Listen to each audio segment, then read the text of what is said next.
It's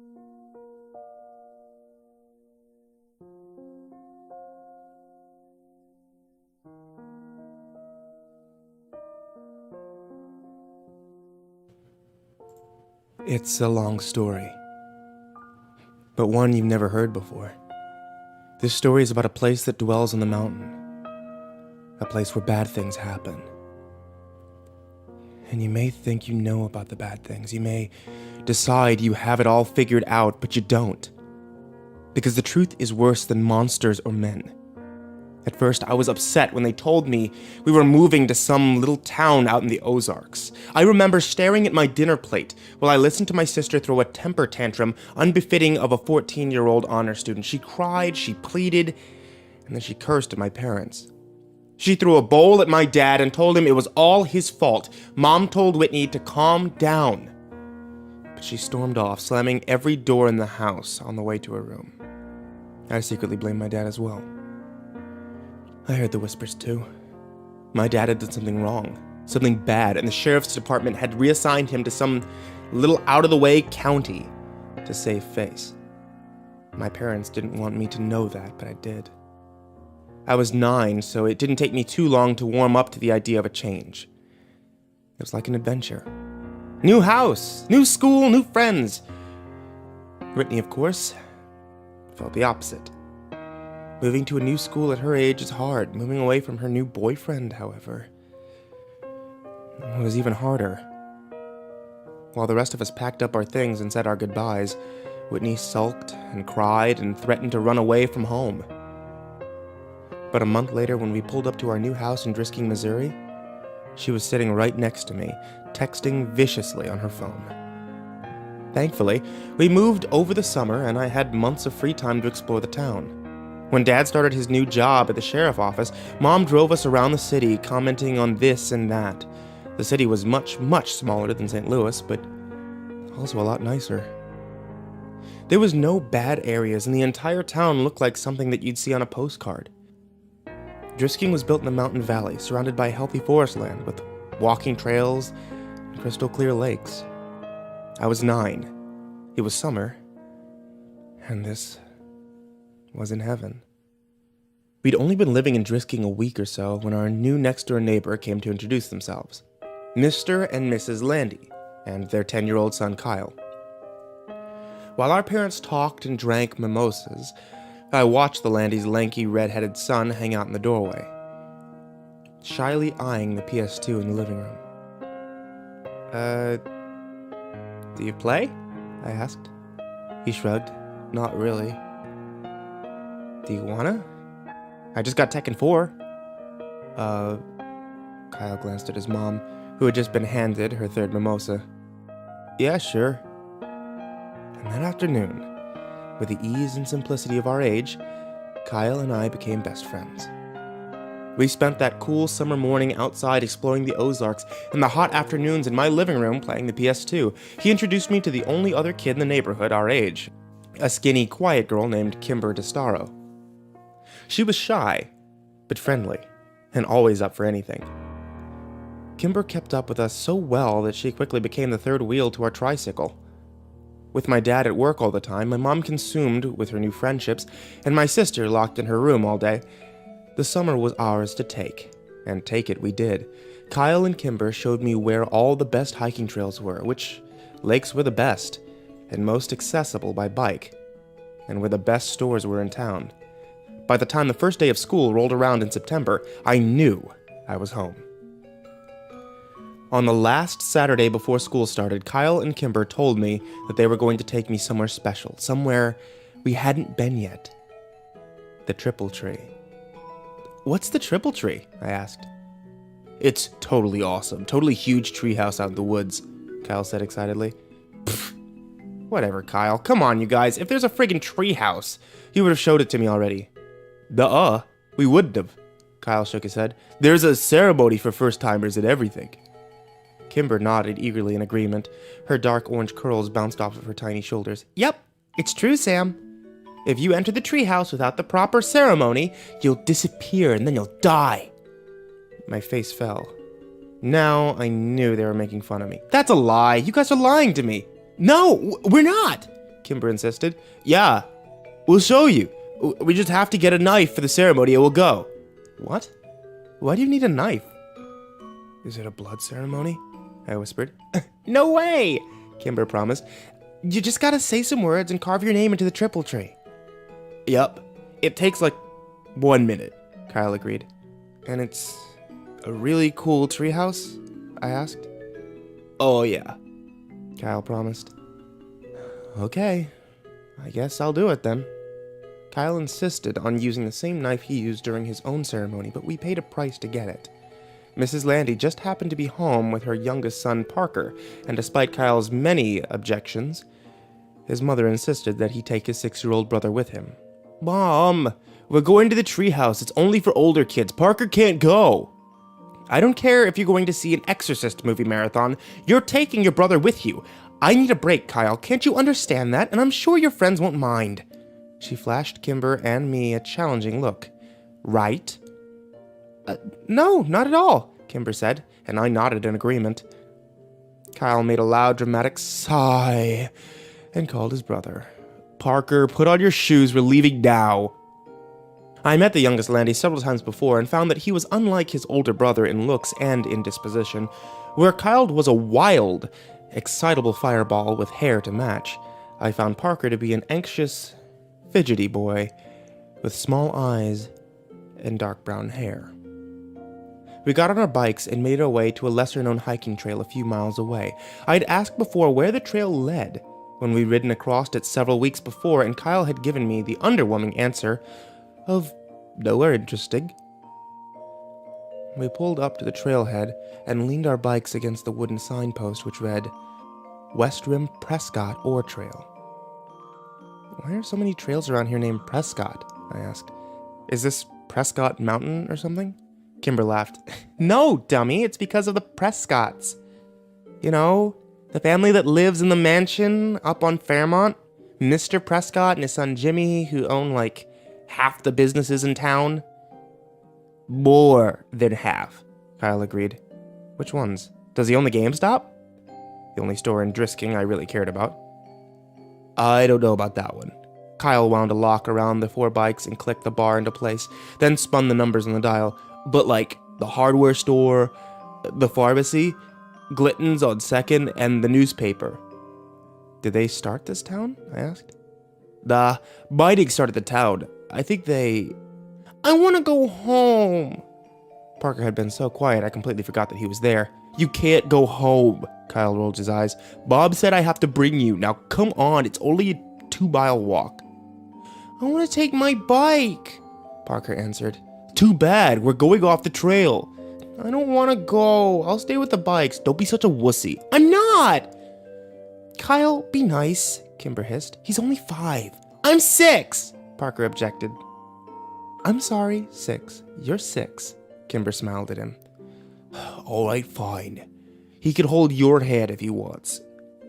But he's coming. Kyle turned and started up the trail. Parker's face fell into an undignified frown, but when the charming Kimber stuck her hand out and wiggled her fingers at him, he took it. Kyle was right. It wasn't a long walk, only a half a mile down the road, then another half-mile hike on the well-tread path up the mountain.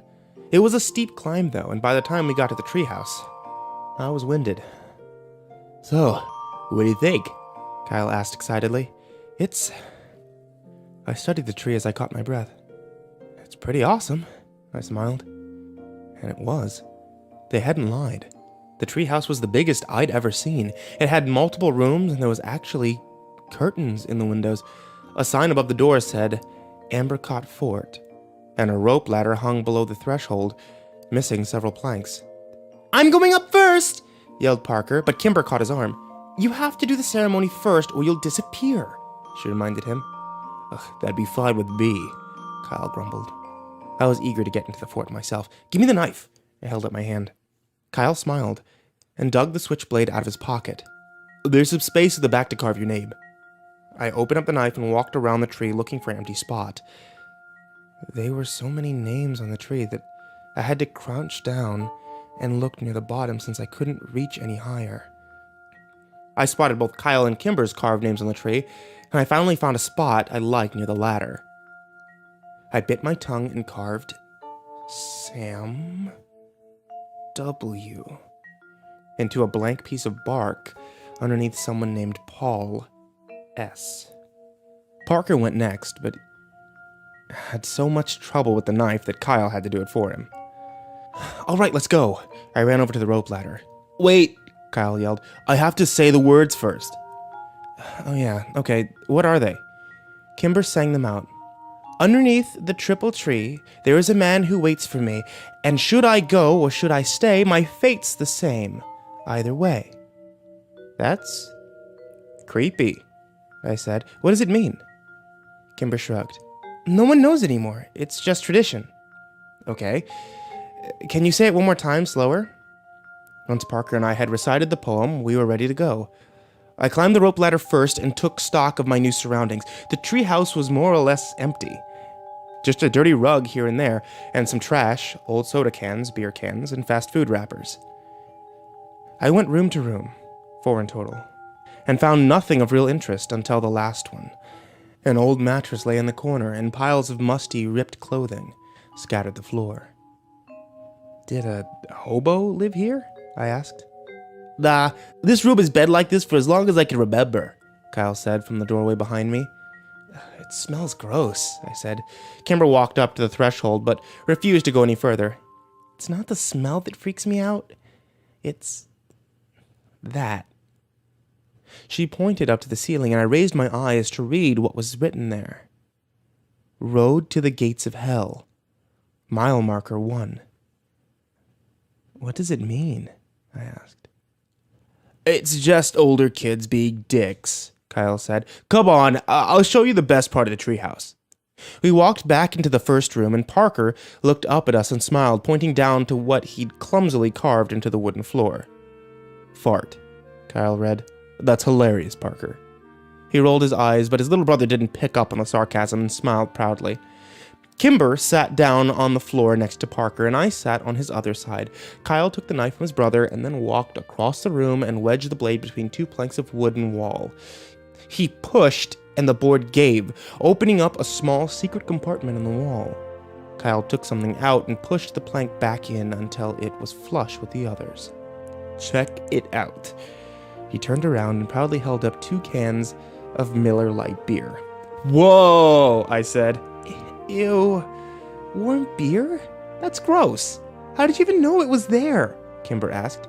Phil Saunders told me. Are we gonna drink it? I asked. Hell yeah, we're gonna drink it. Kyle came and sat down in our circle, popped open the first beer and offered it to Kimber.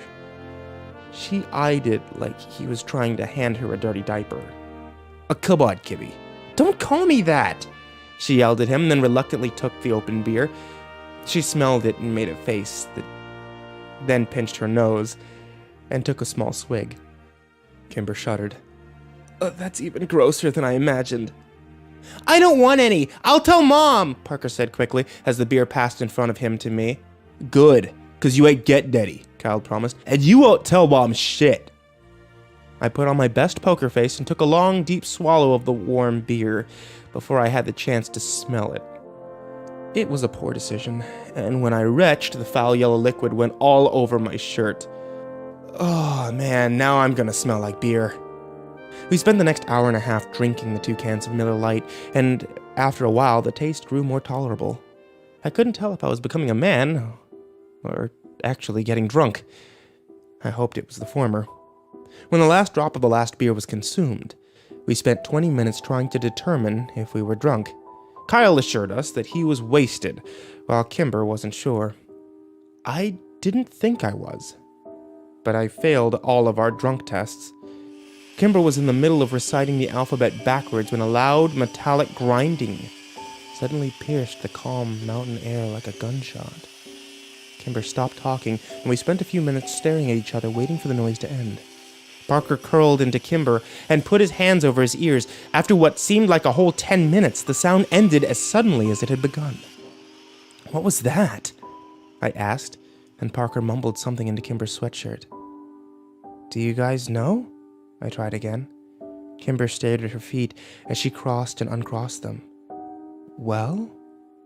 It's nothing, Kyle answered finally. We hear it sometimes in town. It's not a big deal. It's just louder up here. But what's making that sound? Borrasca, Kimber whispered without taking her eyes off of her feet. Who's that? I asked. Not who. Where? Kyle answered. It's a place. Another town? No, it's just a place in the woods. Oh. Bad things happen there, Kimber said, more to herself than to me. Like what? Bad things, Kimber repeated. Yeah, don't ever try to find it, dude, Kyle said behind me, or bad things will happen to you too. But like, what bad things? I turned around. Kyle shrugged and Kimber stood up and walked over to the rope ladder. We'd better go. I have to get home to my mom, she said. We climbed down the ladder one by one and then started to walk back to the trailhead in an unfamiliar silence. I was dying of curiosity about Borrasca, but couldn't decide if and what to ask about it. So, who lives there? Where? Kyle asked. Borrasca. The skin man, Parker answered. Pfft, Kyle laughed. Only babies believe that. What, like men who are skinned? Like their skin is gone? I asked excitedly. Yeah, that's what some kids say. Most of us stopped believing in that, though, when we turned double digits, Kyle said. I looked back at Kimber, who was still 9 like me, but she was staring down the trail, ignoring us. That seemed to be the end of the conversation, and by the time we reached our bikes, the awkwardness was gone, and we were giggling, trying to decide if we were too drunk to bike home. School started 2 days later, and I'd completely forgotten about Borrasca. When my dad pulled up to the curb to drop me off that morning, he locked the doors before I could get out. Not so fast, he laughed. As your father, I get the privilege of giving you a hug and telling you to have a good first day of school. But Dad, I gotta go meet Kyle by the flag before the first bell. And you will, but give me a hug first. In a few years, you'll be driving yourself to school. Let me be your dad while I still can. Fine, I said, exacerbated, and leaned over to give my dad a quick hug. Thank you. Now go meet your friend. Your mom will be waiting here to pick you up at 3:40. I know, Dad. Why can't I take the bus like Whitney? When you're 12, you can take the bus. He smiled and unlocked the doors. Until then, I get to drop you off in the mornings.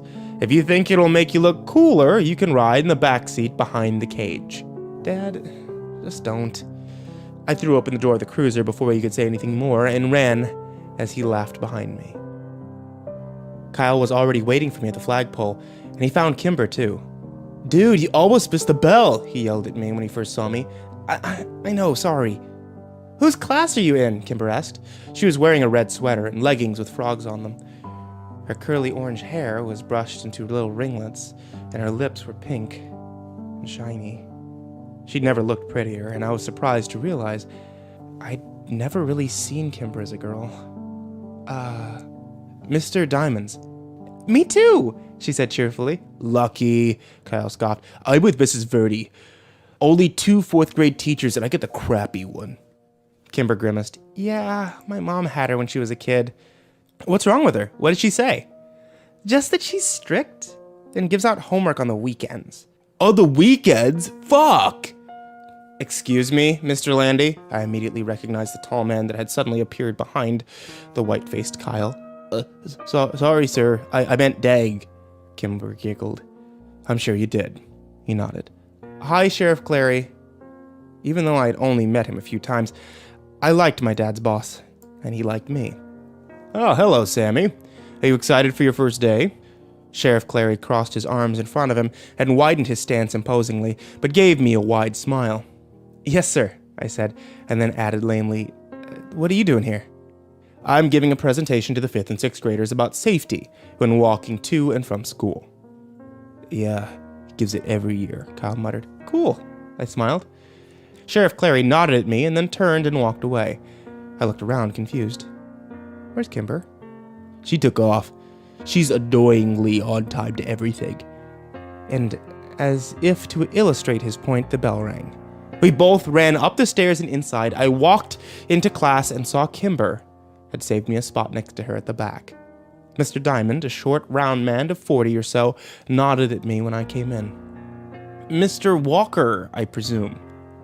Yeah, that's me, I mumbled as I rushed past him to the desk to Kimber. Welcome to Drisking Elementary, and for the rest of you, welcome back. Go Grizzlies! The class echoed a reluctant and subtle, Go Grizzlies! Kimber introduced me to the other kids in the class throughout the morning. Most of them were nice, if sort of underwhelmed by me. They said their hellos and asked where I was from, and the conversations usually ended with an unimpressed, okay. A group of girls who sat near the front snuck looks at each other all morning and snickered. I asked Kimber who they were, and she just shrugged. During our second break, they came up and talked to me. Are you friends with Kimber DeStaro? A tall, dark-haired girl asked me. Yeah, I answered, and looked over at Kimber. She was watching me with worried eyes. Are you related to her? No. I didn't think so, because you don't have orange hair. I didn't know what to say. You don't have to be friends with her, you know, said the second girl with the oddly round face. I wanna be friends with her. The third girl behind the other two snorted. She had pretty auburn hair and a rude upturned nose. Well, if you do, you're going to be in the ugly kid group, the first girl warned. And once you're in that group, you can't leave it. Ever. Better than the bitch group, I said. Rude nose and round face gasped, but dark hair smiled. We'll see, she said as the three returned to their corner of the room. I sat back down next to Kimber, feeling like a badass. It was the first time I'd ever used a swear word in front of anybody, other than Kyle. What did they say to you? Kimber asked nervously. They said that you're too pretty to be near them and that you would make them look gross, so we have to stay away from them. Liar, Kimber answered, but I could tell she was smiling. We met Kyle in the cafeteria at lunch, and he had nothing but bad things to say about his morning. Mrs. Verdi was old and mean, and she made everyone come up and say something about themselves even though the class only had 14 kids, and they all knew each other. When the bell rang for recess, I went to throw my lunch away with Kyle, and I bumped into a kid I hadn't seen before. Hey, are you Sam Walker? The kid asked. Yeah? Oh, your sister's dating my brother. Oh, man, your sister is dating a Whittaker, Kyle laughed. Shut up, Kyle, the kid grumbled. She's gonna be Whitney Whittaker. As funny as it was, I couldn't help but be a little surprised. Not that I hadn't been paying attention, but I'd only seen Whitney out of her room once over the summer. Where did she meet him? I asked the Whittaker kid. I don't know, probably at his job. His job? Where? He works at Drisking Water. It didn't make any sense to me, but I shrugged it off. I did remember my mom giving Whitney some menial tasks, like getting the car washed and setting up some utilities to get her out of the house. Maybe she met him once and they started dating over text. Teenagers are weird. The rest of the school week followed much like the first. We were all into the first month, and I heard someone mention the Skin Men again. We were out on the playground, and Kyle and I were trying to start a fire with 2 large wood chips. I had just given myself a splinter when the distant sound of metal grinding on metal flooded over the playground, silencing every one of us. Borrasca, I said in awe. Yep, said Philip Saunders. The Skin Men kill again. Hey, Kyle said only babies believed in Skin Men. I threw an accusatory look at Kyle. They do. Phil's just stupid. I am not. Ask Danielle. She's seen them. Phil scanned the playground, then yelled at the blonde girl talking to Rude Nose. Hey, Danielle, come here. The blonde girl rolled her eyes, but came skipping over anyway. What do you want? I told you Kayla doesn't like you, Philip. No, tell them about the Skin Men. Phil gestured to the air around us, which was filled with the metallic scraping coming from down the mountain. You tell them. No, you saw them, so you tell them. I didn't see them. Paige saw them. Oh, Phil said, and an uncomfortable silence descended. You guys are weird, Danielle said, before flipping her hair in our faces and leaving. Who's Paige? I asked when she's gone. Her sister, Phil said. Paige disappeared when we were like 5, Kyle said. After she saw the Skin Men, Phil added. The sound from the mountain abruptly ended, and the subdued atmosphere of the playground disappeared with it. When the bell rang, Kyle lined up in his class line, and since Phil was in my class, I made sure that I was behind him. The teacher began to count us off. "Hey, what do you know about Borrasca?" Ike whispered to him. "My brother said that's where people go when they disappear. To Borrasca." "What happens to them there?" "Bad things," he said, and then shushed me when I asked him what that meant. The year dragged on, and it wasn't until Christmas break that I heard the machine at Borrasca again. It was December, and there was a thick blanket of snow on the ground, which only served to amplify the noise from the mountain. I sat in my room listening to it for a few minutes, trying to decide what was happening in the place that bad things happen. I saw my dad's cruiser pull up out the window and went down the stairs to greet him. As I passed my sister's door, I heard her giggling in that annoying teenager girl kind of way, and I cringed. I hoped Kimber never got like that. "Dad!" I skidded on the ground just as he opened the door. My dad stomped the snow off his boots and threw open his arms. "Sammy! How many years has it been?" he joked. It was true. I hadn't seen much of my dad lately since he was working so much. Doing what? I didn't know, since this was the quietest, lamest town ever. Mom thought the sheriff was grooming Dad for his job since Clary was so old, and Dad never really agreed or disagreed with him. He'd only been in the department 7 months after all, and he doubted people in the county would vote for him. "Hey, Dad, do you hear that? That, machine-sounding noise?" "Yep. I hear it in town every now and then." "Do you know what it is?" "I asked the sheriff about it, and he told me that the noise comes from private property up in the Ozarks." "Is the property called Borrasca?" I asked quickly. "I have no idea." "Borrasca? Where'd you hear that?" I shrugged. "Kids at school." "Well, it's nothing to worry about, Sammy. Probably just some logging equipment." "But is the place called Borrasca? Have you heard that name before?" "No, I have not heard that before." Dad pulled his boots off and shrugged off his coat, looking towards the kitchen. I could tell I was losing him. "Have you ever heard of the Skin Men?" I asked quickly. "Skin Men? Good God, Sam, is your sister telling you all these stories?" "No." But he wasn't listening to me anymore. "Whitney!" he yelled up the stairs. "No, Dad, Whitney doesn't even talk to me," I repeated. I heard the door creak open upstairs, and Whitney peered out over the railing, phone in hand, and an annoyed look on her face. "Are you trying to scare your brother?" Dad demanded. "Dad, no," I said again. Whitney shot me a betrayed look. "Ugh, seriously? As if I'd waste my time." "You aren't telling him stories about skin men?" "No, Dad, I told you. I heard it at school," I said. Whitney gestured at me as if to say, "See?" "All right, well, you kids need to start getting along. Your family, for Christ's sake." Whitney rolled her eyes, and when Dad walked into the kitchen, she stuck her tongue out at me. "Real mature, Whitney," I yelled up, but she was already gone. "I'll tell Dad about your boyfriend." Christmas came and went with surprising smoothness at our house. Whitney and I got everything that we had on our list, which was a first for us. The town may be smaller, but Dad's paychecks were clearly better. I wore my new Rams parka on the first day back to school after Christmas break. Kyle fawned over it, and Kimber showed off the blue pearl necklace her mom had gotten her for Christmas. Kyle and I feigned interest, but did it poorly. Kimber knew, but just seemed happy that we cared enough to fake it. As we said goodbye to Kyle for the morning, Kimber was suddenly slammed from the side. Kyle caught her before she fell, and I spun around angrily to see dark-haired girl, whose name I'd learned was Phoebe Dranger, laughing and walking away from us with round-faced girl. "You're bad people who make poor life choices," Kyle yelled at them. "When I'm your boss someday, I'll make you clean bathrooms." "Yeah, and if Kyle's your boss, you know you messed up," I added. Kyle and I high-fived and turned to Kimber, but she wasn't sharing our victory. She was trying to hide the tears on her face. "Look, don't sweat those girls, Kimber. Nobody likes them. People are just nice to them because they're related to the Prescotts." Kyle tried to give her an awkward pat on the back, but Kimber turned away from him and ran in the opposite direction. "I hate those girls. I really hate them," I said.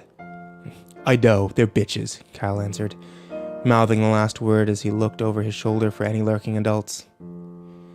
I better get to class and make sure she doesn't try and talk to her again. There's an assembly this morning. No class until after lunch. Seriously? That's awesome. Do we have to sit by class?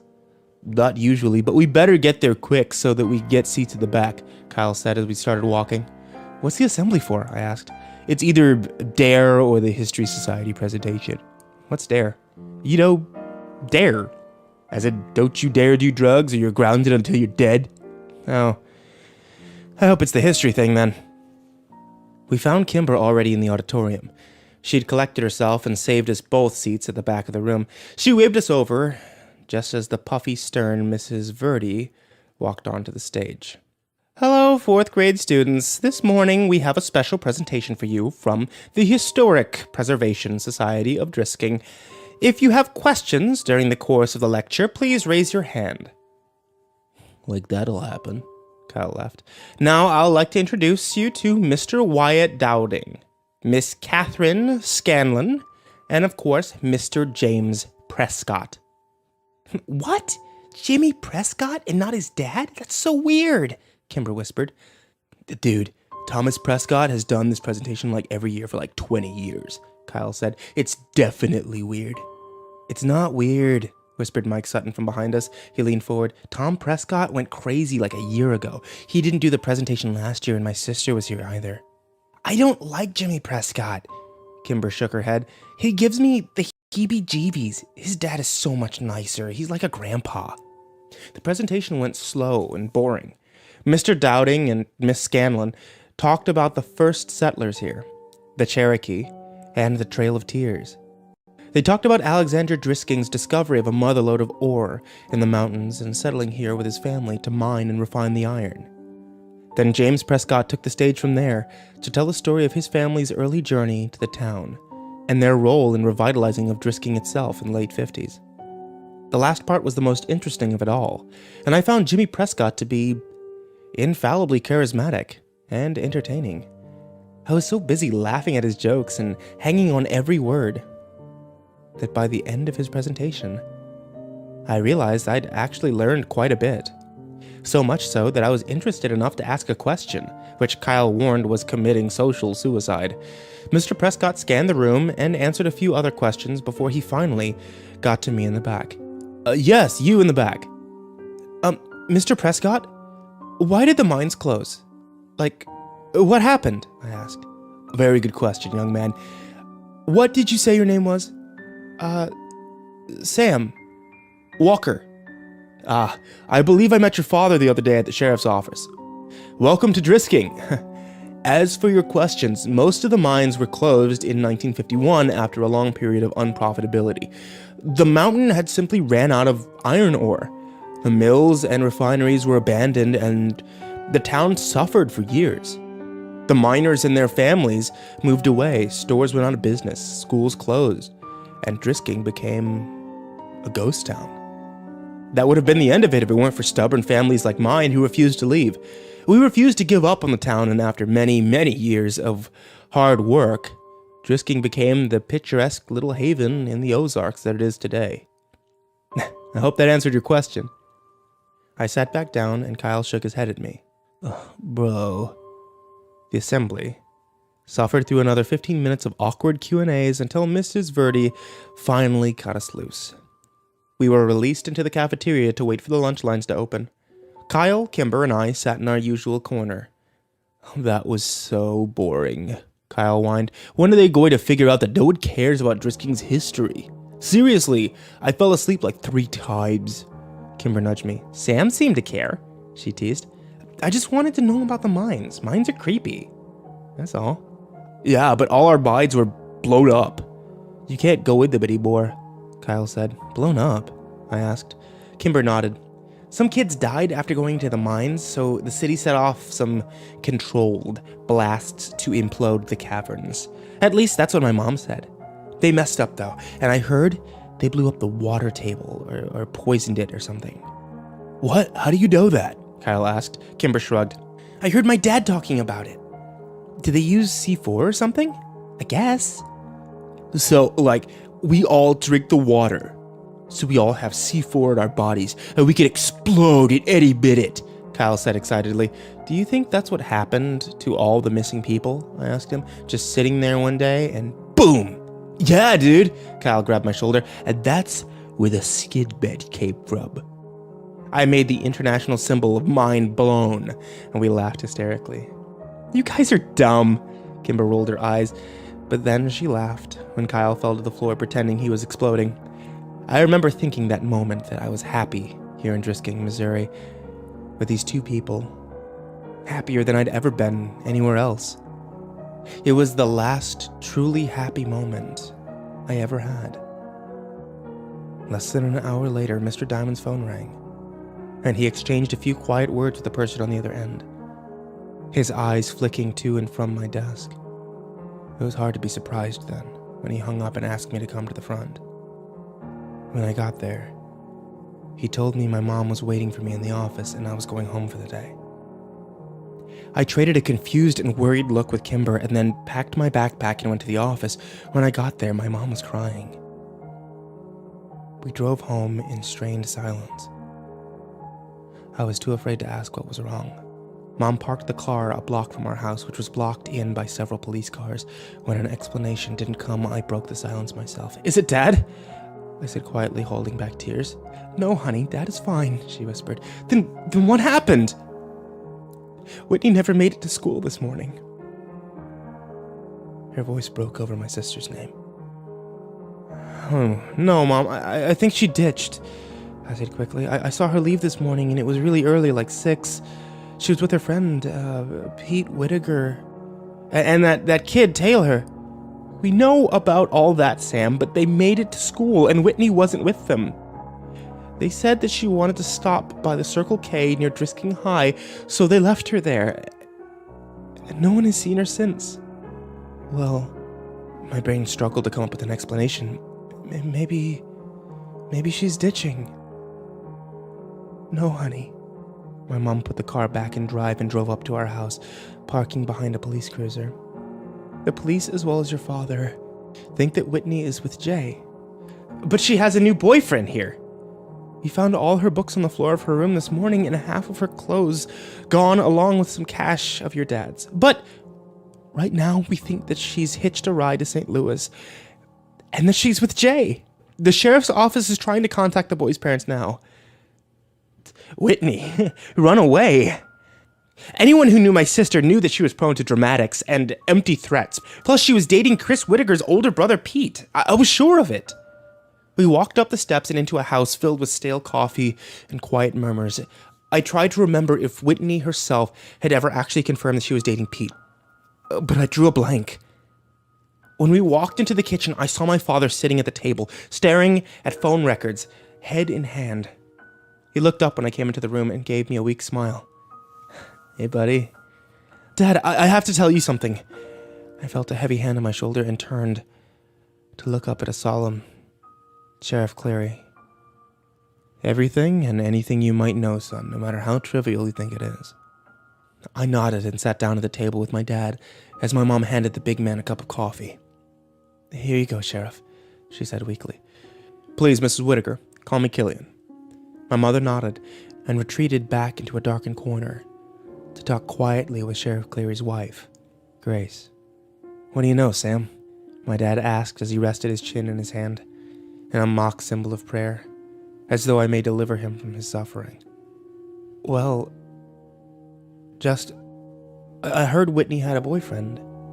The guy, Pete Whittaker, that she's been hanging out with, and I saw them and Taylor Dranger leave this morning before me. What time did they leave? Asked the sheriff. I don't know, like before 6? He nodded. That matches the statement of Taylor Dranger and the Whittaker boy. My father's head sunk lower into his hands, and I knew I let him down. But, I rushed, I don't think that she went back to St. Louis because she was dating Pete, and I don't think that she wanted to be with her boyfriend back home anymore. I understand that, son, but a teenage girl's mind is a complicated thing. My officers are trying to get a hold of the boyfriend's family back in St. Louis. Cleary nodded to my father. Now, why don't you head up to your room and let us work, Samuel? I looked up at him in surprise. What? No, I want to stay down here. I can help. No, son. There's nothing more that you can do here. You've been a good brother. Now, let us handle this. But I can help! You already have. Dad! I looked over at my dad with begging eyes. Go to your room, Sam, he said quietly after a moment. I balked. Dad. Now. I was so angry. I did the only thing that I could do to make my rage known. I stomped upstairs, I slammed the door, and then sat on my bed in disbelief. The tears came then, and I laid there, feeling helpless, worthless, scared for my sister. I thought about all the places Whitney could be. Was she scared? Was she alone? Was she dead? When the sun began to set, I finally got out of bed and went to check my email. I was expecting lots of messages from Kimber and Kyle, but there was only one. Did she go to the treehouse? I sat there staring at the computer screen for almost a minute. Kimber's words from last fall echoed in my brain. If you enter the treehouse without the proper ceremony, you'll disappear, and then you'll die. I didn't buy that Whitney had gone to Circle K that morning, and I especially didn't believe that she'd hitchhiked out of town. Nothing they were saying downstairs made any sense if you knew my sister, but maybe this did. Maybe she and her boyfriend went to the treehouse to make out or something, and maybe he'd left her there. Maybe she'd gotten lost, or maybe the skin men had found her. That was the worst thought of all. I didn't need to sneak out because the police were too busy with my parents to care about me anyway. I snuck my bike out of the garage and rode the 3 miles to the West Rim Prescott Ore Trail. When I got there, I saw 2 bikes already locked to the signpost, and my 2 best friends sitting in the snow next to them. I knew you'd come, Kyle said when I pulled my bike up and Kimber ran up to hug me. I'm so sorry, Sam. There was really nothing for me to say, and they didn't push. Kimber took my arm, and we started up the trail. The silence between us was stretched, but comfortable. We trudged through the snow, and all the while, I searched for the telltale footprints of others. But the snow was coming too fast. The hike up the mountain was harder and wetter than when we'd come in the fall, and when Ambercott Fort finally came into view over the ridge, it was a welcome sight. The sun was getting low, and we hadn't brought flashlights. I ran as far up to the tree, calling my sister's name to the quiet wild. Kyle was right behind me, and I leapt impressively onto the rope ladder, climbing quickly up the planks. I kept calling Whitney's name, waiting for Kyle to yell that he'd found her or that there was at least some sign of her. And then I heard Kimber quietly say my name from where she stood at the triple tree. I ran over and tried to follow her eyes to confirm what I already knew was there. And then I found it. Freshly carved near the top. Whitney M.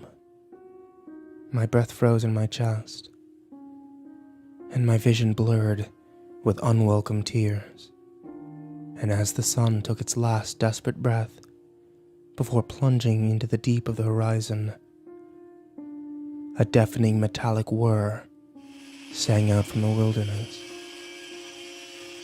and spilled down the mountainside.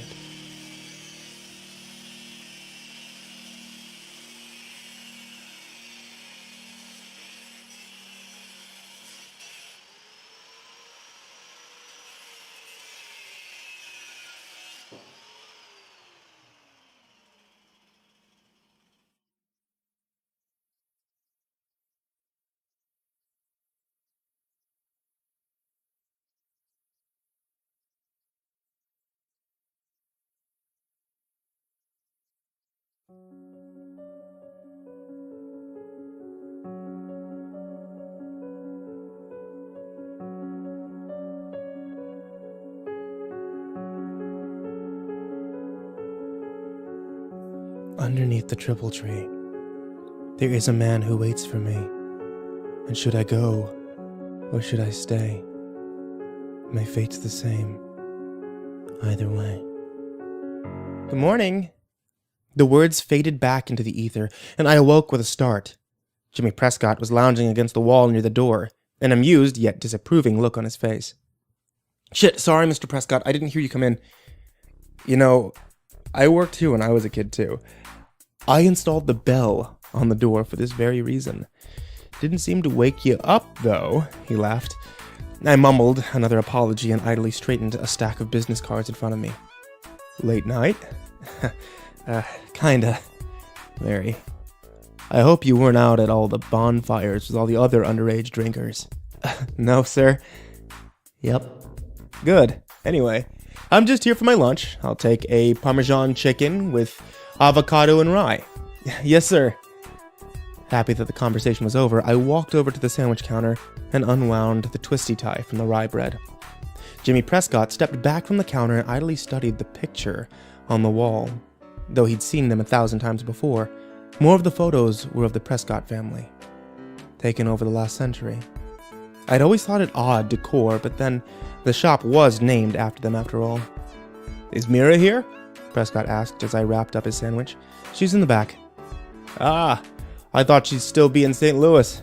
Well, when you're finished, would you mind getting her for me? Shit. Yes, sir. I handed him his sandwich and went to the back to find Mira. She was in the office, furiously punching the keys on her accounting calculator. Mira, Jimmy Prescott is out front. He wants to talk to you. She turned and gave me a dubious look. Did he say what about? I shook my head. Okay, she sighed. You can go home for the day, Sam. But, are you sure? I still had 3 hours on the clock. He's the only customer we've had since we opened. Don't worry. I'll pay you for the whole day, kiddo. Thanks, Mira. Good luck, I guess. I gave her a sympathetic shrug, and she patted my arm. I didn't know how she did it. Mira was perhaps the most burdened and stressed out woman in all of Drisking, but she never failed to be unbelievably kind. There was a hopelessness about her, a sadness that she hid very well. I left the store out the back door, so I wouldn't have to see Jimmy Prescott again. His weird, yellowed amber eyes always set me on edge. Not to mention, he was a total tool. I hopped in my car and texted Kyle that I was off work. He answered immediately and told me to come meet him. I happily whipped my apron off over my head and threw the car into reverse. Crystal Lake was my favorite place in all of Driskin. I had to park almost a mile away since the lake was so packed. I eventually found Kyle and Kimber sitting on a rock that jutted out over the beach. Kimber was sunbathing in a blue floral bikini, and Kyle was wearing his no one can tell where my eyes are looking sunglasses. What'd I miss? I asked, sitting next to Kimber. Not much, she answered, stretching and sitting up. Just more beer. She dug into the cooler behind her and tried to hand me a blue moon. Ugh, no, I waved my hand away. Got any Excedrin? Oh no, Kimber gave her I'm sorry pout. Okay then, I'll just take those sunglasses. I held out my hand to Kyle, who looked back at it in horror. What? No, fuck off. Oh, come on, Kyle, give him your sunglasses. Sam didn't get to sleep off his hangover like we did. I smiled at Kyle, and he tightened his lips. They both knew exactly what I was doing. Kimber stroked Kyle's arm in encouragement. Please, she asked. Fine, he said and shoved his blue blockers at me. I put them on and sat back, turning my head to watch the girls on the beach below. Phoebe Dranger, dark-haired girl, was there lying on a towel next to Roundface and giggling. It still seemed unnatural to me to see the two of them without Rude Nose. The three had been inseparable, working as fluidly together as the gears in a watch, until Christy had fallen in love with some college kid and run away. So, why'd you get out of work early anyway? Kyle asked. Prescott came in. Ew, Kimber squirmed. He totally freaks me out. He's been staring at me since, 5th grade. Next time he stares at you, let him know I'll knock him the fuck out. Kyle has always been protective over Kimber, but ever since they'd started dating, it got 10 times more unbearable. Kimber winked at him. So, what did he want, Sam? He wanted to talk to Mira. Probably about the sandwich shop. You mean about how no one goes there and the business should be closed years ago, but it won't because Prescotts are stubborn and vain, Kyle said. Yeah, probably. I mean, she looked pretty worried. I can count on one hand how many sandwiches I've sold in the past month. Ouch, Kimber grimaced. Yeah, I'm pretty sure she's going to get chewed out. I really don't like that guy. I thought about the squirmy, yellow-eyed freak yelling at sweet little Mira, and it made my blood boil. You should have met his dad, Kyle snorted. He was a piece of work. His dad? Yeah, Tom Prescott, Kimber said. The family put him in a home a few towns over. Why is he in a home? I heard he got dementia, and he was embarrassing the family in public, Kyle said. I heard that too. Kimber brushed her long curls off of her shoulder. I always liked Tom Prescott. It was a pretty shitty thing to do. Hey kids. We turned in unison to see Phil Saunders come stomping out of the bushes behind us, with Mike Sutton following behind. So, this is where the cool people hang out, high above the kingdom on Pride Rock. Shut up, Mike, Kyle said, ignoring Phil, who he disliked ever since Phil had briefly dated Kimber. Phil was either unaware of or uninterested in Kyle's feelings. Of course, they may also have been because Phil was stoned out of his mind most of the time. And now was no exception. They sat down next to us, and Mike offered me his pipe. You want to hit this? I did want to hit it, and pretty badly too. I reached up and grabbed it, but Phil swatted my hand away. Careful, guy, you don't want to get the sheriff's son high. For fuck's sake, Mike. Mike nodded knowingly and shoved the pipe back into his pocket. I scowled. Really? Sorry, Sam. Hell, the only reason I'm even smoking around you is because today is my cousin's death anniversary, and I don't give a shit about anything else. Your cousin Hannah? Kimber asked with a sympathetic look. Yeah. 5 years she's been gone. Too many people disappear in these woods, man, Mike said as he exhaled a cloud of smoke. Yeah, man. You know, sometimes when I'm high, I can see them all, and I feel like I know the answer to the mystery, man. Like, I'm so close to solving it, it's just something I can see. Like they're all puzzle pieces, and in my mind, I see the puzzle put together, but I can't tell what the picture is of, you know? You're fucking high, Saunders, Kyle said. We all are, man. We all are. Everyone in this town is drinking the fucking Kool-Aid. Kimber raised an eyebrow at him, but said nothing. Everyone except the dead ones. I can see what they looked like before they went to the ground, or is it the grounder? Shit, I don't know, man, Mike said to the space in front of him. Yeah, I see all those people, Hannah, Paige, Jason, Metley. Hell, I even see your sister, Walker. Kyle, who I knew had been monitoring this conversation for mention of this very thing, sprang to his feet and opened his mouth to yell at Phil. Nah, Whitney Walker ran away to St. Louis, remember? Mike said. I saw Kyle and Kimber exchange a quick look as I tried to remain impassive from behind the blue lockers. That true, man? Phil asked. And there it was. I knew Kyle and Kimber had always wondered what I thought about Whitney and if I'd ever accepted the official statement that she and Jay had run away together. They were kind enough not to bring it up, but I knew they wanted to know what I believed, what I thought had really happened. I loved them both, and I wanted to talk to them about it, but I just couldn't. Everyone thought that I had spent the last 7 years quietly grieving, and that I had put the incident behind me. At least, that's what I tried to show them. The truth was, I'd never given up on Whitney. I'd waited years for Jay to show up on social medias, and when I finally found him last year, I'd been devastated. I'd always hoped the official report was right, and that Whitney was somewhere far away from here, alive and happy with Jay Bauer. But his MySpace page showed a thriving teenager, still living at home with his parents. His ex-girlfriend Whitney, the furthest thing from his mind. When I'd brought the evidence to my dad, he read the page I'd printed off and then shut the door to his office with me on the other side.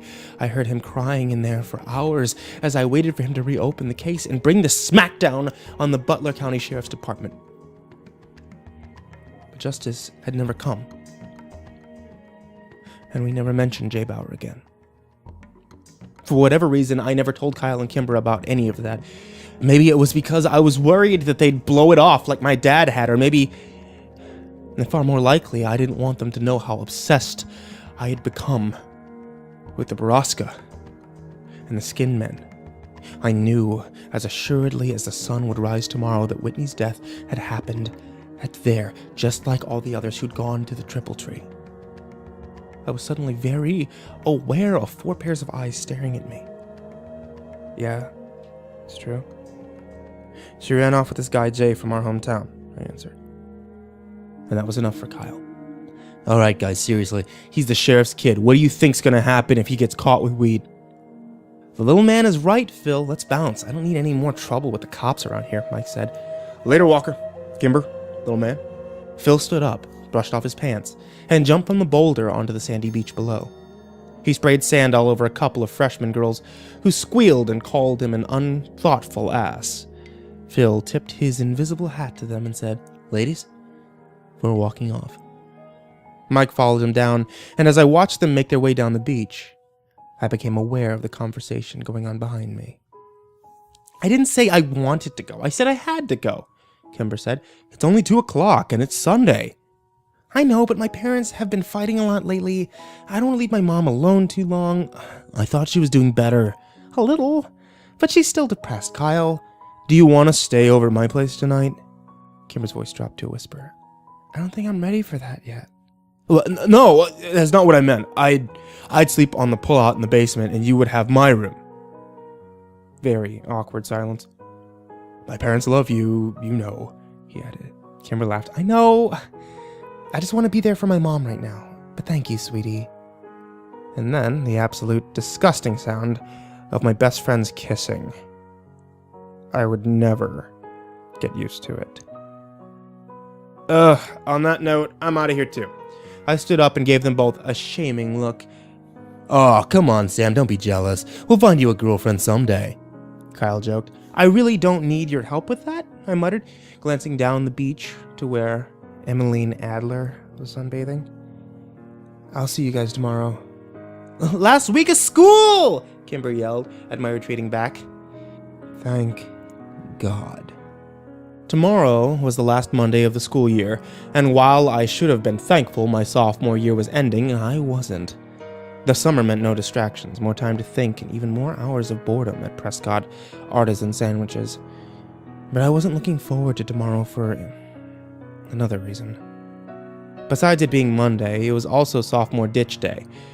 My dad had caught on to that several weeks ago and warned me to set a good example and go to school that day. Sometimes I really hated being the son of a cop. Kimber and Kyle were sympathetic and had offered to share in my misery. I had, of course, said yes, much to Kyle's sadness. As I'd expected, my dad was waiting for me when I got home. We shared a brief, strained conversation about our respective days. Then he finally got to it. Remember, Sammy, we're cracking down on truancy this year. I want to see you in school tomorrow. Yeah, I got it, Dad. And I hope I won't have to write a ticket to Kyle either. I sighed. It's just a tradition. Even the teachers sort of encourage it. On Friday, they said, I don't care what they said, Sam. Besides the fact that I'm the sheriff, I'm also your father, and I want my son in school. I laughed and shook my head. What a joke. I can't control what Kyle does. Fair enough. But you can control what you do. I said nothing, and Dad sighed. It's almost over, Sam. Just get through these last 5 days, and you could be done with school for a few months. Fine. I walked out of the kitchen and rudely ended the conversation. I climbed the stairs and passed by Whitney's door on the way to my room. The light was on, and silence was behind it. I knew my mother was in there. She was always in there, doing God knows what. I walked to my own room, shut the door behind me, and locked it. The next day at school ended up being more embarrassing than anything else. There were a few other people that hadn't skipped, maybe a total of 10 of us, and the looks they shot at me made it clear that my dad was the reason they were there. Kimber, great friend that she was, happily went to her classes like it was a normal day. Kyle attended all of my classes with me. The teachers, who had been looking forward to an easy day, couldn't have cared less. Just before lunch, an officer came around to all the classrooms and asked for copies of the attendance sheets. Dad really wasn't kidding about cracking down this year. I was going to get shit from people all summer. At lunch, Kyle and I went out to my car to smoke. Usually we were hidden by dozens of large pickup trucks, but today we were out in the open and vulnerable. I moved the car back to a shady corner of the parking lot and Kyle pulled out his bowl. "Did you text Kimber?" I asked him while he hit it. "Yeah," he said through tight lips as he let the smoke sit in his lungs and then blew it out all over my dashboard. "She went home around fourth period. She said her mom called her and she was going home to take care of her." "I don't know, man." "Doesn't her mom hate you?" I asked, taking my turn with the bowl. "Yeah, I mean, that's a fairly new development ever since Kimber and I started dating, but I'm pretty sure she's always hated me and just hid it before. Now that she's all depressed or whatever, she doesn't give a shit." It was hard to picture anyone hating Kyle. Why can't Kimber's dad take care of her? "I don't know." I hit the pipe again. "Hey man, let's not go back today," Kyle said. "You think?" I asked. "Yeah, I mean, you put in 4 periods, you've been a good son, and Officer Dickass has already come around and collected the attendance sheets." "Dickass? Really? You're better than that, man." "Officer... ass... dick?" "You're fucking baked, Kyle." "Seriously, man, let's go." I thought about it a second. Kyle was right. I'd done my duty as a son, and if I left now, I'd have enough time to go to GameStop before work. Fuck it. I turned on the ignition. Kyle sat up in his chair, rolled down the window to clear out the smoke. "Hey man, can you drop me by Kimber's?" "Sure, but how are you gonna get home?" "Can you come get me after work?" "What if her mom throws you out again?" Kyle rolled his eyes. "That was one time." "Why can't I just drop you at home and you can take your own car?" "It needs new tires." "New tires, of course." What Kyle really meant was that his insurance had lapsed and he didn't have any money for gas. He'd bought the car last summer after working double shifts at a convenience store for half a year. It was an okay car, newer, but I knew he'd only wanted it to impress Kimber, something he'd vehemently denied. Had it worked? Not in my opinion. They'd started dating in the fall and Kyle quit his job to spend more time with her. Kimber didn't seem like the kind of girl to be impressed by a Pontiac Bonneville, but Kyle was convinced that's how he won her over. I was sure all the car had really done was give him the confidence to ask her out, and now that its part in their romance ended, the car sat in the garage of the Landy home, collecting dust instead of memories. GameStop didn't have what I wanted, and neither did Drisking Games and Media. Since I had nothing else to do, I decided to show up to work early, and hoped that Mira would let me leave early too. I parked in front and walked in the door. Unsurprised to see no one at the front counter. There were only 3 of us that worked at the shop, and sadly, I never got to see the other girl, Emmeline, who worked on the days I didn't. This was disappointing to me since she was half the reason I'd applied there in the first place. I went into the back to tell Mira that I was there and found her slumped over her desk on a pile of receipts and paperwork. It wasn't an unusual way to find Mira, but something seemed different today. I immediately felt a disturbance in the force. But before I could run away, she turned towards me and I saw I was right to flee. Mira was crying. Are you... I'm sorry, she said quickly, wiping her eyes.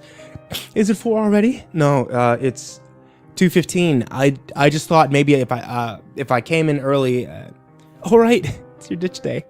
Mira wiped her eyes only to have them fill with tears again.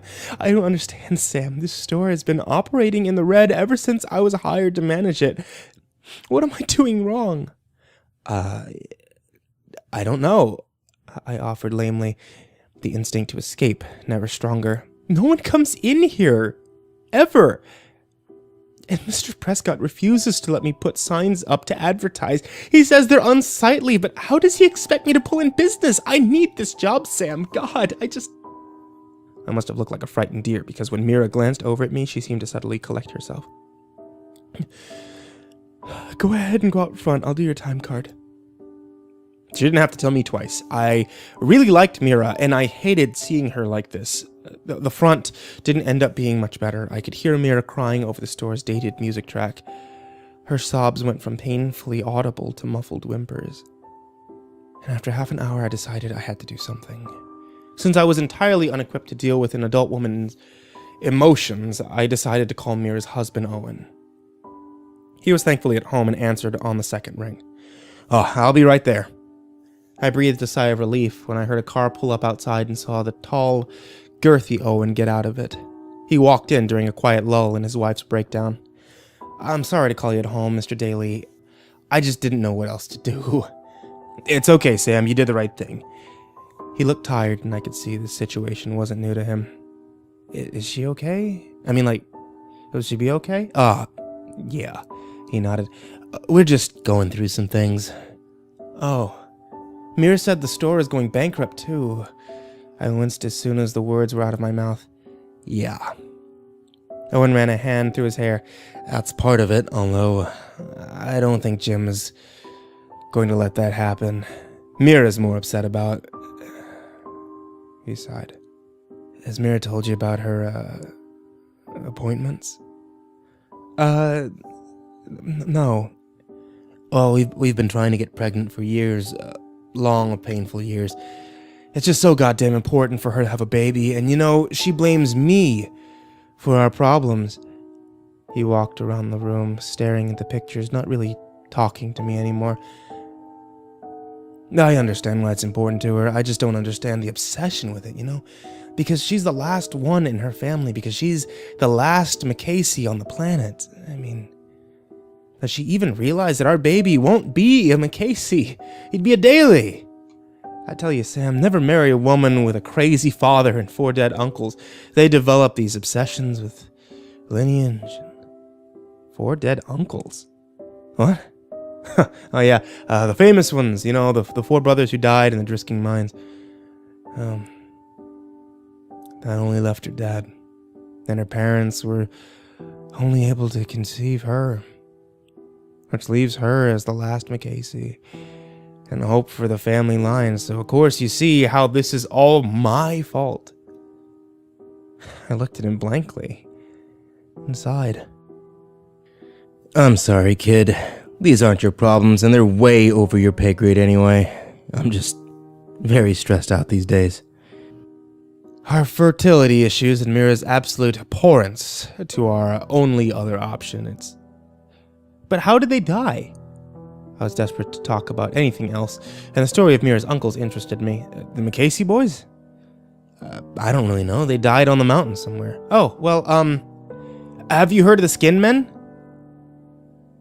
Skin Men? Yeah. I don't think so. What about Borrasca?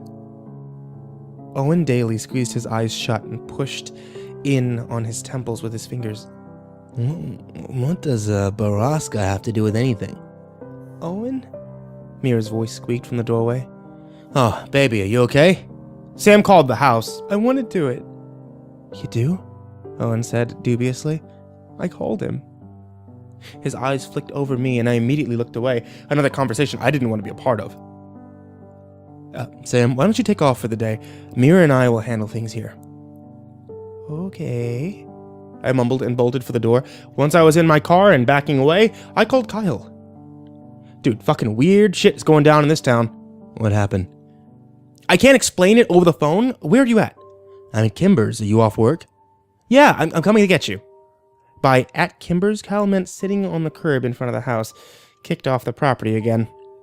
When I pulled up, Kimber came out and met us at the curb. "I'm so sorry, Kyle," she said. "She's really upset today. She wouldn't even let me leave the house to sit with you." "It's okay. Don't worry about me. I just want to make sure that you and your mom are okay." "We're okay, and my dad will be home soon. Text us when you get home, and we'll come get you," I said. "I wish I could, but I'm babysitting tonight until 7:30. Maybe after that?" "Sure."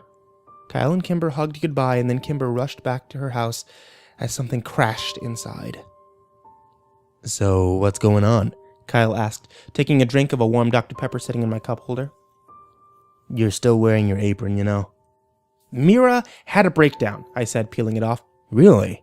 What happened?" I told Kyle the full story, giving particular attention to the 4 uncles. Yeah, the McCaseys, I heard of them. Didn't know Mira was one of them, though. I thought they were all dead." Yeah, she's the last one, so like, do you think that McCasey's deaths have anything to do with the other disappearances? It had been a while since I'd mentioned anything about Borrasca, and Kyle choked a little on the Dr. Pepper. I don't know, man. I mean, maybe if the disappearance started around the same time. How can we find that out? Maybe the cops? There have to be police reports. Okay, but what if I couldn't ask my dad? Kyle shook his head. I don't know then. What about, like, records? The Historical Society people, maybe. Oh yeah, he said, nodding. We could try them. They're over on 2nd. They share an office with Drisking Arts and Antiques. I made a U-turn and started back towards them. Hey, why are we doing this? I'd known the question was coming. I'd hoped to have more answers myself before I had given him one. Just, Whitney, was all I could say. Kyle didn't ask anything more. The Historic Preservation Society of Drisking was at the back of the building, and we had to walk through the antique shop as the owner, Mr. Dranger, eyed us warily. At the end of a short hallway, we found a small room with 2 desks pushed together. One was empty, and the other was stacked high with books and folders of loose paper. We could hear someone typing behind the stacks. I cleared my throat. Hello? A small woman popped up from behind the desk. I recognized her as the same woman who had given us a lecture in 5th grade.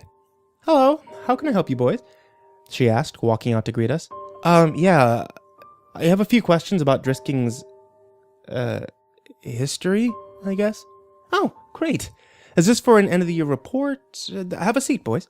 She gestured at the empty chairs sitting behind the other desk. I nodded at Kyle, and he sat down, looking uneasy. Yeah, it's for an essay that we have to write. Hey, I think you gave a lecture to us like 7 years ago at school. Oh, yes. I gave that lecture every year with Mr. Prescott, she smiled. Yeah, it was you and like one other guy too, a bald guy, Kyle said, shifting uncomfortably in the wooden chair. Yes, that was my fiancé, Wyatt Dowding. He passed several years ago. Oh, Kyle said. So, Miss, Scanlon. But you can call me Catherine, she said. Catherine. I tried. I hated calling adults by their first names. We want to know about the McCasey kids. Oh, Catherine said, shaking her head. A dark part of history there. But still history, nonetheless. Yeah. So, when did that happen? And how did they die? Kyle added. Well, they didn't die. I mean, certainly perished in the mines, but their bodies were never recovered, so we don't know the answer to that. I would think dehydration, starvation, and exhaustion killed them within days of getting lost down there. And to your second question, it was 1953, I believe. And the mines closed that year? Well, actually, the mines officially closed the year after. There was a legal spat between the city and the Prescott family who wanted to leave the mines open until the bodies were found. The city won, and the mines were condemned. Wait, why did the Prescotts care? Don't you want to write this down? Catherine asked. Kyle tapped his head twice with his finger. Catherine shrugged and continued. Well, the Prescott and the McCasey family were closely related. Tom Prescott was paying teams of unemployed miners to go down in the mines and search for the bodies. The city had enough of it. The mountain was unusable, and they didn't want any more deaths. The mines had been abandoned years before and were structurally unsafe. After the city banned the recovery teams from the mines, members of the Prescott family started going down there themselves. Finally, the city had had enough, and they had the mines collapsed. With bombs? Kyle asked. Well, with explosives. And that's what led to the incident. By this time, the mines had been unprofitable for a few years, and the city was quite broke. They hired less than reputable companies to collapse the mines, and well, when they set off the explosive, they accidentally broke into Drisking's water table.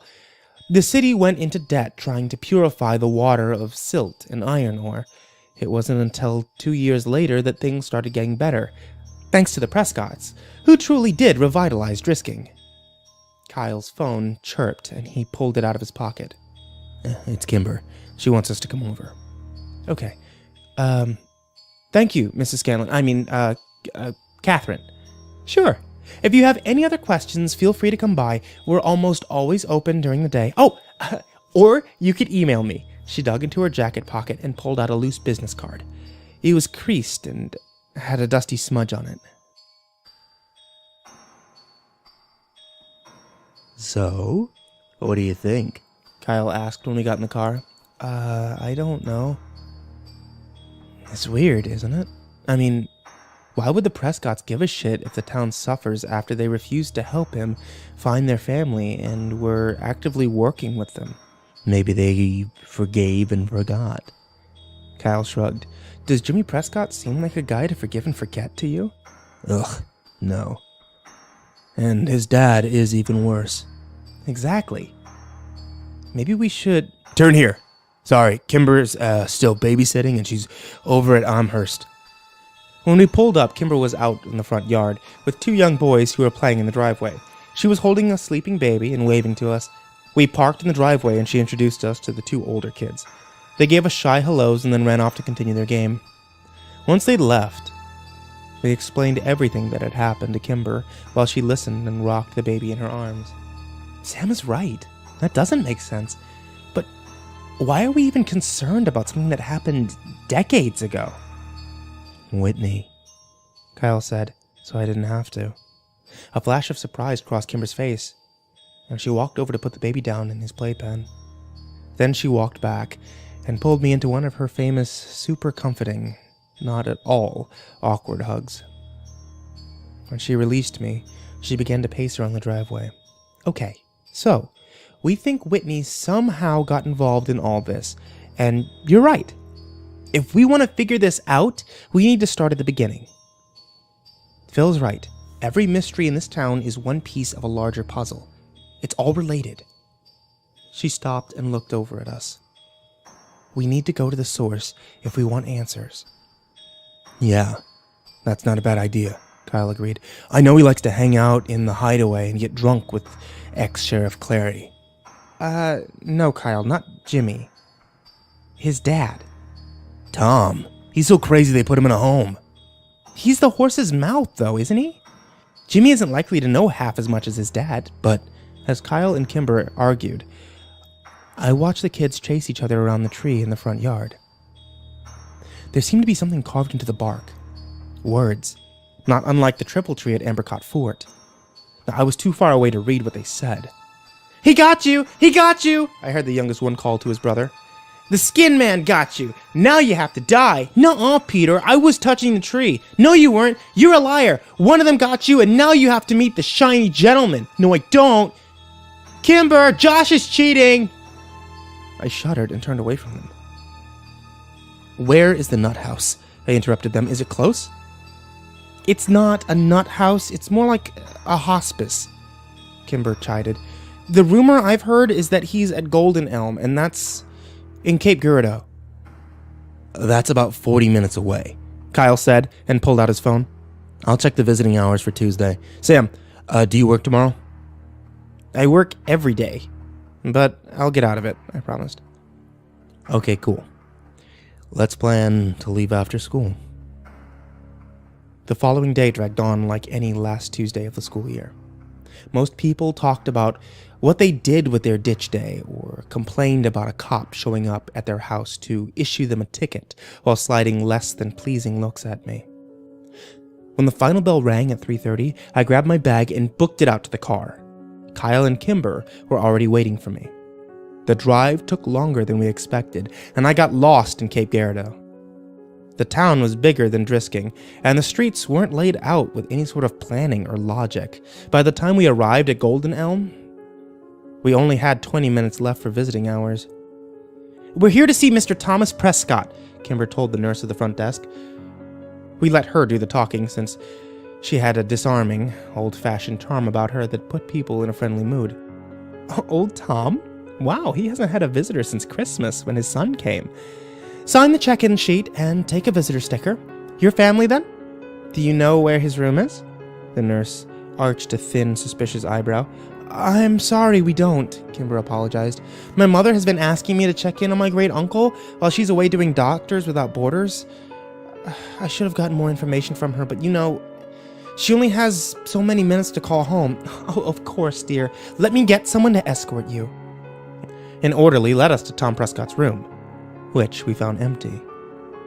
He pointed down the hall and said he likes to read in the sunroom. We walked down the hall and found an old, thin man, sitting alone and whispering to himself. He was sitting at a table in front of a backgammon board, moving chess pieces around it. Tom Prescott? Kimber said, smiling. He didn't look up, and I wondered if he heard her at all.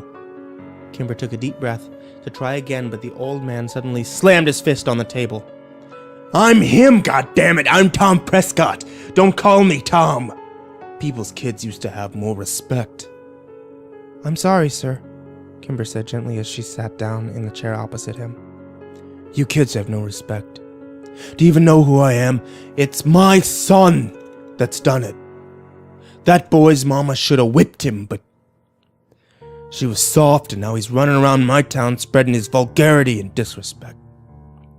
Our apologies, Mr. Prescott. We never meant to be disrespectful. We greatly admire you. You're the man who built our town into what it is today. Everyone remembers that. Drisking was suffering and the town was dying. And then you fixed it. We know that. I did what I had to do, the old man grumbled. It was my town. It still is. Who are you, little girl, to come in here and suggest otherwise? No, that's not what I said. Kimber changed tactics. And as for who we are, we're Mira McCasey's kids. Do you remember the McCaseys? You're Ida's granddaughter. That explains why you're not there. We exchanged puzzled looks. We're right here, Mr. Prescott, Kimber said. You know what I meant, young lady. They all know I rescued the town, and that's my town. Of course, if they were going to let me do anything, I wanted to go as long as the money kept coming in. That's why it's my town. Is the money still coming in? Kimber tested. Well, you're here, aren't you? They didn't like it, but they took the money. They didn't know. Not everything. They didn't. But they suspected some. And they must have been okay with it because they kept electing Cleary. And they kept taking the money. Prescott picked up a pawn and ran his fingers over it as he talked. It's just a powder, you know. So unassuming, a fine, soft powder. A powder doesn't know what it is. It doesn't know it's bad. It's the people who say it's bad. But it needed to be done, you know that, Ida. You know we had to do it. Kimber hooked him in. I know we had to, but it's your son. I don't think he's doing it, right? Well, of course he isn't. The elder Prescott slammed his fist on the table again. The two rooks tumbled to the floor. They were mine. He took them from me. We thought he could do it better, but he took mine and he ruined my legacy. Decades of work, and now it's all run by the powder. It's the dust of the crumbled empire. What about the Skin Man? I asked, caught up in the moment. What are you talking about, boy? He growled. And the treehouse, the triple tree. What is it? What is it for? Triple tree? I didn't authorize that. We paid triple the price, but it's only for a short while. When the things were slow, we certainly never charged triple. That's bad business. Where is Has my idiot boy been telling you that? Did he offer you triple for them? He's ruining my town, isn't he? God damn it, Jimmy. You get him here. Ida, you get my boy on the phone. You tell Jimmy I want to talk to him. You tell him they're still mine, Ida. Ida, get Jimmy on the phone. Kimber jumped up and Kyle pushed her behind him as the old man rose to his feet, tall and imposing. We were backing towards the door when the orderly came in with a disapproving look on his face and shooed us out. Long after we'd made it to the lobby, we could still hear Tom Prescott yelling for his son. The ride home was quiet, and I spent it trying to fit the pieces of the puzzle together. The Skin Men, the Triple Tree, the Skinny Gentleman, the powder. These things seemed to have been pulled blindly from the ether, random and meaningless. The veil over my eyes was thick and heavy, but I was closer to Borrasca than I'd ever been before. I could feel it all around me, but I couldn't see it. I could almost touch it, but I couldn't yet comprehend it. I suddenly realized that Kyle was pulling over off the road, and I snapped out of my contemplation. He put the car in park and turned around to look at me in the back seat. "Is this really about Whitney, Sam?" "Yes." Kimber watched us with worried eyes. "Why do you think that? The cops, even your father confirmed that Whitney ran away." "I don't believe them," I said through clenched teeth. "Look, Sam, we're getting pretty deep in here, and I'm with you every step, but I have to know that there's a reason we're doing this, and pulling Kimber into... I have to know this is important to you for the right reasons, and not just an obsession." I looked out the window and realized he'd pulled over near the West Rim Prescott ore trailhead. He was right to worry, and even more so to be protective of Kimber. Kyle was thinking it, and so was I. The powder. If Borrasca really did involve moving mass amounts of drugs, did I want to involve my friends any further? This wasn't their fight. I love these people. Could I really risk their safety for my own curiosities and vendettas? But as far as I wished I could let them go, I knew I needed them. I have to know what really happened to Whitney, I whispered. Kyle turned back around, without a word to Kimber, and placed his hand on mine. I jerked my hand away and crossed my arms, and then immediately apologized. Kimber just smiled in a forgiving sort of way. Kyle sighed. "Sam." I was interrupted by the piercing ringing of Kimber's phone. She scrambled for her cell to silence it, but when she saw the name on the screen, she quickly answered. "Dad? What? Wait, what do you mean? Dad? No, wait, slow down. Hello?" She took the phone away from her ear. "Something's happened to my mom, and she's at the hospital." Tears filled Kimber's soft green eyes. Kyle threw the car in gear and screeched out of the parking lot. We made the 10-mile trip to the hospital in as many minutes, which was criminally fast on the surface streets. Kyle stopped the car at the emergency entrance, and Kimber and I ran inside. A deputy was in there waiting. He refused to answer Kimber's desperate questions as he led us to her father. When the deputy swung open the doors, I saw my dad standing next to Kimber's, and I braced myself for the worst. Kimber's dad took her in one direction, and my dad took me in the other. Before he said a word, I saw Kimber crumble to the floor on the other side of the room.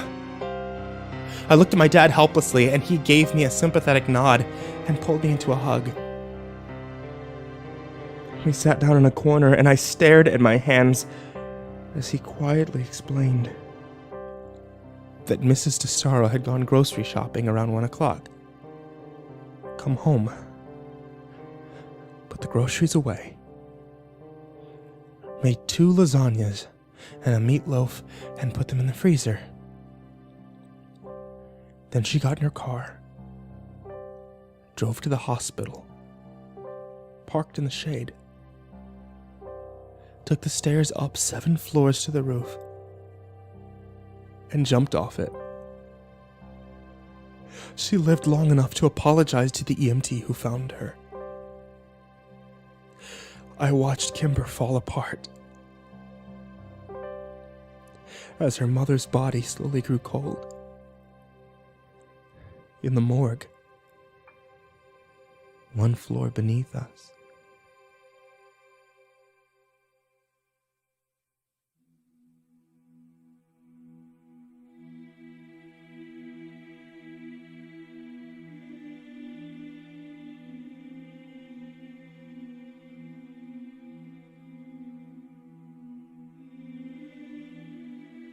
Do you think she blames herself? I don't know, man. Probably. I stretched out on the reclining seat of my Chevy and pulled the bill of my hat lower over my eyes. But do you think she's okay? I didn't answer him. I certainly hadn't been okay when Whitney died, and Kimber was even closer to her mom than I was to my sister. She was definitely not okay. Sam, seriously, I'm freaking out here. It's been 2 days. I pushed my hat up off my face and looked over at Kyle, who was admittedly a wreck. His eyes were bloodshot, his face sallow, and his red hair was greasy. Dude, her mom committed suicide. You know how close Kimber was to her mom. She needs some time, but she'll be okay. She hasn't answered any of my texts or calls. I've left her like 9 voicemails, man. I think I'm going crazy. You just have to give her space. Yeah, but she's my... He couldn't say it around me. I'm supposed to be looking after her. I sat up and pulled a chair up right behind me. Look, Kyle. I know you want to help Kimber, and I want to help Kimber too, but she hasn't answered our calls, been to school, or come to the door when we've stopped by her house.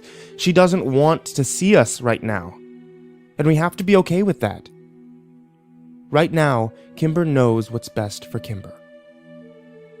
What about the suicide note? You think that has something to do with it? I sighed. We don't even know if there was a note. Kimber's dad was upset and messed up when he said that, and it's possible I misheard him anyway. I asked my dad, and he said that there was no letter. Right. Because your dad is such a beacon of truth. One look at Kyle told me he'd immediately regretted his words. I shrugged. I don't know what to believe anymore. The truth was, I knew what I heard. Mr. DeStaro had said something about the cops, about a letter, but I couldn't tell Kyle that, not right now. He was already worried that his relationship with Kimber was part of the reason her mom had been so depressed. I'd asked my dad about the letter when he came home after that long night, and he'd sighed. He ran both of his hands through his hair, and in a tired way said, Sam, I don't know what to tell you. Ann DeStaro didn't leave a suicide note, and this is the first I've heard of it. With our best friend in mourning and our investigation on hold, Kyle and I had been existing in a sort of suspended state. We went to school intermittently, skipping classes here and there, missing end-of-the-year tests and smoking more weed than either of us could afford. Without Kimber there to set us straight and keep us in line, we were lethargic, brooding, and irresponsible. I never realized how much I relied on her. Kyle and I skipped the last 2 periods of the day and debated on whether we should even go to school tomorrow, which was the last day of our sophomore year. We finally decided to show up for second period, which I was glad we did because Kimber showed up in biology. I didn't even see her at first. I had my head down on my desk, resting on folded arms, when I felt a meek hand pat my shoulder. I turned around to see her standing there, looking unsure and uncomfortable. I gave her a half smile and pulled her into a hug, but it wasn't a super comforting, not at all awkward Kimber hug. It was a longer, weaker hug, and I felt so protective in it that I was sad when it was over. How you doing, Kay? I asked her when she finally released me. Kimber wiped tears off her cheek. I'm okay, she said, giving me a warbly smile. And I knew it wasn't true. I wrapped her into another quick hug as Phoebe Dranger gave us a snotty look. Have you seen Kyle yet? No, I have next period with him. He's been worried about you. I know, she said, sliding her eyes to the floor. Things have been really hard for me at home. It's okay, I said. We're here for whatever you need. Yeah, that's what I was hoping. Whenever you need. Since it was the last day of school, our teacher, Mr. Founder, was just happy to return our graded tests and let us bullshit the rest of the period. Kimber asked about the arrangements for the funeral that weekend and chided Kyle and I for skipping finals to get stoned. When the bell rang, I could see that Kimber was both excited and nervous to see Kyle. As we packed up our bags, I assured her that Kyle wasn't mad. He was just worried about her. She threw her bag over her shoulder, set her jaw, and nodded. She was trying so hard to keep it together.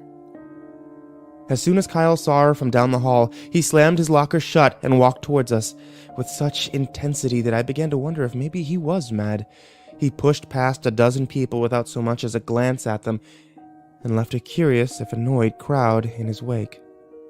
When he finally reached us, Kyle threw his backpack against the wall and swooped Kimber up in the sort of way that you'd see in old black and white movies. Everyone who'd watched all this unfold, including me, groaned in unison. Since most of the teachers weren't even bothering to take attendance that day, I went to calculus with Kimber and Kyle, where they had the same conversation Kimber and I had last period. Towards the end of the hour, the conversation faltered and became uneasy. Kyle and I exchanged a look over the top of Kimber's head, and I nodded at him. "Kimber," he said quietly, "did your mom leave a letter?" "What?" Kimber asked in surprise. I heard your dad talking about a letter on Tuesday, I said. "Oh." As we waited for her to continue, the bell rang for lunch. Everyone filed out of the room, but the three of us stayed, still sitting in our desks. "Kimber," I finally said. She sighed sadly and looked over at Kyle. "Yes." "What did it say?" he asked nervously.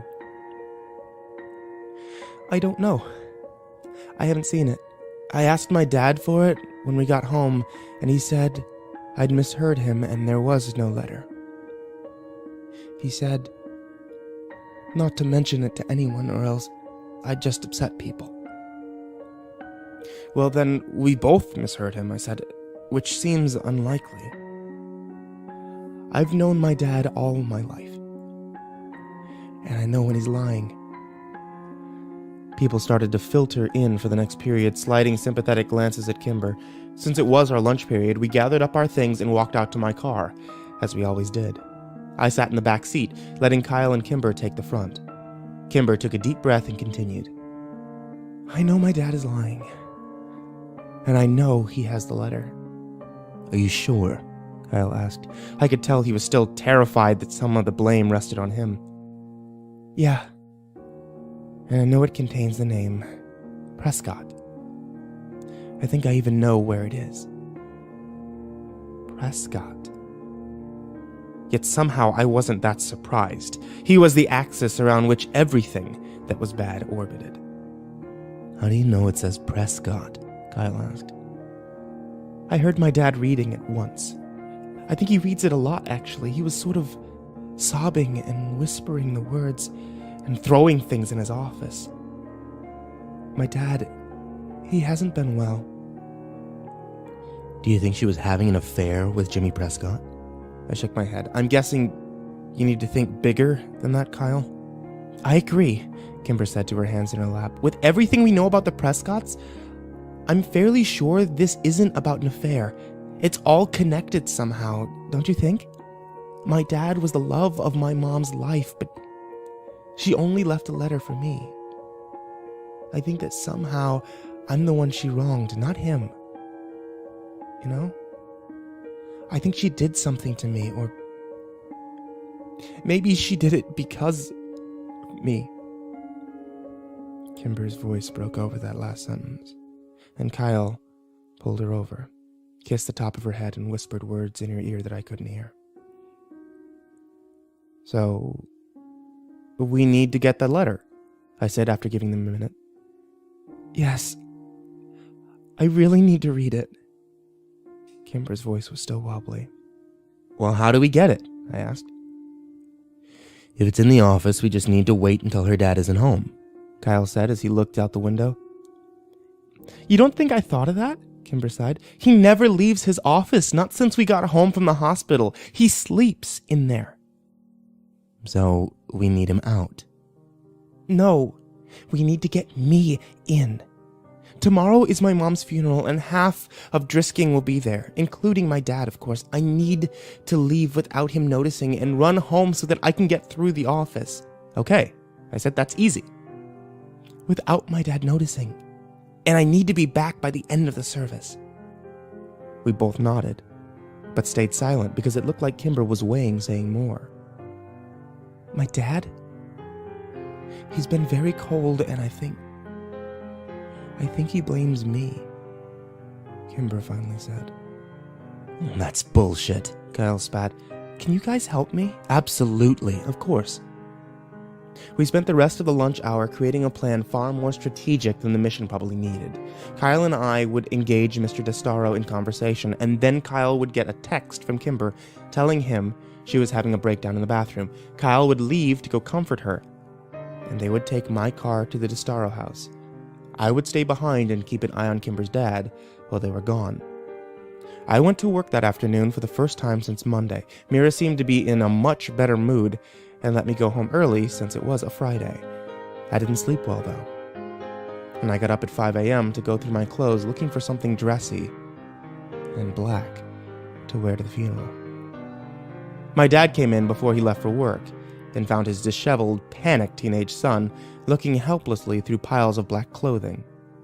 He smiled pityingly and led me to his own closet. Since my dad and I had not only the same face, but the same build as well, finding something suitable to wear was easy. I thanked him, and he asked me to apologize to Kimber for having to work through the service, and that he sends his love. Andastaro's funeral was at an Episcopalian church on the other side of town. I picked Kyle up at 9 and saw he was also wearing a suit of his dad's, though he didn't fit it nearly as well, and he was constantly pulling at the sleeves and readjusting the waistline. Unfortunately for Kyle, he was much smaller than his dad. We parked as far away from the church as possible, where we hoped no one would notice a car leaving. When we went inside the church, we saw that Kimber wouldn't have to do much acting to convince people she was having a breakdown. We found her at the back of the room, tucked into a chair, in a puddle of curly orange hair and tears. Kyle sat down next to her and pulled her into a hug. Jesus, Kimber, what's wrong? I kicked his foot and shot him a look that said, Really? Kyle bit his lip. Fuck. There's no one here, Kimber whispered against his chest. My mom grew up here, and she had hundreds of friends in this town, and no one came. We looked around, and I had to admit, the turnout was sparse. A few groups of 3 or 4 people standing together. Kimber's dad, who sat in a chair opposite the room of his daughter, with his head in his hands, and some family I recognized from barbecues at Kimber's house. Ex-Sheriff Cleary and his wife Grace were there, standing with a few of my dad's deputies and talking quietly in the corner. I could see why Kimber was upset. As we waited for the service to start, I realized I'd never been to a funeral before. I wished that we'd had one for my sister, but I knew we never could since Whitney was still legally alive. It made me sad to think that she would never be laid to rest. Only a few other funeral goers trickled in, and the pastor began getting people seated for the service. I noticed the casket at the pulpit for the first time. I was glad it was closed. Still, I had to wonder at the simple, unadorned, almost ugly coffin that had been chosen for Kimber's mom. I knew the Destaros had money, quite a lot of it, actually. It was an interesting, almost insulting choice. Poor Kimber.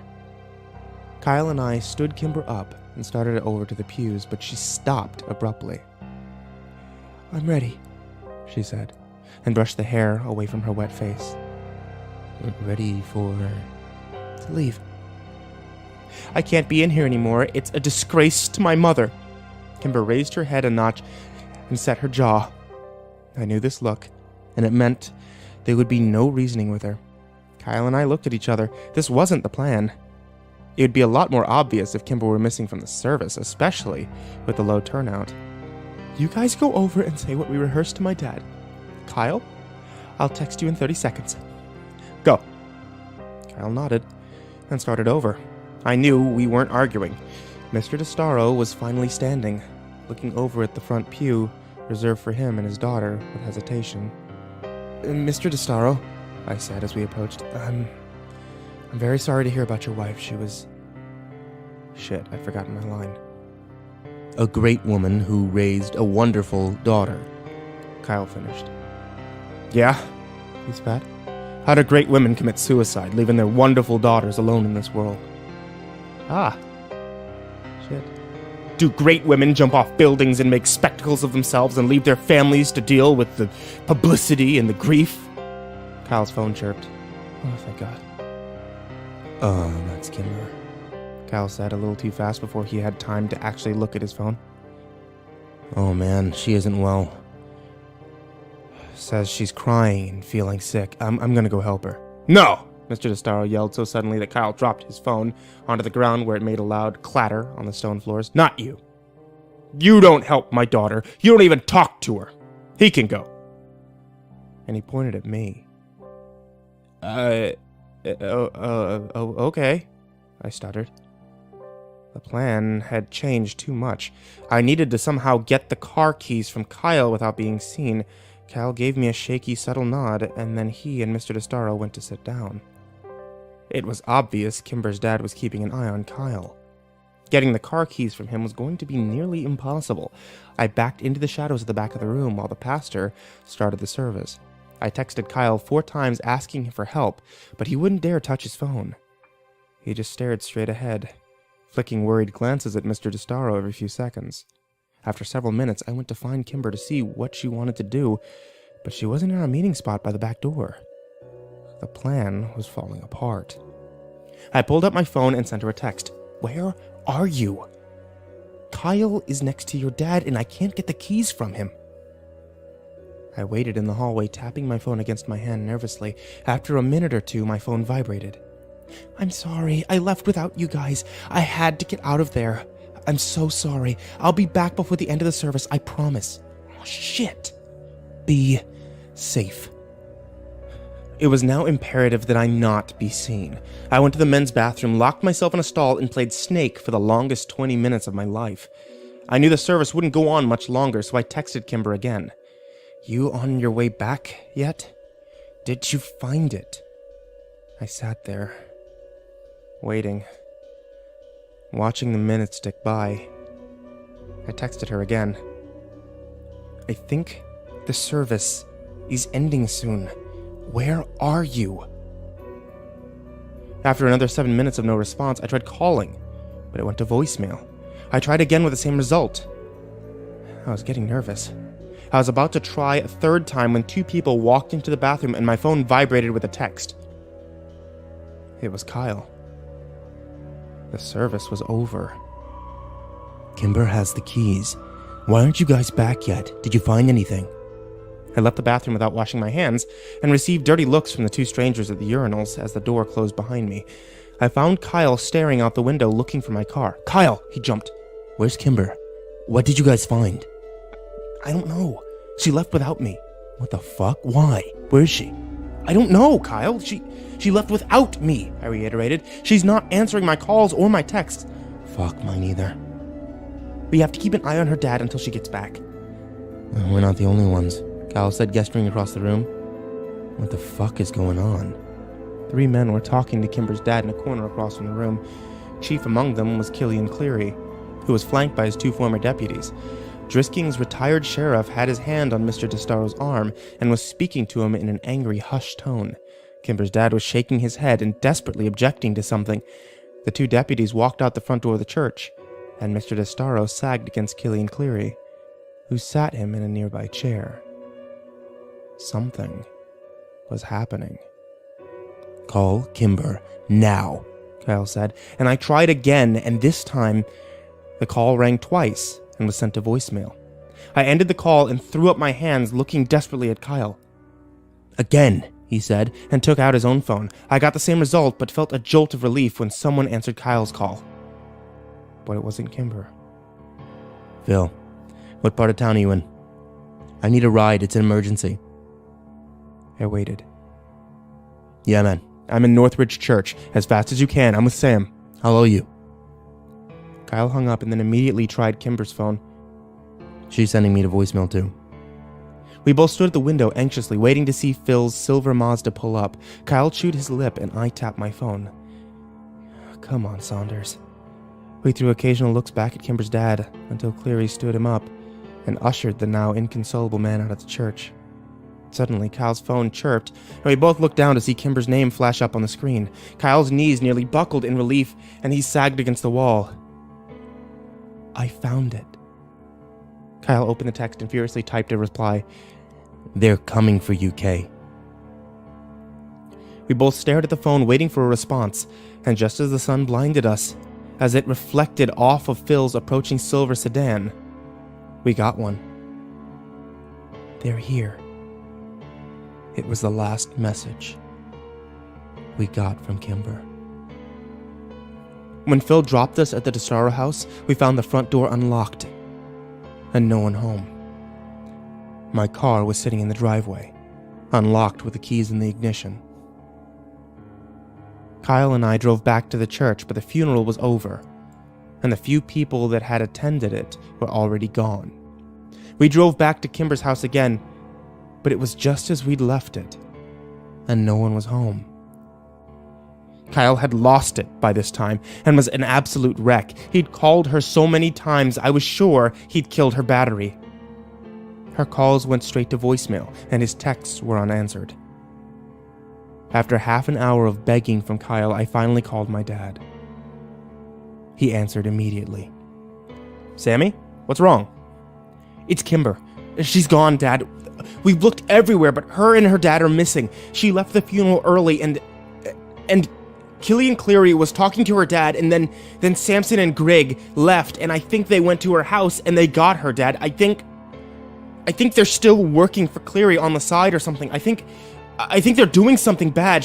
Whoa. Slow down. Come by the station and we'll talk. I'll take a statement from you boys, and I'll get a couple officers over to investigate the house right now. Just calm down, Sam. We'll handle this. I hung up and threw my car violently into reverse, jerking the wheel to the left as I hit the end of the driveway. Sam, how do you know? How do we know we can trust the cops? I'm not trusting the cops. I'm trusting my dad, I said. My words sounding hopeless, even to me. I turned into the sheriff's office and Kyle was out of the car as soon as I slowed down enough to park. By the time I got inside, my dad had Kyle by the shoulder and was nodding solemnly at everything Kyle was telling him. When my dad saw me, he motioned for an officer to take us to his office, and after a few minutes, he came in and sat down across the desk from us. All right, boys. I'm gonna have Officer Ramirez come in a few minutes and take a statement from you both. I want you to know that at this point in time, it looks like the DeStaros left town voluntarily. No way, Mr. Walker. Kimber would never. My dad held up his hand for silence. Let me rephrase. Jacob DeStaro left town voluntarily. Kimber is a minor and has no legal rights here. If her dad says they're leaving, then they're leaving.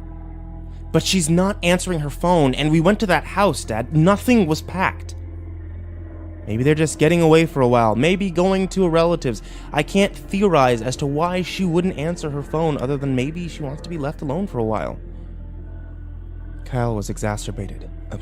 But, look, I know it's hard for you to understand, but losing a family member takes a toll on a person. Sam, you know that. We don't know how people are going to grieve, and we don't have a right to. I think it's very likely that Kimber will be back by the fall for school. The fall? Sheriff Walker, that's 2 months away. You need to investigate now. Kyle, I know you're upset, and no one said we're not going to investigate thoroughly. Like you investigated Whitney's disappearance thoroughly? I spat, and didn't regret the words. Sam, he snapped with more force than I'd ever heard him use. I'm tired of listening to you insinuate that I didn't do everything I could to find Whitney. I love your sister more than you can imagine. She's my daughter, Sammy. And I will never give her up. And what about the deputies that left the funeral to go after her? Kyle interrupted. My dad raised an eyebrow at me. Samson and Grigg. I ground it out through clenched teeth. He sighed. Boys, Samson and Grigg left the funeral because I sent them out on a call. I stood up violently, knocking over my chair in the process. Oh, come on, Dad! All right, that's enough.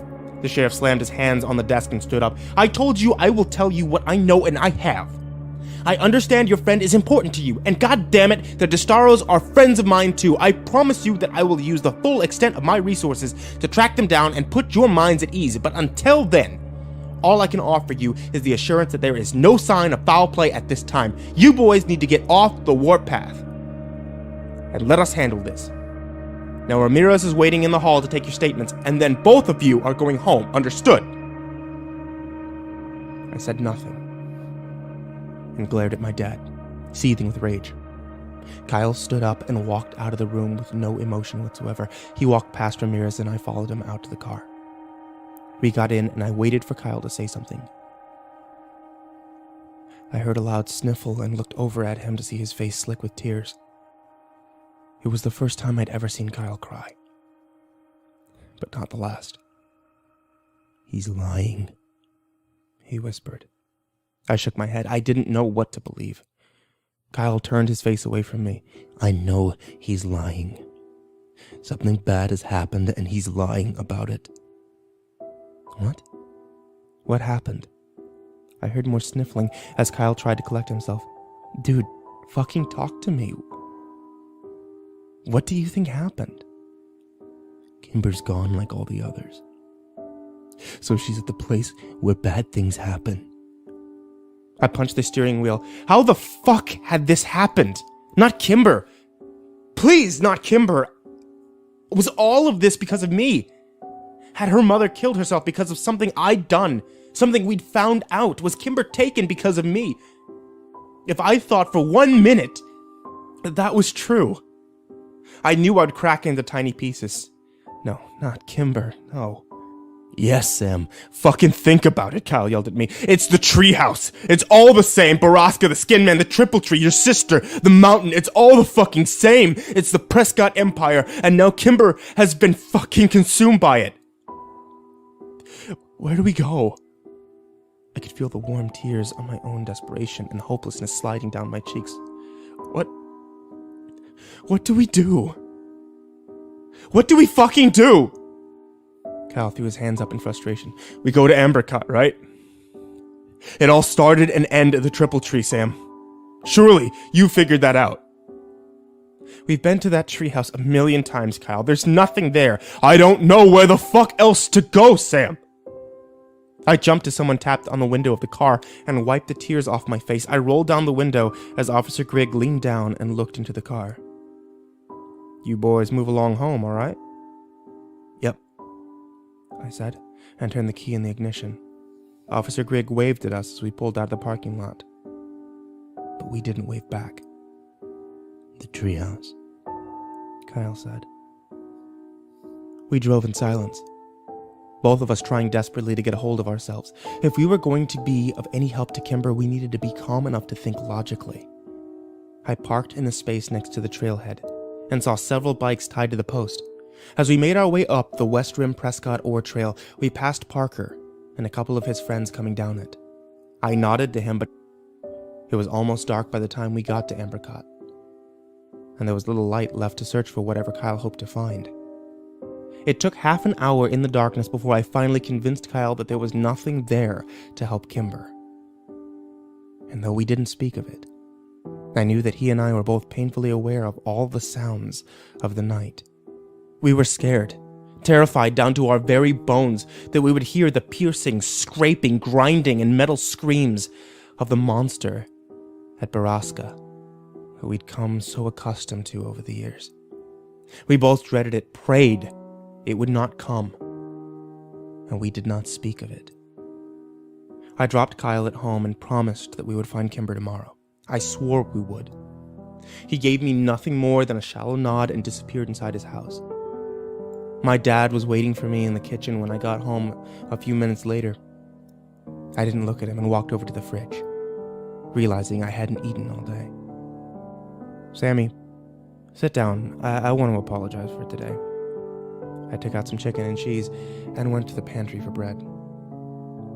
I know you're scared, and I know that a lot has been going on that you can't exactly relate to, he sighed. And and had been depressed for a long time, Sam.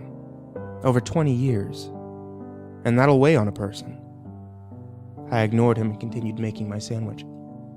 I was dying inside, wondering if I could ever trust the man I'd called Dad my entire life. She was suffering, Sam. And sometimes people who suffer that deeply don't know of any other way out. She knew her depression was hurting her husband and her daughter.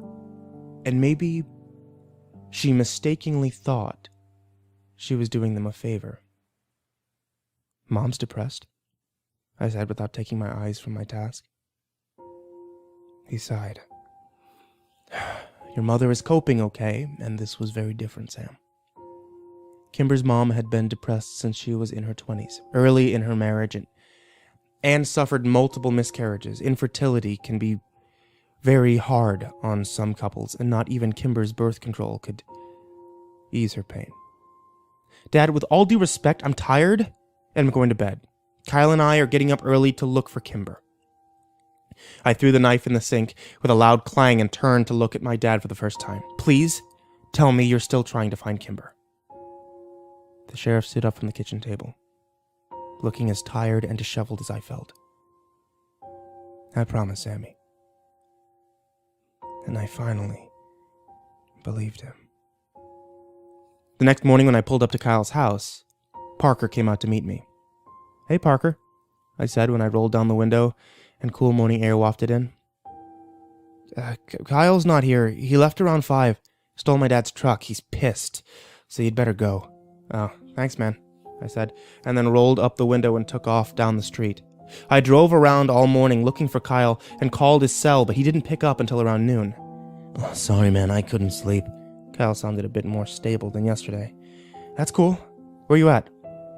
I don't know exactly. A rare spot where I'm getting service. You in the woods? Yeah. She's out here, Sam, somewhere in these mountains. I can feel it. I know it. All right, well, let me meet you. Okay. Just come down to the West Rim Trail. I'll meet you there. I was only 5 minutes away, so I arrived before Kyle had time to get down the mountain. Mr. Landy's red Dodge Ram was parked haphazardly in a no-parking zone, and I figured it would probably be towed by the time we got back. I doubted Kyle cared at this point, though. I crossed my arms and leaned against my car as I waited for him, staring up the dirty red trail in impatience. When Kyle finally showed, half an hour later, he was covered in sweat and dirt and ejection. So, I said, pushing off my car. No, nothing, man. All right, well, let's keep searching. We hiked miles and miles of the mountain that day, but we didn't find any sign of human life. And for the next few days, if the sun was out, so were we. Kyle was growing more and more desperate, crossing into private property to look for logging equipment, and mapping out the county's many mines to search the abandoned buildings. But the mountain was big, and the needle buried deep in the haystack. And as the days slipped away, so did Kyle's sanity. Every time I saw my dad, he would give me a somber look and promise me that they were still looking. It seemed to me that even he was growing concerned.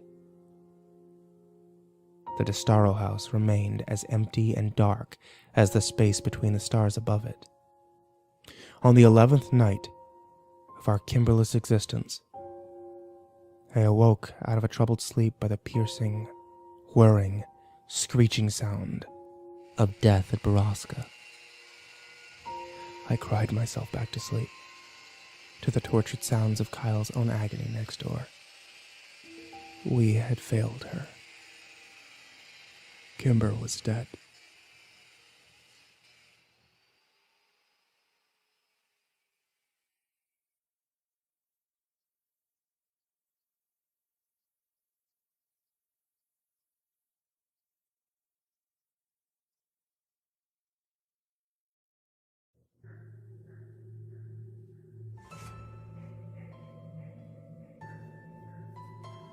When I pulled up to his house the next morning, I could tell Kyle had cracked. His skin had taken on a yellowish color and his voice was flat and void of emotion. It's not over yet, Kyle, I said as he dropped into the seat next to me. Yes. It is, Sam. He all but whispered. No, I don't believe that. Kimber's dad is missing too, you know? Maybe it was him instead that was... Yeah, that was...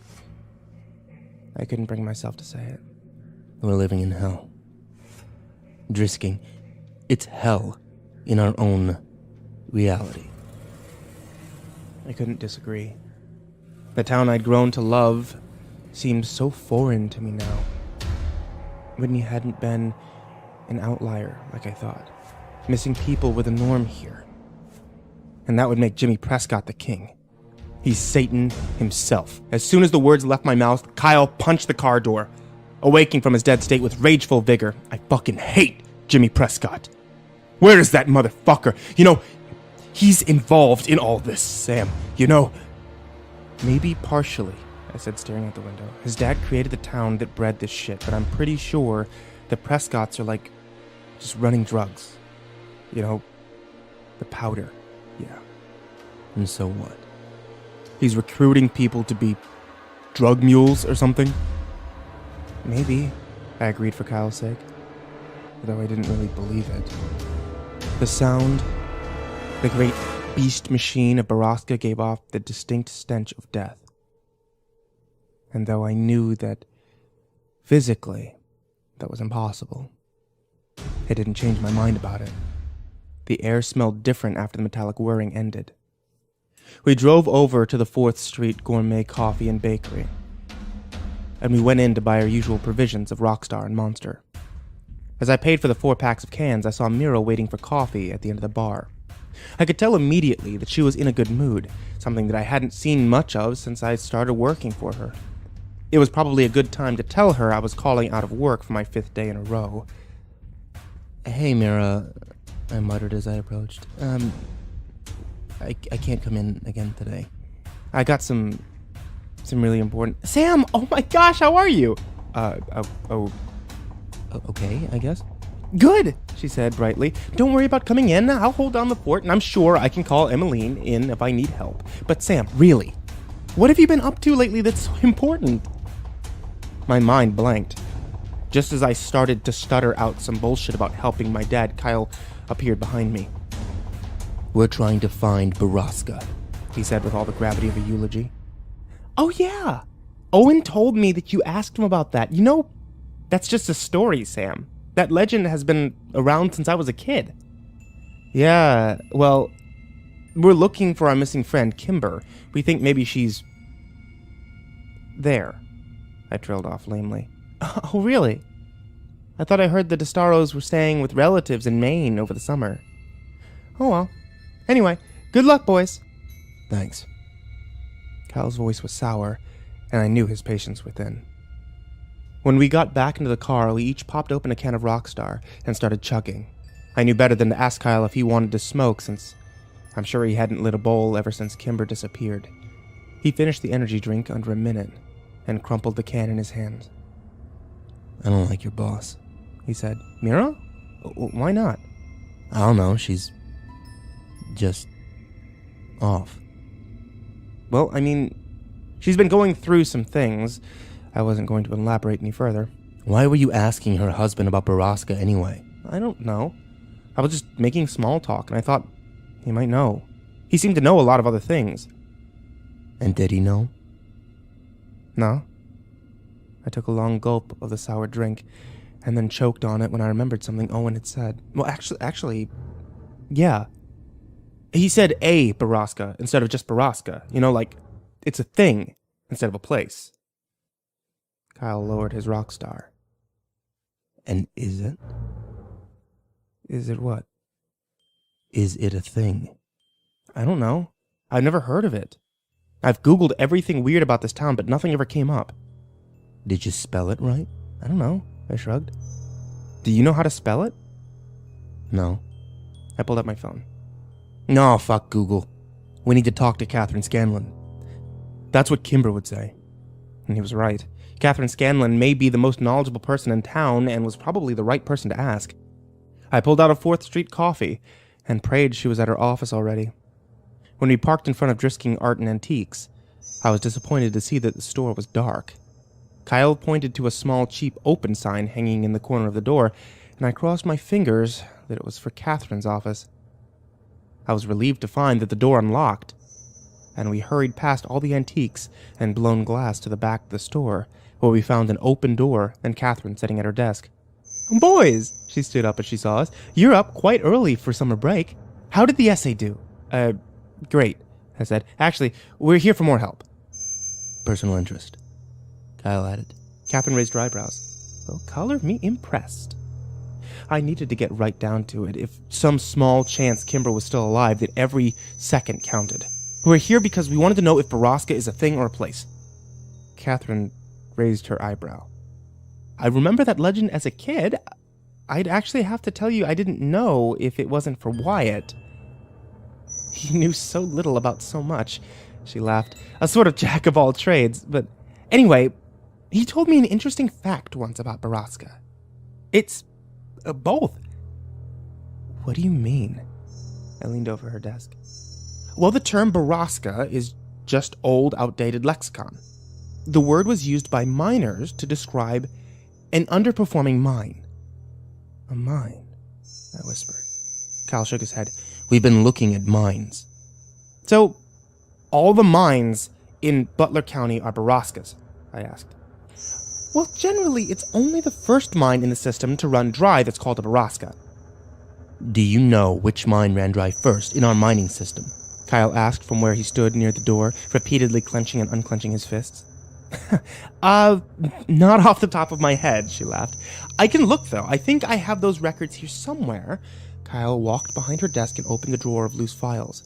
This is an odd thing to be interested in for boys your age, but I'm guessing I should be glad you two are so eager to learn, especially over the summer. Yes, ma'am. Very eager, said Kyle. Is the Borrasca, the first mine that ran out of ore, was that by chance the same one those kids disappeared in?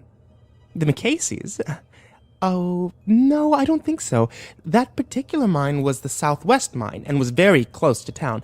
I think it was one of the last to close, actually. Here we go. This packet should have that information. Catherine spent far too long moving books around on the desk to make room for the stacks of papers that she had. Kyle and I paced around the room nervously, trying to appear casually interested, while the energy drinks started to course through our systems. Here we go. The first mine to close was the North Central Mine, which was...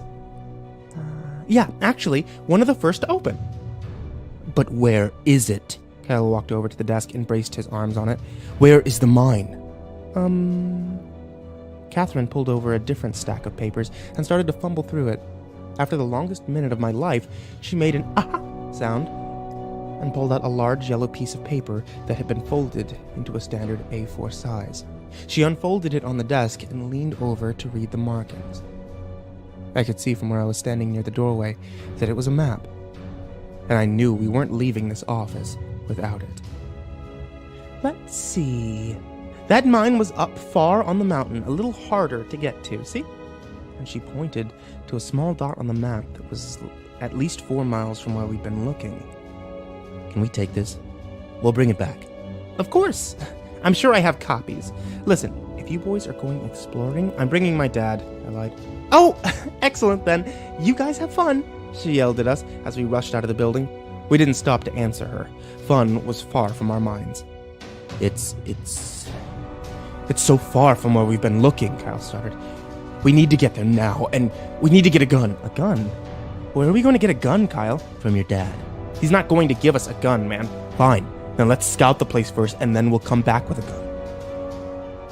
That didn't seem like a good idea to me either, but what choice did we have? After studying the map for several minutes, we realized that the easiest way to access the mine was still through the West Rim Prescott Ore Trail. We parked at the trailhead and made the familiar hike down the marked trail and then up the beaten path, realizing that we'd have to travel past Ambercott Fort on the way, and I knew in my heart that we were going the right way. We were walking that same path that so many people before us had on their way to Borrasca.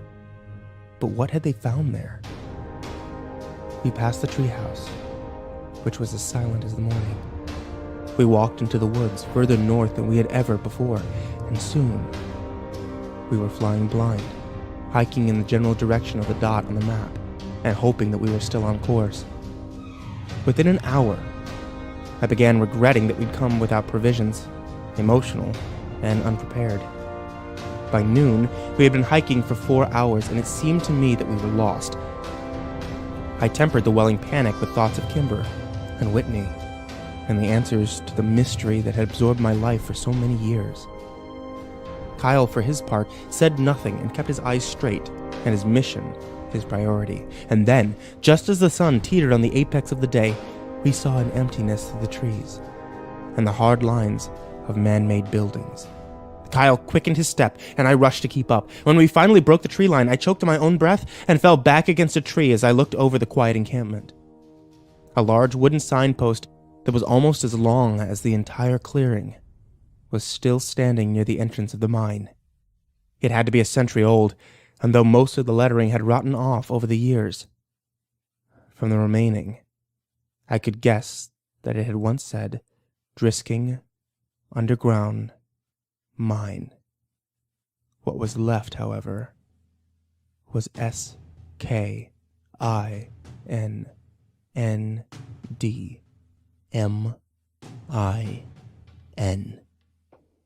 Skinmen.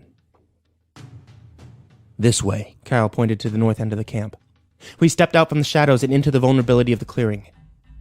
There were several large buildings still standing, and the boarded-up entrance to the ore mine was set back in the mountain. We're not going in there, I whispered. Let's try the building, he said, and pointed towards one nearby, which was the largest and at least 2 stories tall. We counted to 3 and then ran across the camp to the large wooden doors of the old building. They were cracked open, and when we squeezed inside, I had no doubts that death was indeed present in Borrasca. We were standing in what I guessed was a refinery, and in the middle of the room was a large, silver, conically shaped machine. A conveyor belt fed into it, and the room had a sour smell. Even the dirt beneath our feet seemed to have taken on a crimson tint. This is the machine. This is where they take them, I said. This is the place where people die. Kimber isn't here. Come on. I was only too happy to squeeze back out the door of the building and tiptoe around the side. We rounded a corner and almost ran into a recently waxed, shiny green truck parked there. This is Jimmy Prescott's truck, I breathed. I know whose truck this is, Kyle growled.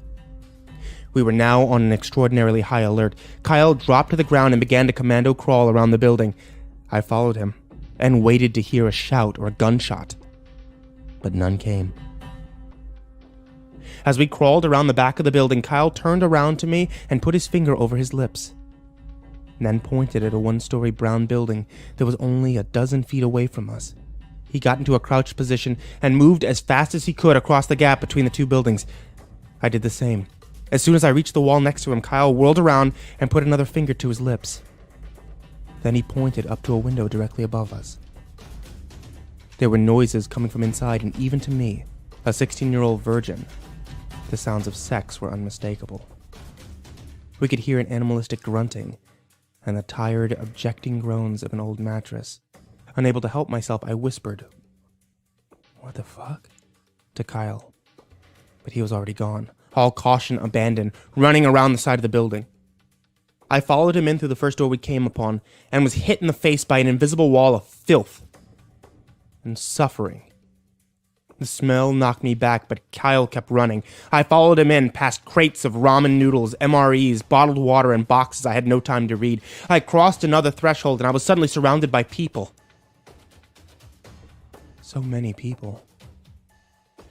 I skidded to a halt and realized I was standing in some sort of dorm.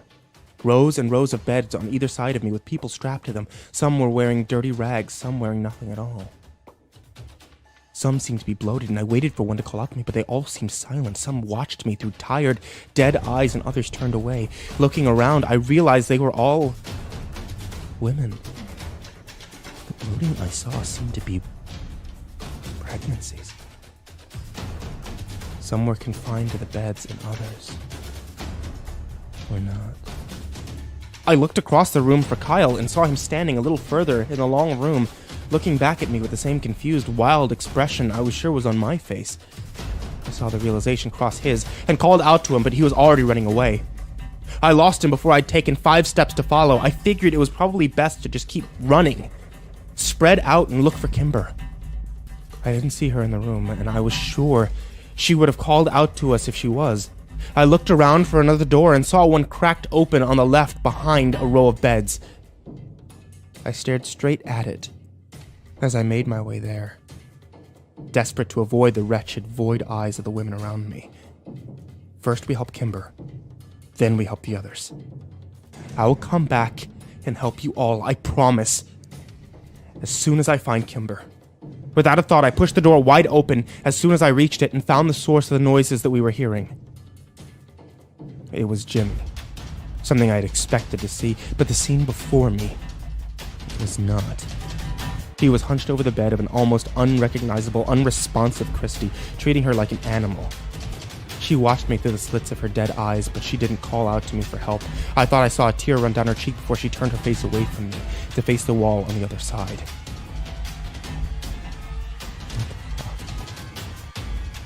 I didn't even realize the words were audible. I had never seen the depths of human suffering. Jimmy's head snapped around to look at me and briefly registered surprise before he smiled at me in a way that turned my insides to ice. He didn't stop what he was doing, and I wanted nothing more than to run over to him and push him off of Christy, but to my utter shame, I couldn't force myself to come any further into the room. Sam! Sam! Kyle's voice echoed through the building, and I immediately cured myself of my paralysis. I found myself running back into the miners' dorm and away from Jimmy Prescott and Christy. Kyle! Back in here, please. I found Kimber. I followed his voice through the maze of beds and rooms, and a cacophony of voices began to follow me. Help us. Please. There were maybe only a handful of girls yelling at me, but it sounded thunderously loud as it filtered through my guilt. The weight of their misery dropped down upon me, and it almost pushed me into the ground. I'll get help. I'll help you, I promised them as I followed Kyle's voice, still screaming desperately from an adjacent room. I sprinted across another threshold and saw him, hunched down near a corner bed, helplessly yanking on a leather strap attached to it. I slammed into the bed and fell to my knees, trying to work out what he was doing and how I could help him. I tried not to look at the bed because I knew I couldn't see her like that. I couldn't bear it. If Kimber looked at me through the same accusing, empty eyes as Christy and the others had, I might lay down on the ground beneath her and curl into a ball. Go around to the other side and buckle the other 2 straps. Kyle had the high-pitched voice and wild, desperate eyes of a madman. I ran around to the other side and did as he said, with shaking, awkward hands. Oh, boys. Jimmy's voice rang out from somewhere in the building. I had just freed Kimber's ankle and was working on her wrist. She whimpered when she heard him and buried her face in my shoulder. Do you think you're hiding? I know where to find you. I know right where I put that girl. I'll fucking kill you, Prescott, you sick cunt. I'll fucking stomp all over your bones and bleed you out, you little motherfucker. Kyle had lost all reason and strategy. He was filled with rage instead of fear, and it scared me even more. I pulled Kimber's wrist from the final strap and yelled, Go, now! We pulled Kimber off the bed and quickly realized that her legs could barely support her. She was heavily sedated and breathing weakly. We braced her on either side and moved as quickly as we could through the nearest doorway away from Jimmy. We were in another dorm, though this one was filled with mostly empty beds. I could see sunlight shining through the door at the end of that long room, and we raced towards it as Kimber made little cries of pain. I didn't think my heart could break anymore, but I was wrong because in the next moment, it did. I almost dropped Kimber when I saw her staring at me. Her eyes were hollow and uninvested, and when I turned towards her, she looked away immediately, as if she couldn't stand the sight of me. Whitney, I said weakly. Sam, let's fucking go, Kyle screamed. I can't. I turned towards him, tears running down my hot cheeks, and Kyle saw her too. I can't stay, Kyle said, still moving towards the door. I have to get Kimber away from here, please. But he knew I wasn't going anywhere now. Good luck, bro, I said. And then we were both running in different directions. Whitney's hair was long, but it was thin, as was her face. Everything on her looked brittle except for her stomach, which bubbled out from her like an overblown balloon. She refused to look at me and flinched at my touch as I tried desperately to unbuckle her from the bed. I hadn't even finished the first buckle when I heard Jimmy walk up behind me. I didn't bother to look at him or stop trying to free my sister. I didn't know what else to do. "I admire your girt, kid," Jimmy said, and then sat down on a bed behind me and continued to watch me, giving no objection to what I was doing. "You probably think your friends got away, but there's no sense in false hope, is there?" There's no sense in any of this." My voice sounded frail and it cracked with the last word. "You're wrong about that," Jimmy sighed. "But just so you know, I've got Cleary out there looking for them already. People making a lot of noise coming off this mountain. Trust me on that." Sheriff Cleary. I was desperate to keep him talking, anything to keep him from trying to stop me. "Oh yeah. You know, he was supposed to retire from the business, but unlike the previous sheriff, he kept a few horses in the race." Horses? Nothing made sense. "Yep." Jimmy slapped the bed next to me. "We call these buildings the stables." I dropped the last buckle on the floor and looked down at Whitney. I expected her to spring up and run towards the door while I went after Prescott, but all she did was rub her wrist and itch her collarbone, and then she put her arms back where they'd been, turned her arms away from me, and shut her eyes. I slumped down onto the bed next to her. I picked up her cold hand. If she wasn't leaving here, neither was I. It was over. I sent a silent prayer up to a God I didn't know and wished my friend's safety. "Do you know what this is, Sam?" I shrugged. It didn't seem to matter now. "It's all about the babies." I stared down at Whitney and her swollen belly, but gave no indication I was listening. "You wouldn't believe how much money is in the industry. I mean, my dad was a smart man, and he knew we didn't have anything of value to sell. And back then, the Prescotts were dirt poor, out-of-work miners just like everyone else in town. He first got the idea when he sold my older brother off to pay for the legal fees to fight the city. I mean, some people will pay 5 figures for a newborn, you know? Even back then. And the organizations that buy them, well, they buy in bulk. But we still make a killing off them, and our overhead is very low." Jimmy stood up and pulled a gun out of his waistband and threw it on the bed across the aisle. "You know, try to understand, Sammy. It's not just about the money. We use the stables for community services too. Lots of people in town come to us, ever since the 50s. I couldn't take it anymore. I didn't want to be here listening to this. I didn't want to see Whitney so broken. I didn't want to wait for inevitable death. It was torture in the purest form. What are you waiting for? Why don't you just kill me? This isn't a James Bond movie. I don't care about any of this shit." Jimmy laughed loudly, as if it was the funniest thing he'd ever heard. "Kill you? Christ, kid. If I could, then I already would have, but I'm not allowed to kill you. I've been trying to decide if I want to fuck your sister right in front of you, though. She's not one of mine, but it might be worth it just to see your face. Just kill me and let her go. Fuck, I'll kill myself if you let her go." I stood up from the bed, and Jimmy took 2 steps towards me and punched me hard in the face. I fell back down onto it. I moaned as I fought the tears and stars behind my eyes. "I can't let her go, you little fuck. She's got one of our community service babies in her. Grace says she's got another week to go, 2 tops." Jimmy looked down at Whitney and frowned. "She's been putting out shit babies, though, and as soon as this one's out of her, she's got a date with a shiny gentleman."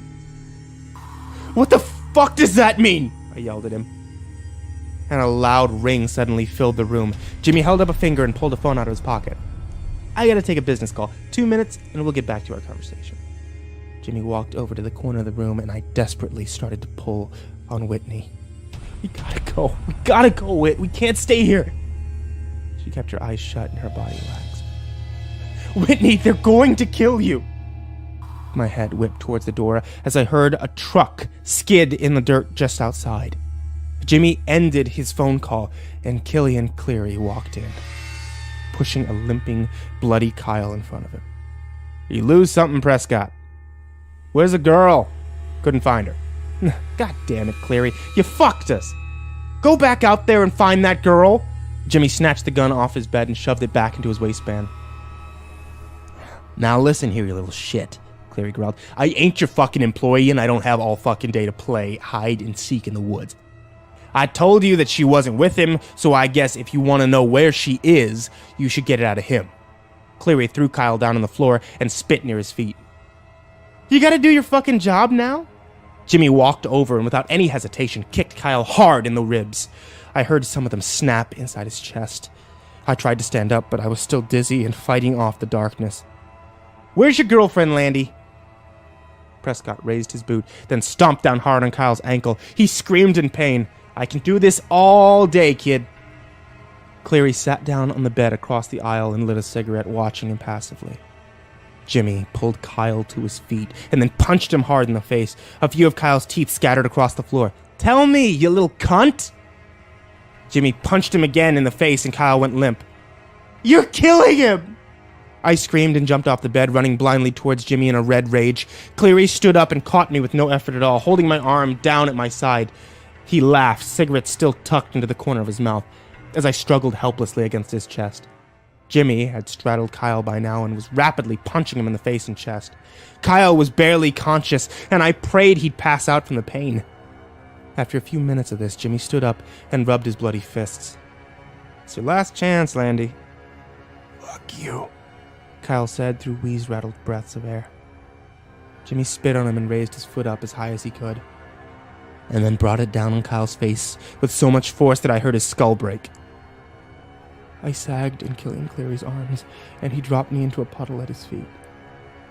Jimmy bummed a cigarette off Cleary, and they stood next to Whitney's bed, watching me cry. Jesus, what a mess. After a few minutes, Cleary flicked his cigarette out and pulled out his phone. All right, Sam. Take your friend. I couldn't have heard him right. Fuck that. The little Landy shit ain't leaving here. You want to clean this mess up, Prescott? I stood up and my knees didn't buckle beneath me. I'm not leaving without my sister, I told them. Jimmy laughed. Yes, you are, Cleary said. If you want to save your friend's life, he ain't dead yet, Sam, but he will be soon. He tossed his keys at me. The road off this mountain is back by the refinery. I let the keys bounce off me and fall to the floor. Cleary swore at me. I knew he was right. I was a coward, and I would leave my sister and all the others here just so I could get away and save Kyle's life. I picked up the keys and then, without looking at the two men, I picked up Kyle by his shoulders, and his head rolled back as if it was no longer attached to his spine. His face was a collage of pulp and blood, and I struggled to stay calm and breathe as I dragged him out of the building. Cleary and Prescott watched me, taking drags off their cigarettes and saying nothing. I knew they were probably lying to me. Kyle would be dead by the time I got him off the mountain, if he wasn't already. I opened the door to Cleary's old Ford and placed Kyle in the front seat, wincing as his head rolled around like a ball on a string. It took me almost an hour to get down the mountain, even though I took the overgrown road at ridiculous speeds and did everything I could to destroy the shocks on the truck. I sped into the hospital's emergency zone and found a medical team waiting inside the door. It was clear that they'd gotten a call to expect me because they already had a crash cart with them and an IV ready to push into Kyle's wrist. I left Cleary's truck where it was and spent the next 2 hours in the waiting room calling my dad over and over again and crying over an Architectural Digest magazine. No one came to take a statement from me or ask me any questions. Kyle's mom arrived just before my dad did and started screaming as soon as she saw me. My dad walked in behind her and had a deputy restrain her. He drove me home in silence, but I couldn't take it for long. Is anyone going to file a police report? Does anyone even fucking care what happened? Sam, he didn't turn to look at me. I'm doing my best to do damage control on the situation, but if Kyle dies or his parents sue, there's nothing I can do to keep you out of court. You think I did this? I screamed at him. We're not going to tell your mother, all right? She has enough to worry about. Dad! Kimber! It was fucking Prescott! And Sheriff Cleary! Yes. You arrived at the hospital in Killian's truck. We already talked to them both. I was so frustrated and full of rage that my next words came out, a jumbled, stuttered mess that ended in a helpless scream. We pulled into our driveway and my dad turned off the car and finally turned to look at me as I struggled to catch my breath. Samuel, we will never speak of this again. Do you understand? Are you fucking kidding me, Dad? Kyle might fucking die. I saw Kimber. Enough. If you want this to go away, you will keep your mouth shut about it. Make no statements to anyone, and I'll hire the best lawyer I can afford to clean up your mess. I don't know why you beat your best friend almost to death, and frankly, I don't want to. Fuck you! I screamed at him and threw open the door to the cruiser. I ran then, away from him and the house and my broken life. He didn't come after me, not that day or any other. Since everyone thought I was a violent thug, nobody let me stay with them and I called around. I eventually went to a motel far outside of town and drained the last of my savings from work, paying for the room. I went back to pick up my car from the trailhead, but it was gone and I hoped it was Kimber who had it and not a tow yard. I ran the paper every morning for some mention of Kyle's condition. I saw the Daily's birth announcement about 10 days later. They had just had a son that they named William. The whirling, twirling, shiny gentleman lit up the valley with its stench and song of death that night. It was the last I ever heard it. I stayed in Drisking long after the money had run out, and I was sleeping on the concrete behind the motel. I stayed until Kyle was released from the hospital, a mute, empty-eyed, soulless vegetable. I went to see him once, while only Parker was home, and threatened him until he let me inside the house. When I assured myself that the Kyle I knew was dead, and only his empty husk remained, I left his house and hitchhiked out of town. And after I spent 4 drunken, drug-fueled years in Chicago, I came home one day to find a letter waiting for me. It didn't have a return address, but it was postmarked California. I knew it was from her before I'd even picked it up. She'd written so many of my assignments for me that I knew Kimber's handwriting better than my own. Inside it was a letter. The letter. I read it only once, many years ago, until I sat down to transcribe it today. My Kimber, I know you aren't going to understand why we did the things we did. It was all born out of love. At least it started that way. You're everything to me, and you'll always be my daughter, do you understand? And I'm leaving this world because of what I've done to you, not because of what you are. I don't want you to be upset about what you are, because who you are is beautiful. My dearest, this town has done horrible things, and all of us who live here are guilty. Read this letter and leave this place. I need to tell you all of this. I need to start at the beginning. Somewhere along the way, decades ago, the majority population of Drisking became unable to bear children. Most people blame the town for letting the iron ore seep into our water during the collapsing of our mines. This is the same water table that still provides the town water today. They were never quite able to fix it. And ore is toxic, and exposure causes infertility. The town did and still does suffer greatly from this effect. And the Prescotts, they solved the problem that no one could solve. It was an ugly, crass solution, but most people were happy to look away when they were able to raise families again. You see, they took girls, mostly women from other places, and they impregnated them and gave us their babies. And the town came under the care of Thomas Prescott when he started to sell some of the babies on the side for a profit to rich couples. And the sheriff, he helped them do this. But then an ugly rumor started that they were selling to human traffickers. And the Prescotts had to offer triple the price for girls. And in turn, we began to murmur.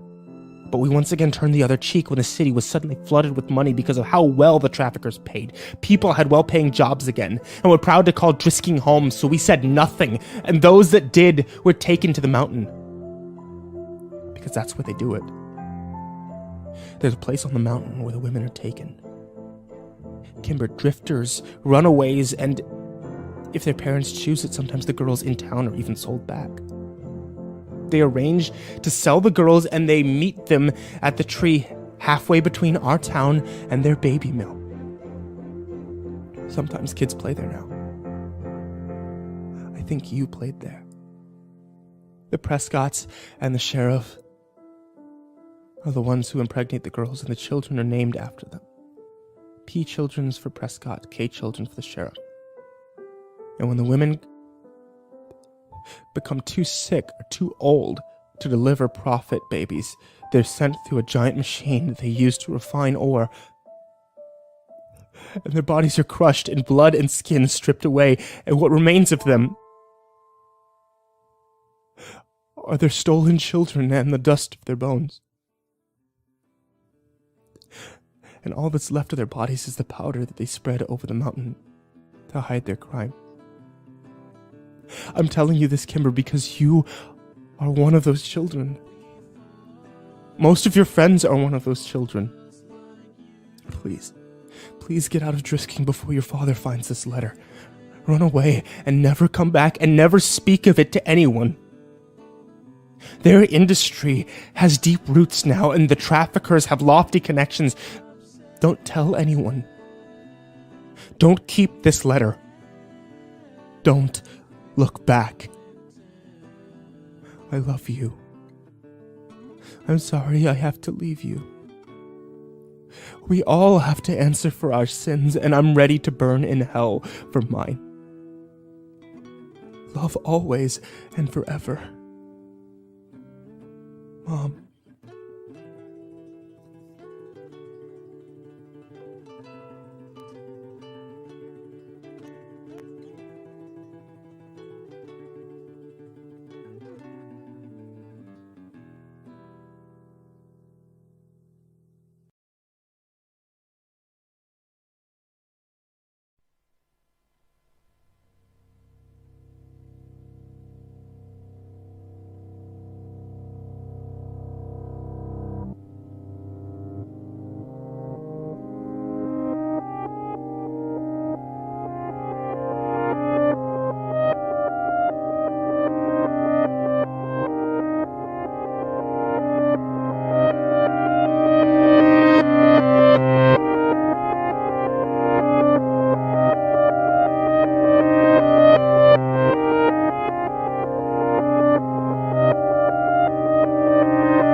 How long had I been asleep? And when had I realized that I wasn't anymore? I watched the ceiling fan circling slowly above me, doing nothing to dissipate the clouds of cigarette smoke that had drifted above my room for years. I started most mornings this way. But no, it wasn't morning, was it? I turned my head towards the bedroom window and confirmed the sky was dark outside of it. The last thing I recalled was being in the bathroom, and then silence and sweet darkness. Seth. I sat up and chugged an old bottle of water sitting on the floor next to the bed, and then threw the empty bottle at my closet door. I lit a cigarette and took a long drag, releasing a cloud of smoke up into the apathetic fan. It floated idly above me. Pulling on an old hoodie, I walked out into the small living room of the apartment I shared with my roommate. "Evening, princess." Seth was reclined on the end of the couch, fingers flying across the keyboard of a notebook sitting on his lap. A confusing yet edgy indie movie played on the TV in front of him. This was pretty much Seth's life on any given day, and it's perfectly summed up in all of my interactions with him since I'd moved in. Well, all of my sober interactions with him anyway. I pulled down on my sleeves to subconsciously hide my arms, like it made any sort of difference. But of course it didn't. Seth already knew. He noticed what I was doing, and his smile fell into a sobering look. "Found you passed out in the bathroom again." "Sorry," I rasped, and reached for a half can of Mountain Dew that had been sitting on the counter for God only knows how long. "Did you realize how difficult it is for me to drag a 6'3" dude out of the bathroom and down the hall to his room?" "Next time, just leave me there, man." "Hardly. You would have choked on your own vomit." I shrugged. I knew this was the death lurking for me in the future, but heroin afforded me one convenience that I refused to part with. Sleepless dream. I'd die before I surrendered that. Besides, if the nightmares came back, I'd probably just kill myself anyway. "You had some visitors today while you were passed out. Dreddy stopped by." "Yeah? Yeah. He left you some more drugs. Said you could pay him when you had the money. You know, he must be the sweetest, most generous drug dealer in all of Chicago." "Where is it?" "You were sleeping like a baby in the tub, so I just left it next to you," Seth said. "Cool. In the toilet. Dude. Look, man, if you die, I don't get your half of the rent. And if I don't get your half of the rent, I have to get a real job. It's just business, not personal." Of course, it wasn't true. Seth and I had met at a darker time in both of our lives and shared the sort of bond that's only forged in such circumstances. "Oh, who was the other?" I asked. "The other what?" "The other visitor." "Ah, a girl, actually. I told her you were out, figured you'd prefer I tell her that over the truth." "Did she say what she wanted?" I asked. "No." I swore. That was never good. It was probably just some girl coming over to beg for free drugs, which I didn't currently have because Seth had flushed them down the toilet, and I would never let her touch my private stash. That has to be it. What the fuck else could she want? Great. So some chick either wants a hookup or is coming over to tell me she's pregnant. Seth scoffed. "You wish.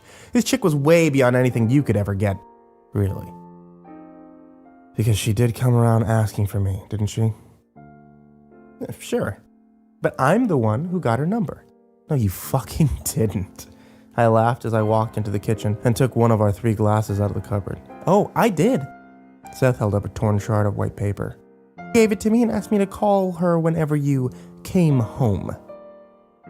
He used air quotes in the last 2 words. "Yeah, well, don't. I don't want anything to do with..." There was a knock at the door. I shot Seth a poisonous look. "What?" He threw up his hands and stood up. "She's really hot, and you can't stand in the way of true love." "Don't open it," I warned as he walked over to the door. "Sorry, Sam, but you know I have a thing for redheads." "Redheads? What? Do I know any redheads?" I couldn't place one for the life of me. And then Seth opened the door to reveal Kimber DeStaro, standing on the other side. I suddenly felt like a bucket of ice water had been dumped onto my soul. I had a few seconds to study her before her eyes found me leaning against the counter in the kitchen.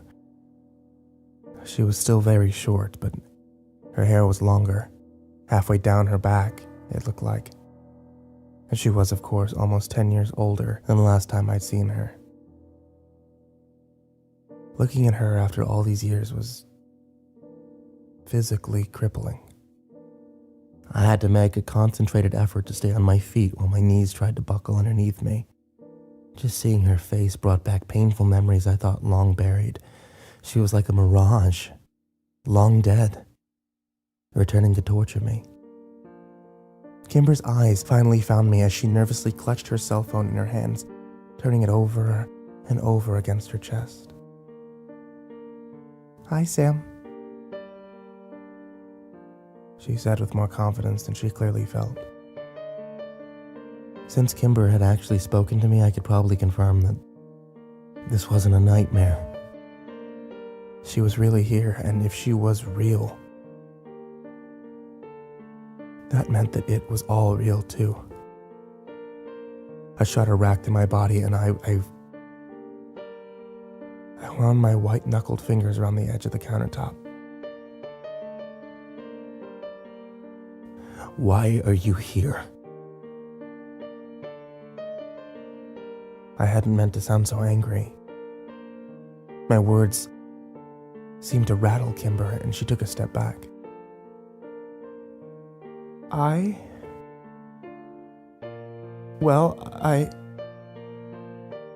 Seth watched the exchange with interest, but still didn't intervene.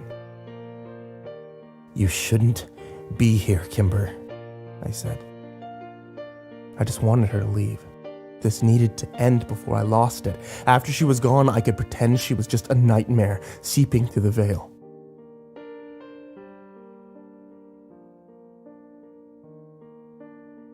Kimber hesitated. I saw her calculating in her mind as she watched me, her lips moving only slightly as she organized all the variables in her head. It was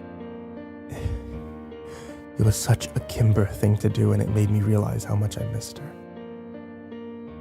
I saw the exact moment Kimber found in her mind what she was looking for. "Did you get my letter?" she asked. "Yes." "And?" "And I threw it away." Lies. She faltered only for a moment. "Did you read it?" I didn't say anything, but I knew she could read the answer in my face. When neither of us spoke, an awkward tension began to bleed into the room. "So, I'm Seth," my roommate said, still casually leaning against the door. Kimber held my stare for a moment longer and then broke it to finally walk into the room. Seth let the door close behind her. "Kimber," she said to him. "And how do you know Sam?" "We grew up together." "Neat. Sam and I were cellmates in prison." "Seth!" I snapped. "I was in for super sexy felony computer crimes. Sam was in for, I swear to God, Seth," I warned. "Harder stuff." "Good night, all," he said cheerfully and left the room. I kept my eyes on him as he made his way down the hall to his room, cursing his every step. When Seth's door had finally closed behind him, I reluctantly let my gaze drift back into the room. Kimber was watching me with an expression I couldn't read. I didn't like it. "The letter?" she repeated. "Yes, I read it." Kimber continued to stare at me, waiting for more. She cracked me just that easily. I don't know what to say. I ran my hands through my mess of dark, unwashed hair. "I'm sorry that we didn't.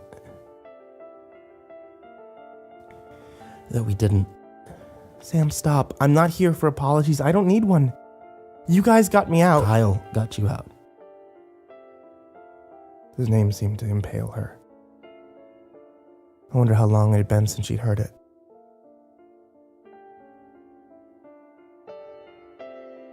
"Well, that's kind of why I'm here. There are others, Sam. Women who never escaped that place." "Yeah." I want to help them. How? I want Drisking to be exposed. I want what they've done to be known to the world. Yeah, so do I. So do a lot of people, but the majority of us aren't in a real position to do anything about it. I needed a drink. I pulled a plastic bottle of cheap vodka from the freezer and poured it into a glass. You want some? I asked. Almost as an afterthought. God, yes. Yeah, I took another glass down from the cupboard, filled it, and handed it to her. She drank half of it in one sip, which seemed to steady her. So, what do you want from me, Kimber? I asked as she set the glass down. I want you to come back to Drisking with me. I laughed and tipped my glass back, allowing the hot sting of the alcohol to unfurl down my throat. I'm serious, Sam. Yeah, the answer is no. We'd never leave that place alive. We did once. We're not going back. I have a contact. You know, someone on the inside. The inside of what? Drisking? Borrasca? The sheriff's office? They know stuff, okay? They're willing to help us. That's all we need to know. No. We need a lot more information than that, and you'll get it. Later. After we get there. Did you really come all this way from California to ask me this? After 9 years? Actually, I wasn't asking. Kimber looked at me coolly and crossed her arms in front of her with ironclad conviction. This wasn't the Kimber I remembered. I didn't know this woman. So somebody told you that they were going to help you take down a very highly connected and protected crime syndicate, and you believed them. I didn't say that. So you don't trust them? I didn't say that either. Yeah, well, this isn't happening. We'll be dead the minute we cross the county line. Are you saying you won't go? Fuck no, I won't go, I said, pouring myself more vodka. All right, Kimber said, and set her glass on the table beside me. Well, thank you for the drink, but I have to go. Something lurched inside me. I couldn't let her leave. Not when I had just gotten her back. So why was I being such a dick? Wait. I took a step toward her before I realized what I'd done. Where are you going? I told you, she snapped as she started towards the door. I'm going to Drisking. I was on her before she finished her sentence and yanked her away from the door. The hell you are! I told you I was going, Sam, and I fucking meant it. I didn't know you intended to go alone. That's goddamn suicide. I don't care. It needs to end.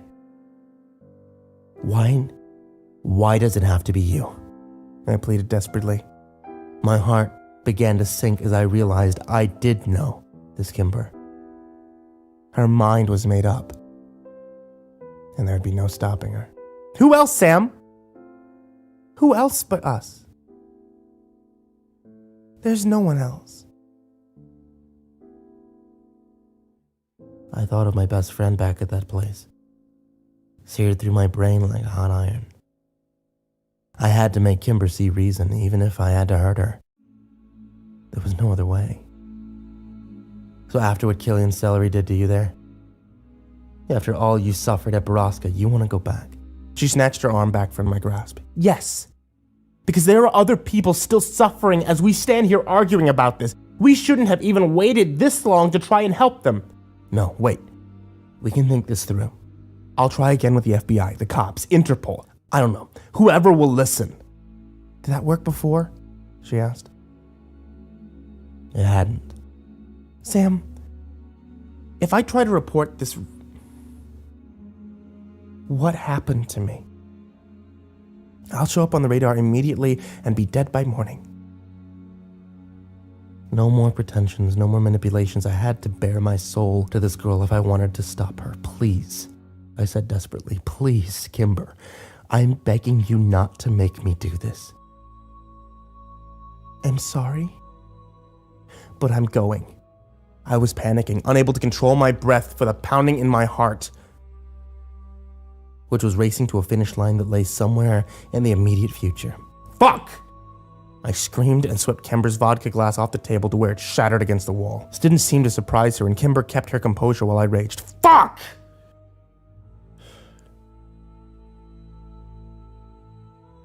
It was over. I was going to Drisking.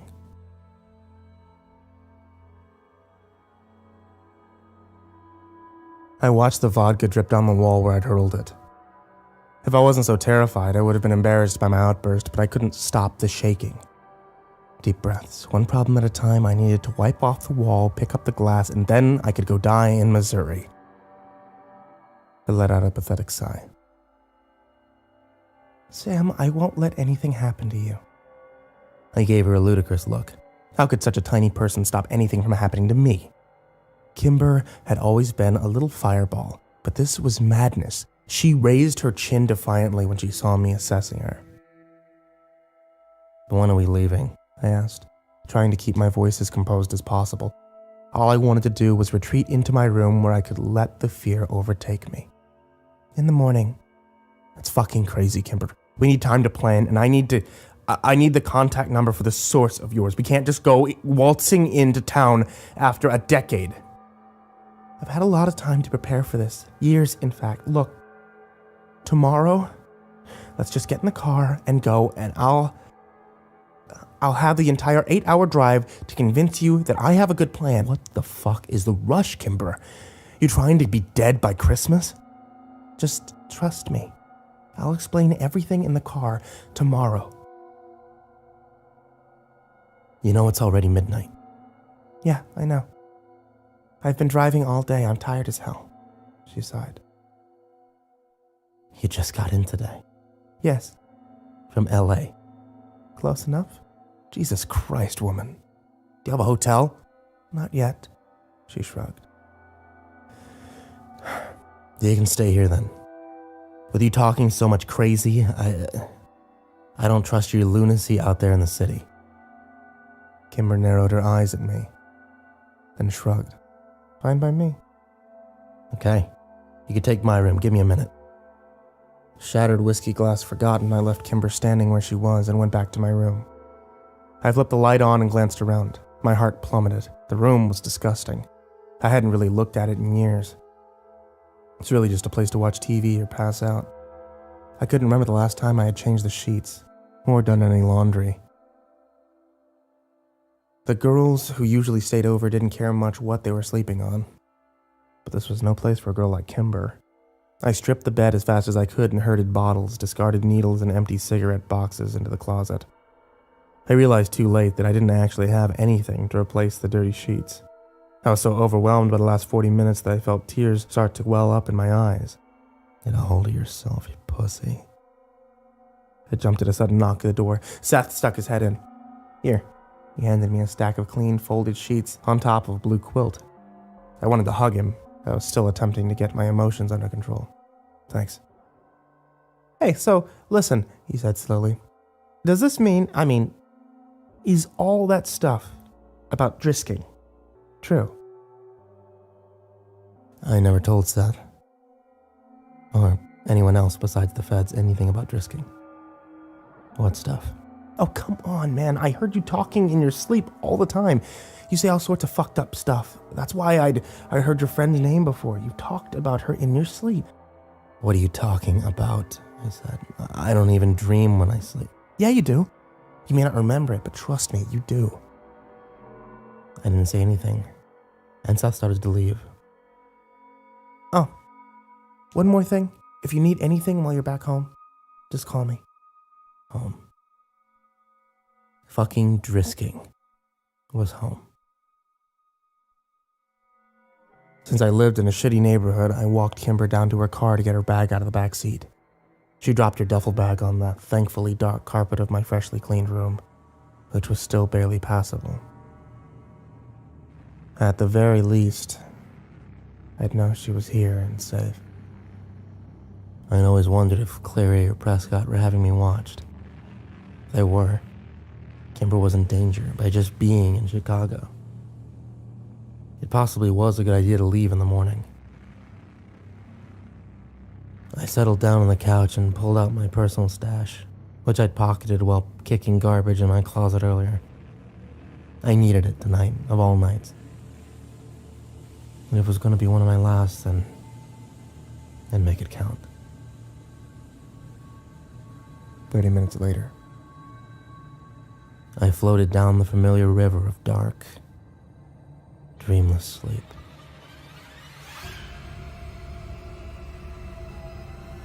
I didn't remember dreaming, but I knew I had. I woke up feeling like I had run 30 miles, drenched in sweat, fighting to draw in air with raw, ragged breaths. I sat up on the couch and rubbed my face. What time was it? Why was I in the living room? Why did I feel a malicious black cloud looming over me like some sort of comic strip character? And then it all came back, crashing like waves over my head. Holy shit, Kimber was here. And she wanted something. I felt the fear shower me like cold ice rain as I recalled pieces of the night before. We were going back. Kimber's bag was next to the door. She was sitting at the table reading one of Seth's "Look How Smart I Am" philosophy books. As I sat up and I slid the evidence of my addiction under the couch with my foot, praying she hadn't already seen it. "Morning, Sam," Kimber said, smiling without looking up from the book. Why the fuck are you so chipper?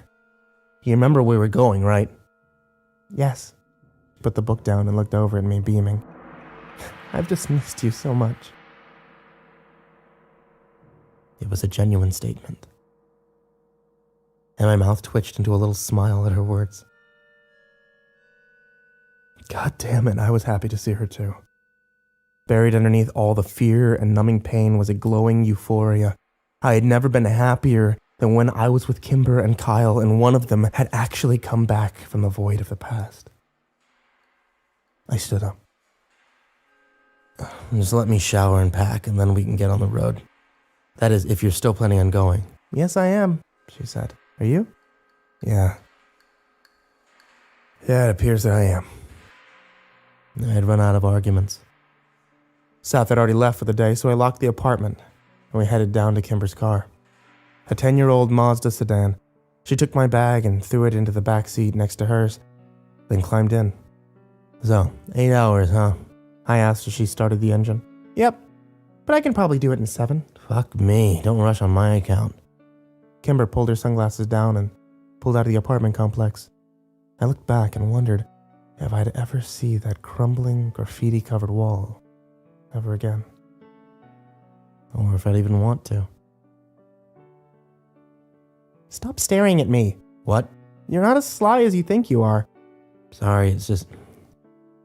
I thought I'd never see you again. Neither did I. You look good. Pretty. You know, like healthy. Kimber raised an eyebrow. Thanks, I think. I laughed nervously. You know what I mean. You look like you've done well for yourself the past 10 years. Kimber frowned and remained quiet for a minute, as if debating whether to tell me something.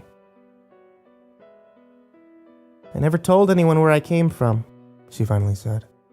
My mom said that she had family in Anaheim, but I couldn't find them. Everyone thought I was just a runaway. Cops picked me up almost immediately, put me in a halfway house. Sorry about your car, by the way. They impounded it. I don't suppose you ever got it back. I shrugged. No, but who cares? That was just an old Honda. Kimber threw me a sympathetic look. I'm sorry. Anyway, the halfway house kept trying to identify me, so I ran away from there too. Eventually, I got a job. Southern California is a great place to live if you don't have an ID, by the way. I'm sure. After that, I went to community college, and yeah, I've just been sort of biding my time. Are you sure you want to just throw all that away to expose your rapist? Kimber winced at my words, and I immediately regretted them. No. Him I want dead. And throw all what away? I've been planning this for an entire decade. Well, you've still done better than me. I'm a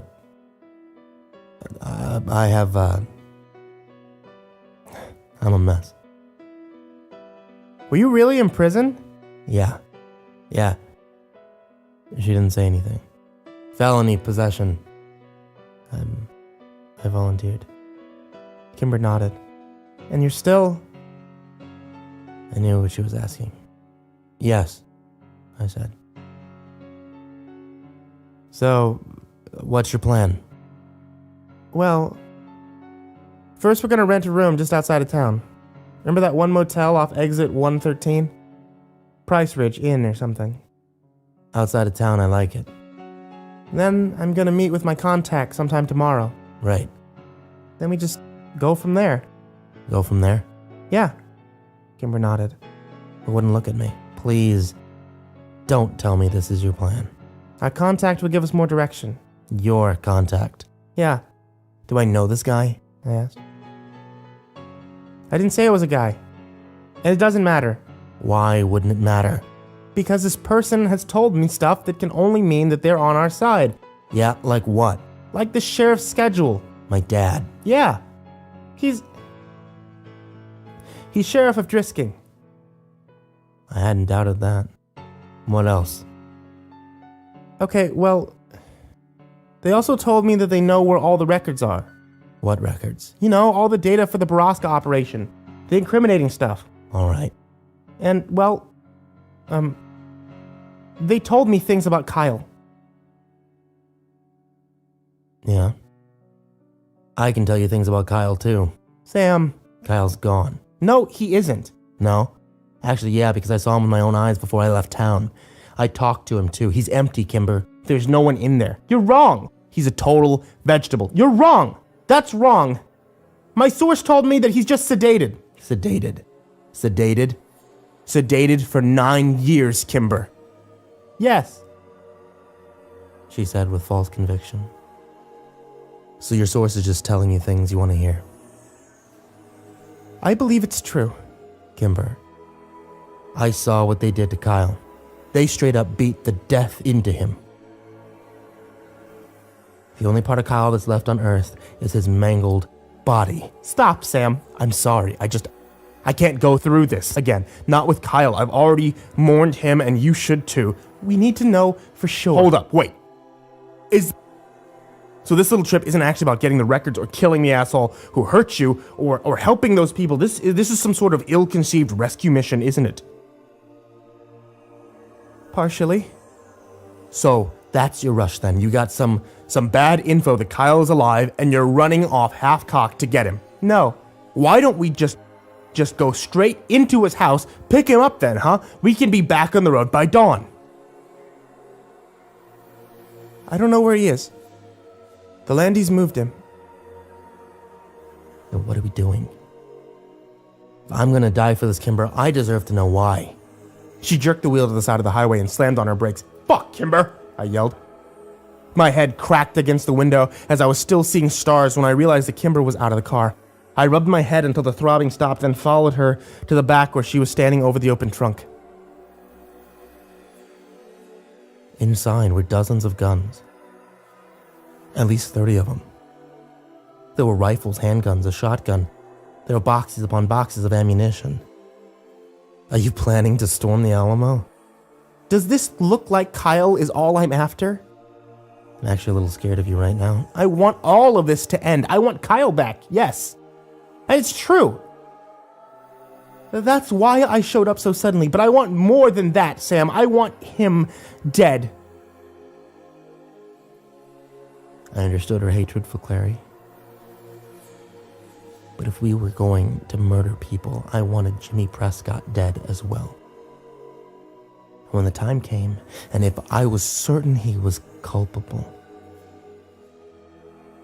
my father too. How did you get all these? Kimber shrugged. It's taken me a few years. Lots of traveling around the Southwest to gun shows and stuff. Okay. We'll close the trunk before somebody drive-by sees your fucking arsenal. This is Illinois, for fuck's sake. She slammed it shut and we got back into the car where I started rubbing my head and lamenting at the bump that was already forming there.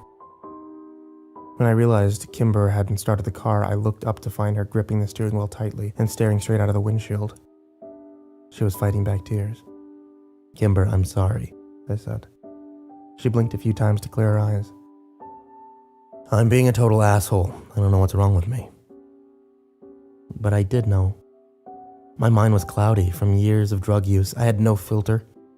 I had problems controlling my emotions, which swung back and forth like the pendulum on a clock, and changed just as often. No, I never should have asked you to come. It was wrong. She breathed the last words and she dropped her hands from the steering wheel. Asked, I said. She covered her face. You're right. I manipulated you. You don't even know me anymore. You shouldn't be here. I leaned over the center console and hugged her. Kimber recoiled at my touch like I'd delivered an electric shock. Shit. I'm sorry, I said. No, it's okay. I don't like to be touched. This was new Kimber. I pulled out my pack of Marlboros and lit a cigarette without asking if it was okay. Fuck, Kimber, I'm a piece of shit. And I've always been a piece of shit. I'll probably always be here, honestly. You've given the opportunity to do something with my life, but I'm fucking scared and it makes me a dick.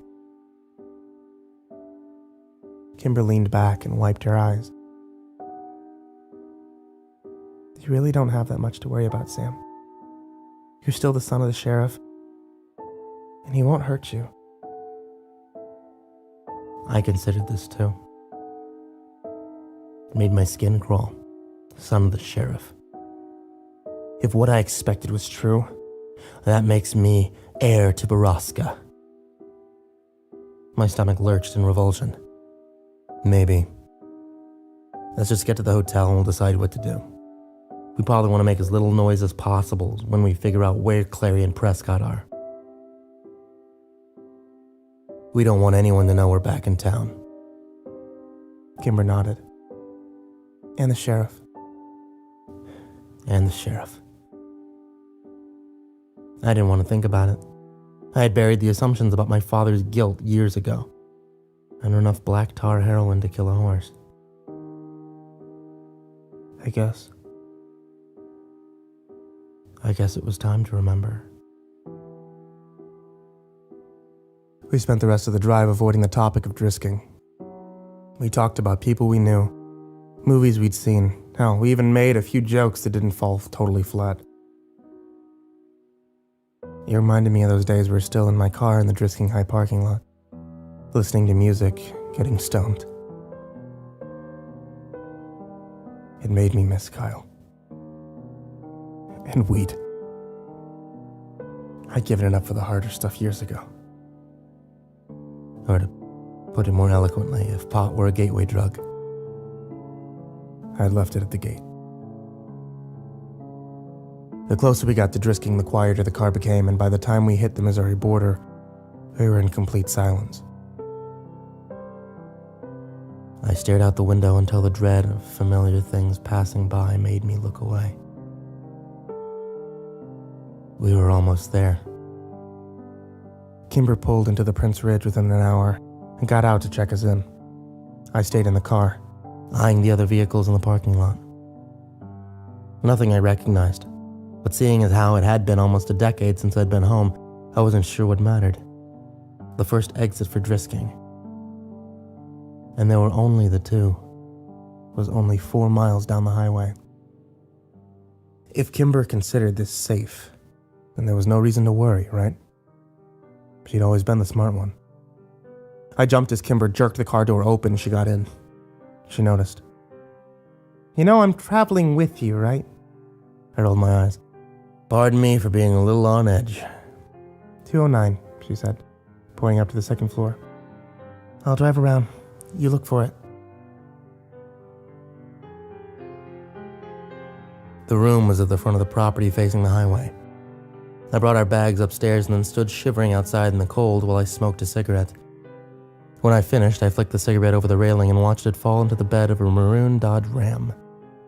Oops. I followed Kimber inside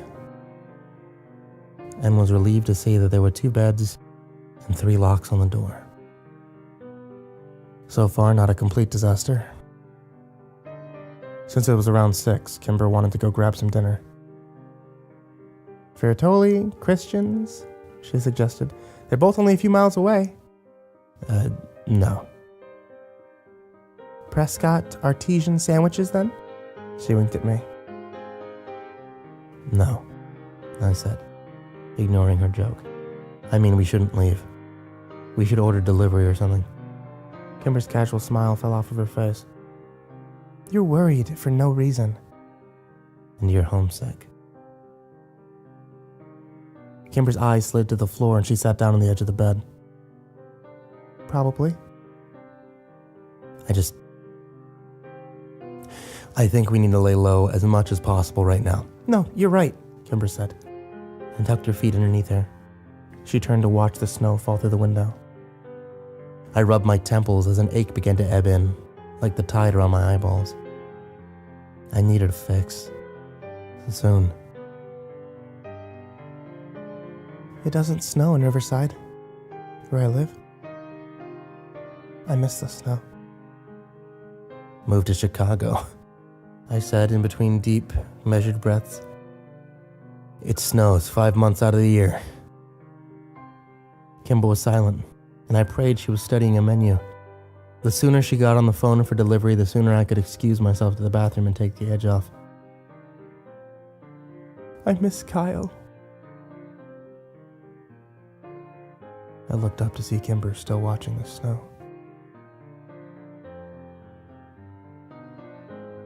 Her head leaning against the wall. Me too, I said after a minute. Her eyes snapped to mine as if she'd forgotten I was there. You look hungry. I'll order pizza from Domino's. I remember what you like on it, she said before glancing at a menu next to her on the nightstand. She picked up the phone and began dialing the number. I got up to use the bathroom and took my entire duffel bag with me. If Kimber noticed. She didn't say anything.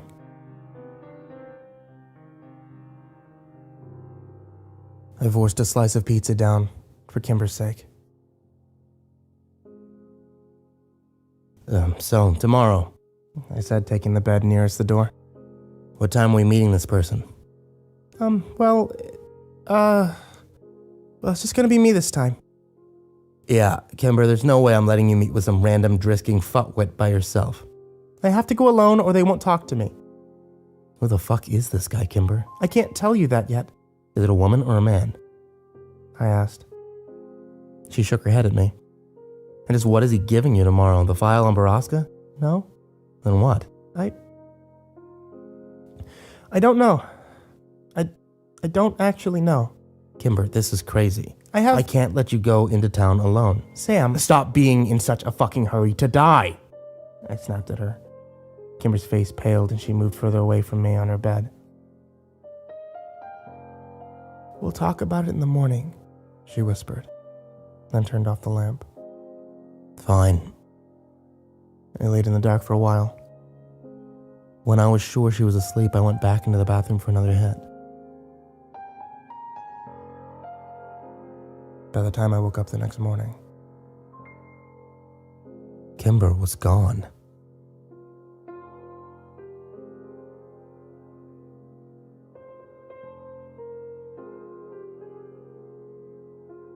I called Kimber 34 times in 5 minutes. It was 10 in the morning and I hadn't heard her leave, hadn't even woken up when she did. I cursed her and my dope in the same breath. If she didn't answer soon, I'd be forced to walk the 3.5 miles to downtown Drisking and start asking around for her. A course of action that would be getting me noticed real fucking quick. I paced the patio for half an hour and smoked cigarette after cigarette, thankful I'd packed an entire carton. Just as I was pulling on my boots to leave, my phone rang. I was relieved to see Kimber's number pop up, a new addition to my phone book that would have unfurled a comforting warmth in my stomach, if I wasn't so irate. I answered, What the fuck, Kimber?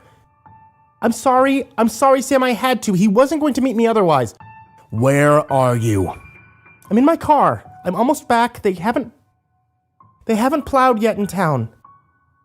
Really? In bucolic, perfect little Drisking, they haven't even plowed the roads by 10 on a Friday morning. I thought it was weird too. There's more. I'll tell you when I get there. Don't get off the phone with me until you pull into the parking lot. Okay. I opened the door and went to wait outside in the cold for Kimber's car. My heart didn't slow to a normal rate until I finally saw it driving into the parking lot. She pulled into the space below our door and ran up the stairs. I'm sorry, I had to, don't be mad. You fucking kidding with me? Are you fucking kidding with me, Kimber? I'm already on edge, I can barely fucking breathe. Okay, just sit down. She pushed me into the room and sat down on the edge of the bed, pulling off her gloves. And she crouched in front of me and took me by the shoulders, looking me in the eyes. The sheriff and most of his deputies are engaged today, which I was told means that they're up at Borrasca. And that means that A, they don't know that we're here, and B, we can go into town and start discreetly looking around. As opposed to driving up to Borrasca and killing them now. Kimber stood up. I want them dead, Sam, more than anything, but you know what else I want? I want their crimes to be known to the world. They don't get to die with their good names. They don't get to be martyrs. You want the records? I said. Yes. What do you plan on doing with them if you get them? Upload them onto the internet or something. Send them to the FBI? The FBI doesn't care. We need the records, Sam. I want everyone to know what happened to us. Kimber's voice had risen an octave, and she seemed to be on the verge of an anxiety attack. Okay. I stood up. Maybe Seth can help. Your roommate? How? She asked. He does some pretty illegal stuff online. Maybe he can break into a mainframe or whatever and download the files. So he's a hacker. He yells at me when I call him that. Is he any good? I shrugged. He's well known in certain circles. She nodded. Well, we need those files. I just need to find out where they keep them. Are we sure they even really keep records on Borrasca? Seems like a huge liability. An operation that size has to have records, and my source told me they exist. Great, your source. I rolled my eyes. Okay, so you want to go into town and what? Ask around about them? Kimber narrowed her eyes. That's idiotic. I was thinking more, maybe we find out where the Clary house is and get the information out of Grace Clary. I raised my eyebrows at her. You want to torture an old lady? Kimber fucking exploded. An old lady that helped to rape, torture, and murder hundreds of women over 50 years? Fuck yeah, I want to torture that old lady. All right. Look, I may know someone who might be sympathetic. And I'm reasonable sure that, unlike your contact, she's innocent of any knowledge of Borrasca. In fact, she's the one who helped me and Kyle find you. At the very least, she'll know where the Clarys live now.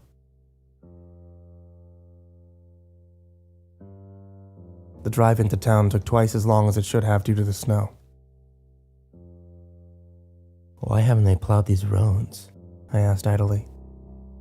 It's not just the roads, it's everything, Kimber said grimly. A lot of stores have closed in town. Buildings are in disrepair, everything looks like shit. They don't even have any Christmas lights up. It's bizarre. It's fucking weird. Are we even sure the Borrasca's still running? The town looks pretty destitute. I am, Kimber said and pointed to a billboard in the corner of 2nd and Osborne, which had 6 different and seemingly recent missing persons posters. What the fuck is going on? I murmured. As we turned on Main and onto the downtown marketplace, everything in town was as Kimber had described. Run down. Ostensibly poor. What happened to this place? I don't know, but lucky for us, the antique shop is still in business, Kimber said, pointing across the road, and as we parked, I zipped my parka up to my neck and lowered my hat down to my eyes. Kimber did the same. The most important thing right now was not being recognized. Mr. Dranger was still behind the antique counter after all these years, but gone was his air of haughtiness and pretentious stare. He regarded us coolly, but professionally, until it was clear that we were only traveling through his shop to get to Catherine Scanlon's office at the back. He mumbled something under his breath and thought I didn't catch it. I was reasonably sure that there was no sign of recognition in his voice, nor his words. When we arrived at the office door of the Historic Preservation Society of Drisking, I knocked softly and listened for Catherine's voice. Instead, the door was yanked violently open by a man I'd never seen before. May I help you? He asked, as he eyed us up and down. Yeah, you can, I said. All right then, come on in. I'm Don Wheeler, and you are? Kimber and I exchanged a careful look and entered the room cautiously. Actually, we're looking for Catherine Scanlon, I said. I didn't like the way that he was staring at Kimber. Oh, Miss Scanlon, he said, not taking his eyes from her. You haven't heard? My stomach retched. We haven't, Kimber said, pulling her jacket around her more tightly. Disappeared, 9 years ago now, 10? Most people assume she didn't take Wyatt's death well, and just walked out into the woods too. Don Wheeler suddenly looked up and seemed to remember his audience. Oh, I'm so sorry. Were you all friends? I ignored the question and asked one of my own. Did she ever surface again, maybe in another state? No, I'm afraid she's dead. Mr. Wheeler shook his head. She's such a young thing, too. And her remains? Kimber asked. Nothing was ever found, I'm afraid. I was starting to feel ill. Well then, we'd better... Do you happen to know where the Clarys live? Kimber interrupted. Grace and Killian. Of course. Old friends of mine. Fuck. But you must have heard. Thank you for your time. We really have to go. Come on, Allison. I yanked Kimber out of the room and shut the door behind us. Before I could get a harsh word out, I had fallen against the wall, trying to quell up the building panic and nausea. He knew. I'm sorry. I shouldn't have asked, Kimber said quickly. I just thought that maybe... I held up a finger as I leaned against the wall with my head between my knees, trying to compose myself. Kimber rubbed my back as I swallowed down the bile and waited for the dizziness to pass. Finally, I stood up. We have to go. I didn't even look at Dranger as we made our way out of the shop, but I could feel him watching us, my mind briefly wandering into the past as I wondered where his daughter was now. I'd never liked Phoebe. I'd hoped she'd escaped the town. Prayed she had. The streets had been busier than they had been several minutes before we'd entered the antique shop. There were several dozen people trudging through the snow down Main. I wasn't sure where they were heading, since half the stores were closed up and the city hadn't bothered to put up their tree this year. Kimber walked around in the driver's side door of the car. I stared over her head at the people walking by across the street. I hoped my height, beard, and skeleton-like frame disguised me well enough because people were starting to look back. I almost hoped one of them was Clary Prescott, the fucking sheriff. We had a trunk full of guns, and I wanted this all over with. I needed to go back to the motel and bury myself in smack, and this time I didn't even want to wake up again. And then suddenly, just as Kimber sat down in the driver's seat, I did recognize someone. It was Mira Creedy, and she was holding a little boy's hand. And as I stared, I realized who that little boy was. And then I saw nothing but red.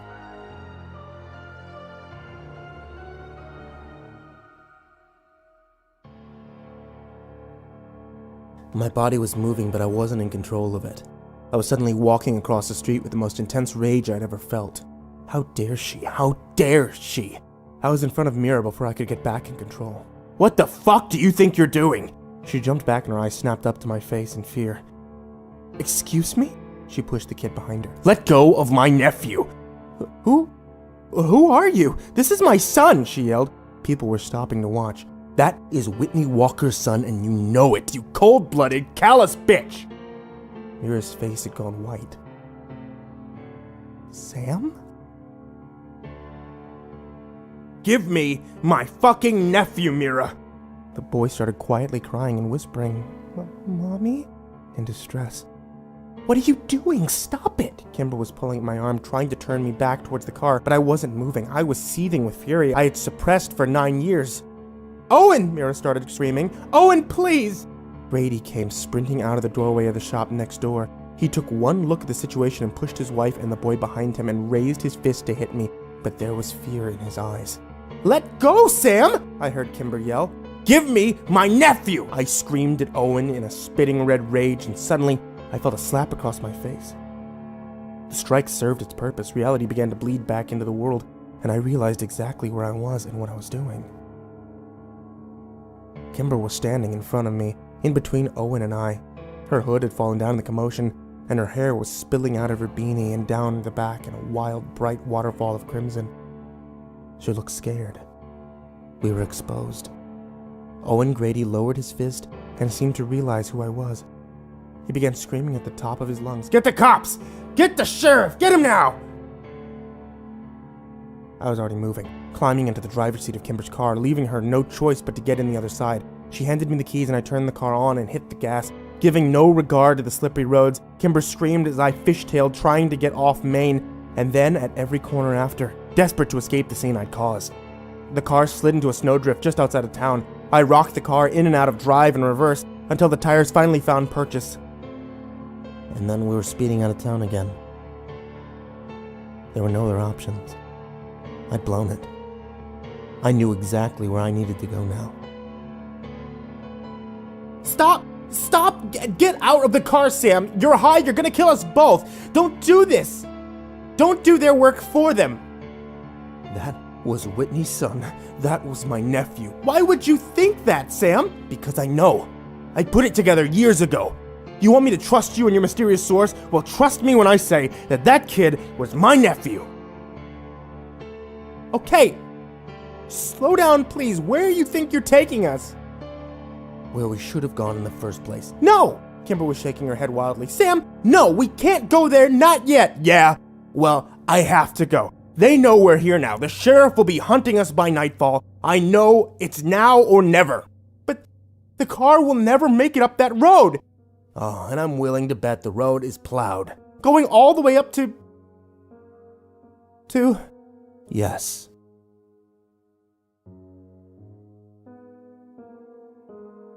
I was right.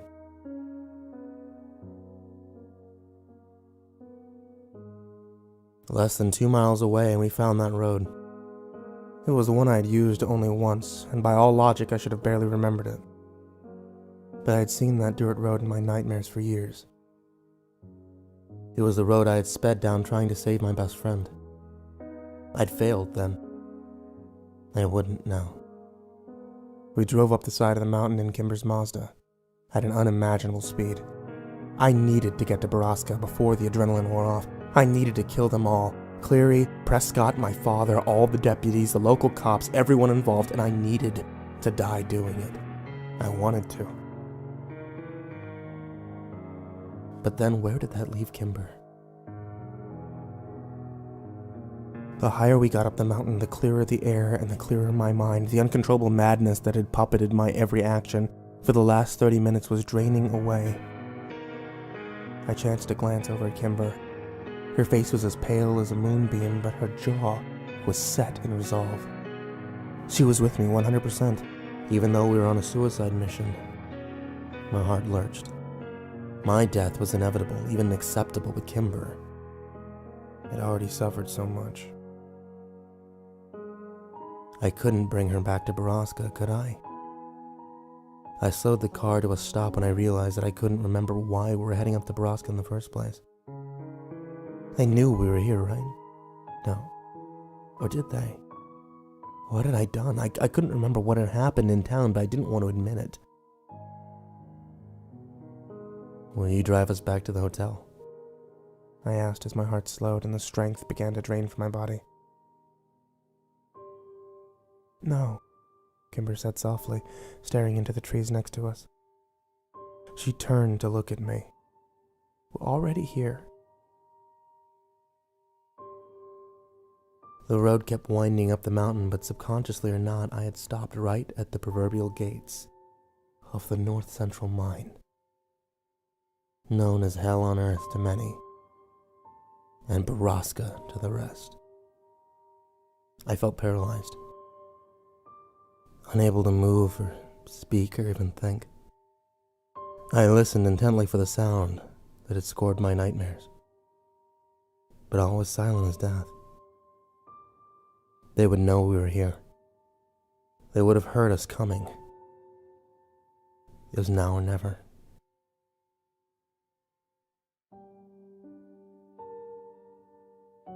"Stay in the car, Kimber," I told her, and she gave me a look I couldn't read as I opened the door. I walked to the back of the car, popped the trunk, and pulled out a 9mm Beretta I had seen when she showed me the guns on the highway. Checking to make sure the clip was loaded, I chambered around. I knocked gently on Kimber's window and she rolled it down, her eyes glued to the gun in my hands. "Stay here," I whispered. "And if you hear any gunfire, bolt." She gave me an appraising look. "I don't think you're in any space to do this right now." I knelt down in the snow so that I could be eye level with her. "I agree with you, but this is the only chance that we have, right?" It wasn't a rhetorical question, but she didn't know that. Because of your fucking antics in town?" Kimber said icily. She opened the car door. "I'll go with you." "No!" I hissed into the cold mountain air. But she was already walking to the back of the car and opening the trunk. I knew any confrontation with her at this point would be loud, so I had to weigh my options carefully. Kimber pulled out the pump-action shotgun.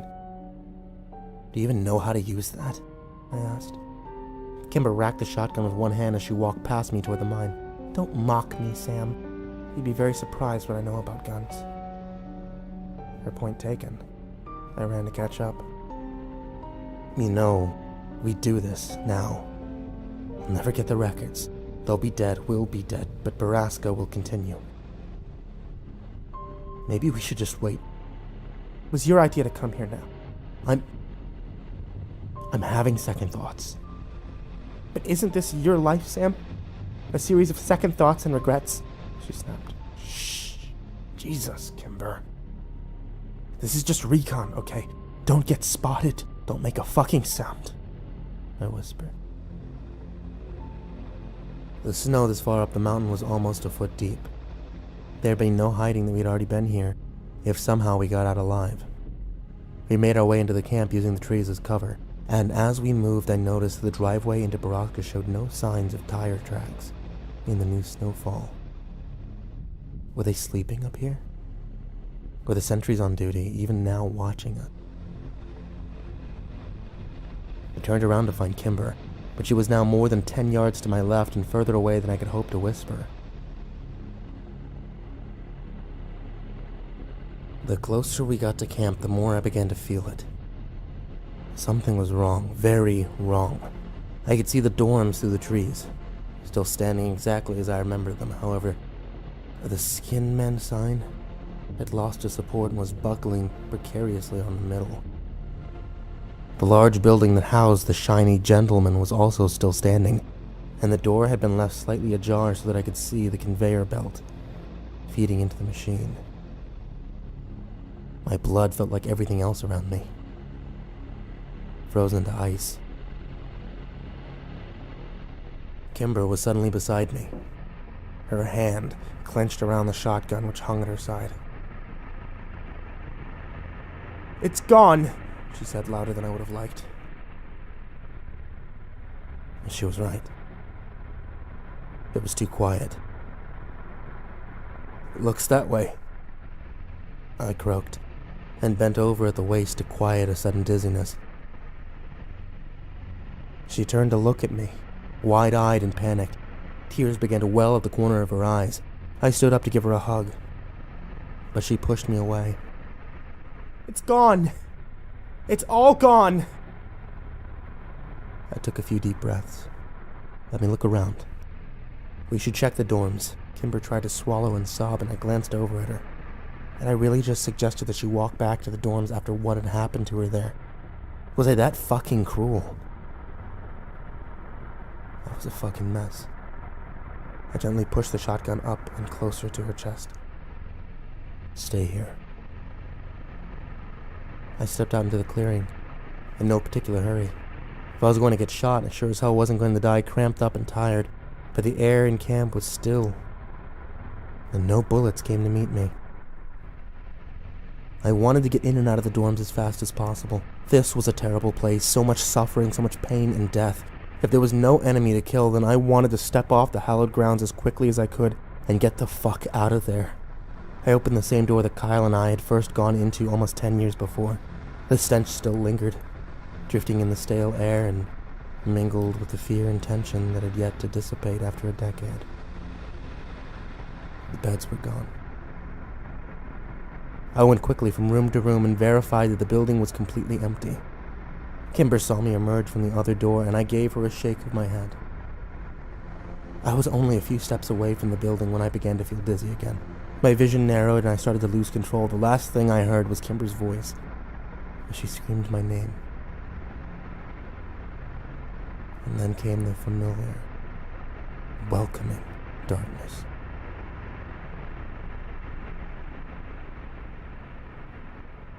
I could feel I was moving before I even opened my eyes. It was the gentle swaying cadence of a car on the highway. Instead of coming awake slowly like I preferred, I bolted upright in a panic. Kimber was driving and she didn't look away from the road. "Are you okay?" I asked her. "No." I was starting to remember what had happened on the mountain.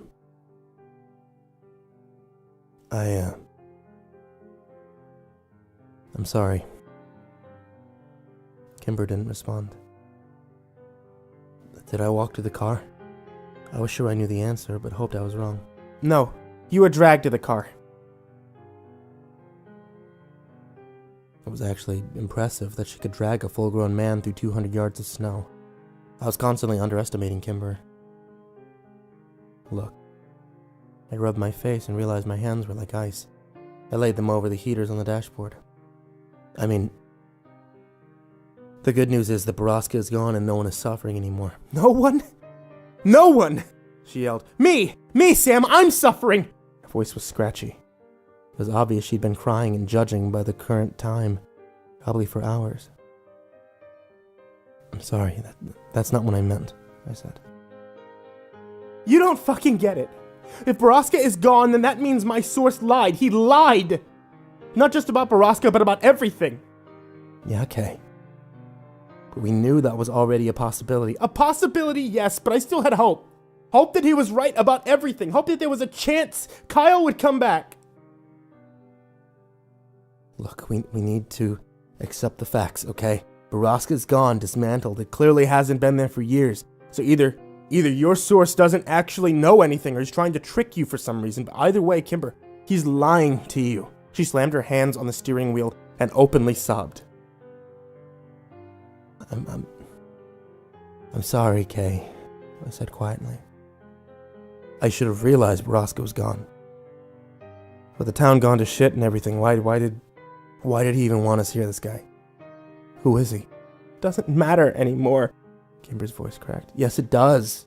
Sure as fuck matters to me. Who was your source, Kimber? She shook her head but said nothing. God damn it, Kimber! Why don't you trust me? I was fully prepared to die at your side today, but you still don't trust me. Trust you, Sam, I do. I know you would never intentionally hurt me, but you've completely given up on everything. Your life, yourself, and on me. You're irrational and unpredictable. If it was just my life at risk, I would tell you everything he told me, but this is about Kyle, too. And what else did he tell you, Kimber? What other promises did he make? She shrugged and wiped the tears away from her face. He said he'd seen some medical records, that he can get them for me, medical information for some of the Borrasca-born babies in town, and my mom and Kyle. Kyle, I snapped. Always back to Kyle. He was our friend, Sam. Yeah. He was my best friend, and I watched him get beaten to death, and I saw the aftermath. You're being fooled, Kimber. Stop torturing yourself. He's gone. I didn't want to pick at my motivations for believing it so adamantly, but I saw in the ether of my mind the raw truth of it. I knew that the real reason I was so sure Kyle was brain dead was because I couldn't bear the thought that I had been wrong, and that I left my best friend alone in the den of monsters. I couldn't handle any more guilt in my life. I know that now, Kimber said, sobs racking her body. I know he's gone. But I didn't stop. I couldn't stop. I was a monster now too, driven by the unseen. And what would you have done if Kyle had been sedated, Kay? No, I really want to know. What do you mean? I would get him out of here, she cried. And then, when you told him the truth about who he is and who you are, you read the same letter I did. Things can never be the same between you two. I would never tell him any of that. Kimber spat. Her eyes were red from crying. Her fair skin was already so pale. She seemed too delicate, but I knew she wasn't. I knew she could take more. I wanted to push her buttons. I wanted her to hit me, scream at me, push me out of the car on the interstate. I needed the pain. I deserved all of it and more. And then I would tell him. Because it would be cruel to lie to him. No! She screamed. It would be cruel to tell him the truth. He could never know, Sam, never. You have to tell him, Kimber. He's your brother. No! No, stop! Please. If that was really your plan all along, then Kyle is lucky he's dead. No! Kimber was now shaking so badly it looked like she was about to have a seizure. She was beginning to lose control of the car. What the fuck was I doing and why? I pushed my fingers into my temples. I wanted to die, but I didn't want her to die. I had to get her to stop the car. Pull over, I said quietly. I had to get out. I had to get her to calm down. Fuck you, she yelled. Pull over, Kimber. I reached over to grab the wheel, but Kimber slammed on the brakes, and we were suddenly skidding off to the side of the road. This time, I didn't hit my head. As it turned out, Kimber had buckled me in her car. The Mazda bumped up against the metal gate that lined the side of the highway, and Kimber threw the car in park. She laid her arms on the steering wheel and bawled like I hadn't seen since her mother died. I sat next to her and watched her pain, stunned by my own callousness and cruelty. I loved this girl like a sister, more than I'd even loved my own. Why was I trying to hurt her? I was so out of control. It wasn't me. It didn't feel like me. The monster inside me begging for a fix. And if I didn't feed it soon, it would continue to control me. I'd get us both killed. What do you want from me, Sam? I held up my hand to touch her back, but remembered that Kimber didn't like being touched. Least of all by me. They took everything from me. My mom, you, my body, my ability to ever have babies. I can't let them take Kyle too, Sam. If there's even a chance. She looked up at me then. Do I not deserve a sliver of happiness? Even just a little before I die. What did I do that was so wrong? Why does God hate me? I shook my head. I had no words. Why do you hate me? I don't. Oh God, I don't, Kimber. I'm so fucking sorry. I'm a piece of shit. I felt like I had to apologize to her every hour or so since she'd come to Chicago. She deserved better than me. She deserved Kyle. But I knew she'd never get him. Why don't you let me drive back to the hotel? The hotel? Why would we go back there? They know we're here. We're almost to the border. Let's just get out of Missouri. But what about our stuff? My heroin. Kimber wiped her eyes. Buy new stuff. It's not worth your life.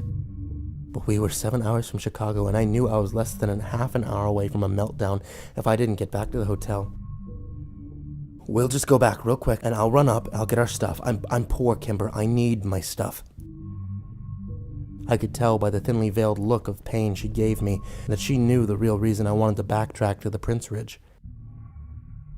And then her eyes sort of dulled over, like her soul was melting away. Sure, I don't care anymore. Person I came here for is gone. I'm going to sleep. Kimber crawled into the back seat and curled up into a ball. I'll make it quick, I said, and moved over into the driver's seat. I could hear Kimber crying, all the way back to Drisking. The hotel was quiet. No police presence. No note on our door. No blinking light on the phone. Nothing to confirm that we had indeed been outed. Kimber tiredly climbed the stairs to our room and lay down on the bed, as I loaded everything into the car. I let her lie there, while I locked myself in the bathroom to get high.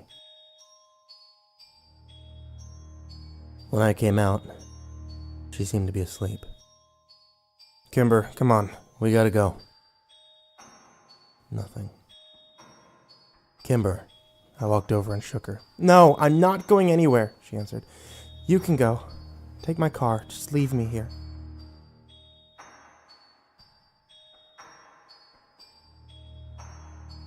I wanted to argue with her, but my eyes were already heavy as the H breathed sweet euphoria into my body.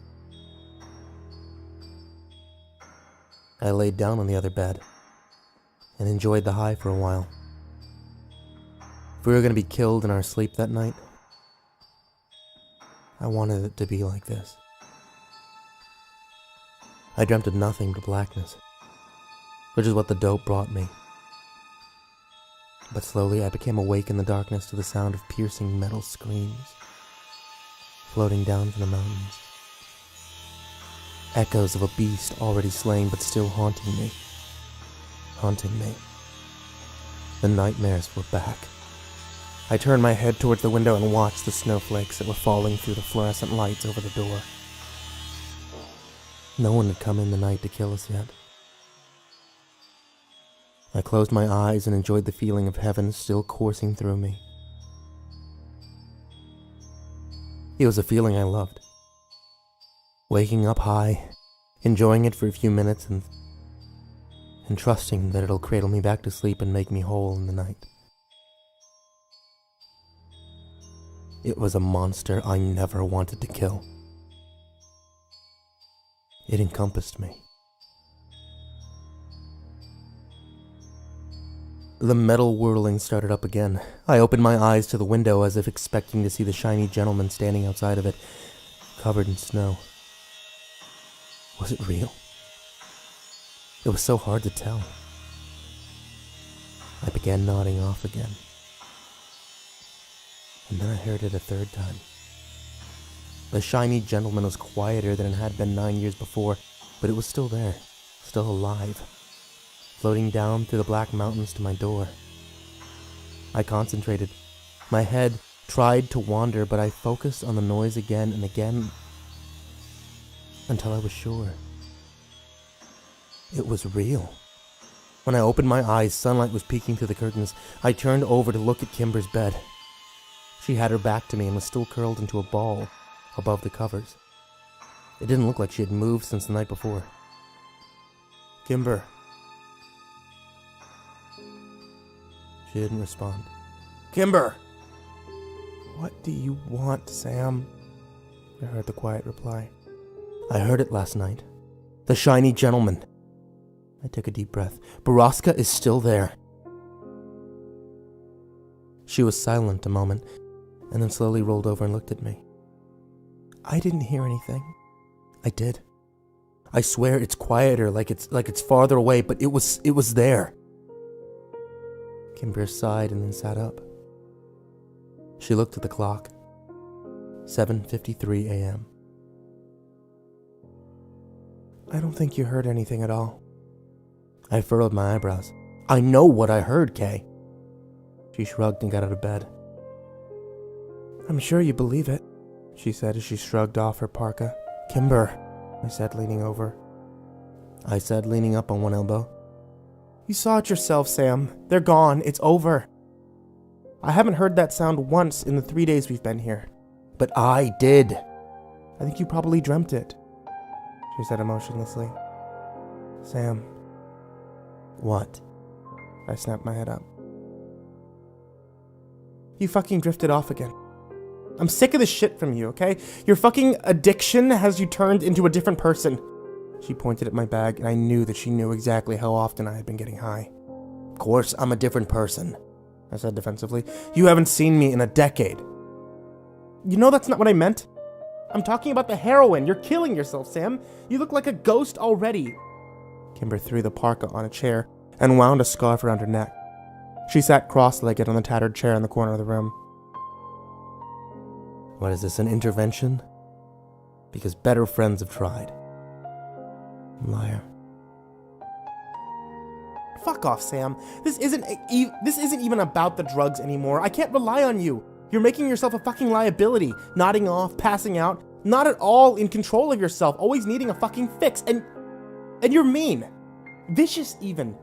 You forget things that happened hours or even minutes before. I needed you here, Sam. And you fucking let me down. I didn't ask to come on this little mission of yours. I told you not to go back in Chicago. No one put a gun to your head. Well, you may as well have. I wasn't going to let you go alone and get yourself killed. So you came with me and put my life in danger every chance you get? Just forget it. This was all for nothing anyway. They know we're here. They haven't even attempted to stop us because they know how powerless we are. We can't do anything because there's nothing left to expose. We got outsmarted. I heard the mill last night. They just moved it is all. You didn't hear anything. You're unconscious. I know what I fucking heard. You don't know shit. You were too high to even realize where we were half the time. This is bullshit. You haven't been sober in days, maybe weeks, maybe even years. She was right. I hadn't been sober since prison. And even when I was in, I was usually high on something. It had been so long. What do you want from me, Kimber? For most of the conversation, Kimber had been staring out the window. But now she turned her head and looked straight into my soul as if this was the question she had been waiting for.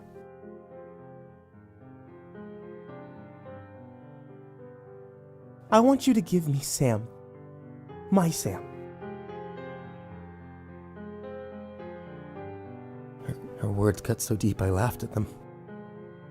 I want to be able to trust what you say, and be able to tell you things too. I know you would never lie to me, Sam, but when you're high, I can never tell if what you're seeing and hearing is real. I'm not even totally sure that it was Mira that you were screaming at yesterday. It was. Wasn't it? I wanted to tell you who my contact was in Drisking. I wanted you to talk to him. He wants to talk to you. And there are things I want to tell you. Things I may as well tell you now, since it's over anyway. Like what?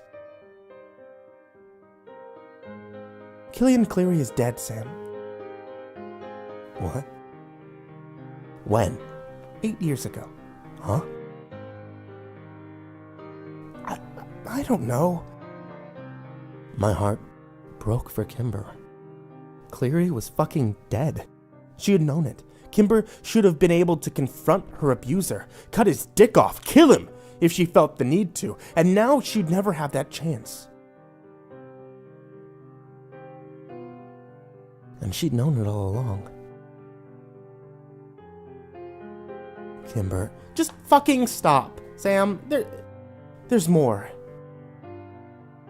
You know Ambercott Fort and the Triple Tree. They're gone. Someone burned that shit to the fucking ground years ago. There's unrest in Drisking. We could have used that. Fuck. But that's not even remotely the worst thing. The worst truth of all is that I didn't come out here to expose the fucking baby farm. I should have, but I didn't. I didn't even come out here to kill my...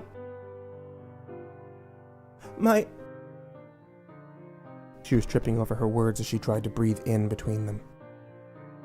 The man who hurt me. But I really, really wanted to. The reason I came out here was to find out the truth about Kyle or die trying, and I couldn't even do either of those things. I didn't know where Kyle is, and I'm still able to live with that pain. So I knew I could never fight all of this. But you could have. Kimberkin. That's the worst thing. You could have. I brought you out here to do what I can't. Expose them. Kill them. Help all those women we left here 9 years ago. I'm too weak to do it. Too broken. The only person I could have helped was Kyle. I thought that you could handle everything else. It sounds fucking stupid now. No, it doesn't. But you're stronger than you think. So are you. I didn't know if she was right. I had monsters I couldn't kill, and she was stronger than I thought I would ever be. But she was hurting, and I inflicted so much of that pain. Kimber had been buried under all these burdens alone. She was trying to carry all the weight of Borrasca and Kyle by herself, and I had just made her burdens heavier. She couldn't afford my weakness on this campaign, but she still bore it. Just like when we were kids, Kimber was the glue that held everything together. She was even holding me together, but the glue was cracking, and Kimber was about to shatter. And I was the one making the final swings of the hammer. I had to listen to her now. She was telling me that she needed me. She needed me, not who I had become. It had been so long since anyone needed me for anything. And those women all those years ago. What was it that I had promised them? I'll come back and help you all, I promise, as soon as I find Kimber. Well, Kimber was here. And so was I. And so were they. Despite it all, I was sure of what I'd heard. I needed to do better. I needed to be better for her and Kyle and all of those I'd left behind. If Borrasca was still here, it meant that maybe Kimber's source was telling the truth about Kyle, and that meant there was hope. But not if I remained the sickly, unpredictable heroin addict that I had left myself to become.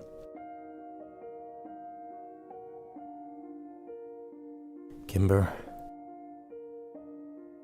in my bag, the side pocket there, rolled up in a pair of pants, there's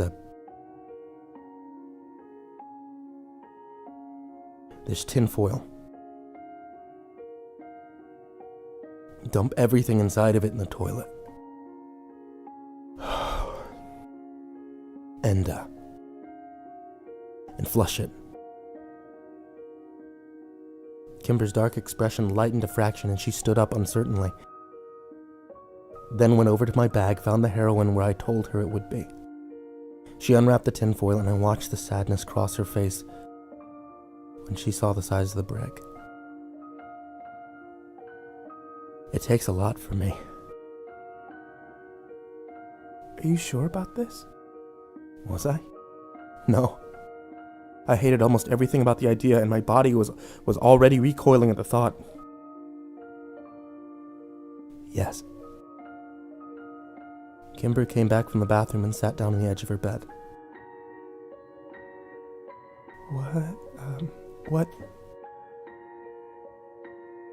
What do I do now? I've actually only done this once, and only for a few days. The next 72 hours are going to suck for us both. I can go sleep in the car for a few days if... No, Sam, I'm gonna be here, okay? Okay, well, here's what you can expect.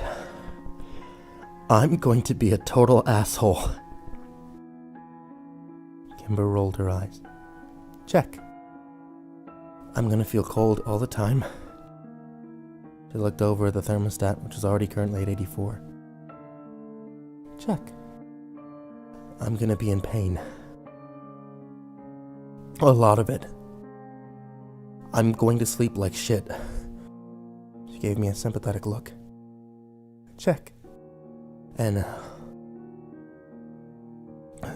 I'm probably going to ask you to find me dope. I wouldn't even know where, and I'll know that. But I'll ask anyway. This will probably start in a few hours, peak somewhere, sometime tomorrow. But I'm a heavy user, so it could last a few days. How long will we checked into this hotel? It's open-ended. Well, that's good. Kimber crawled over the bed to where I was sitting. And for the first time since we were kids, she put her arm around me and lay her head on mine. You're gonna be okay, Sam. You're stronger than you know. I believed her. But the question for me wasn't whether I could do it. With Kimber by my side, I knew I could. The real controversy was who would appear on the other side. I hadn't been sober since I was a teenager, and I had no idea who I was going to be in 3 days.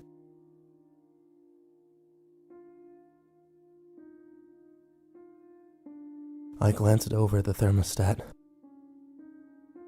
and pulled the quilt up higher on my body. I was already feeling a chill.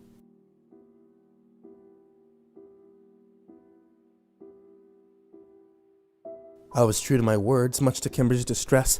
By that evening, I was clawing at the walls, and I didn't shut my eyes even once that night due to the pain in my back. Kimber tried to soothe me, put on movies she thought I would like, and curled up next to me at night, but the real comfort was just her presence.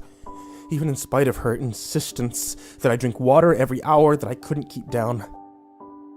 I refused food, though the next day, she finally got me to swallow something in the evening. That night, I slept, and I lived in dreams so real they were almost lucid. More than once, Kimber woke me up because I was crying or shouting. The night after that, I laid in bed all day. Didn't move other than to limp to the bathroom. My body was still in burning pain, though the rest of my body was freezing. Kimber, not knowing what else to do, turned the heater all the way up to 95 degrees. She was down to a tank top and underwear, but still I shivered. The following morning, I woke up with no memory of the night before. Kimber told me she had only woken me up once from my nightmares. It was the 4th day. I had been clean, and though I was still aching and going through heavy withdrawals, my mind felt more clear. Reality was painfully bright and raw, and my actions over the last week were agonizing to remember. I apologized to Kimber, and what I said and done so often that I went from amusing her to downright annoying. I had smoked half a carton in that day, and I'd been detoxing my throat like the smokestack on a coal train. With my new clarity came some raw realizations. I started to notice Kimber on her phone throughout the day, her expressions dubious and worried. I wanted to ask, but I couldn't focus on too much illiteracy yet. We ate more pizza that day. I kept down an entire 2 slices, and Kimber made me drink liters of water, which also stayed down. As we neared the week mark, Kimber started sleeping in her own bed again.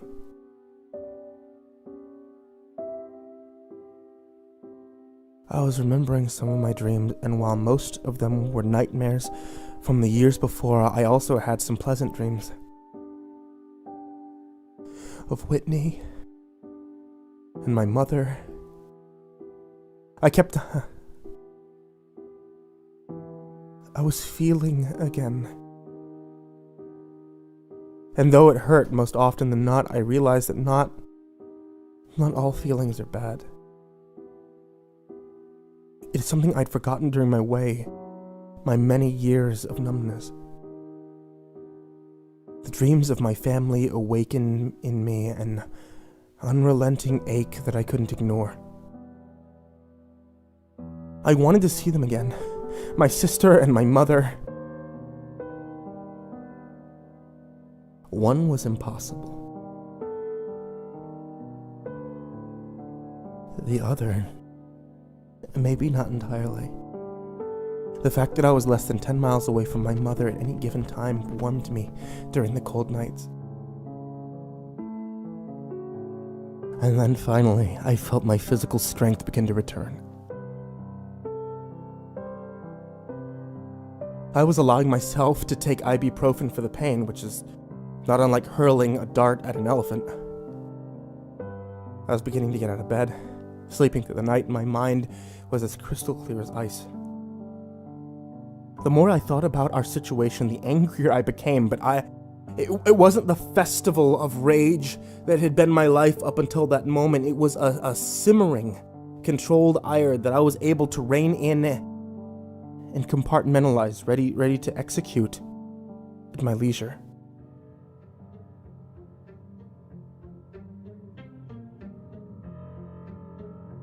With the mental clarity, I became even more convinced that what I had heard that night was real. They, whoever they were now, had simply moved their operation. I told Kimber my belief. But as much as she wanted to believe her source was legit, I knew she was afraid of hoping again. 9 days after the incident on the mountain, I came out of the shower to find Kimber pacing and sliding worried glances my way.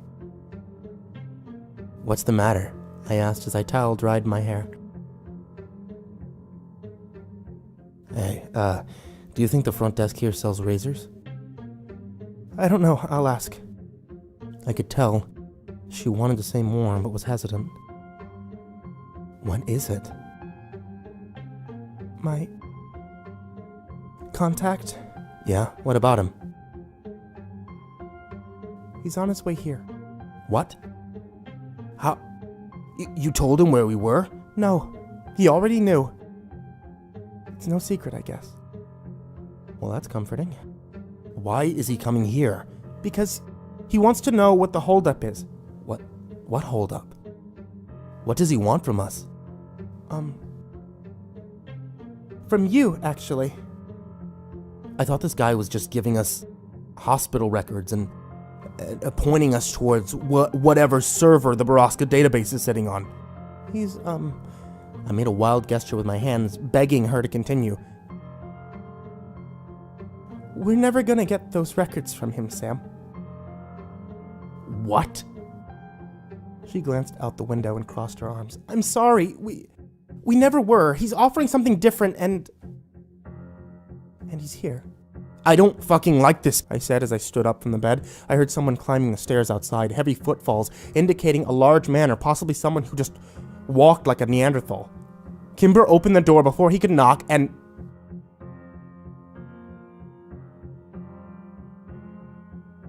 Jimmy fucking Prescott walked in. Fuck! I'd been keeping the 9mm next to the bed, but had moved it during my withdrawals in case I wanted to shoot myself in the head. It was currently in the bathroom, completely out of reach. Holy shit. Look at you, fucking Sam Walker. Did you know you look exactly like your dad? What the fuck is he doing here, Kimber? I seethed.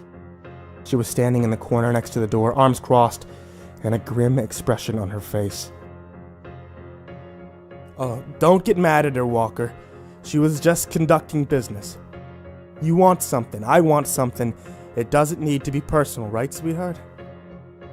He turned and gave her an oily smile that made my still delicate stomach turn in revulsion.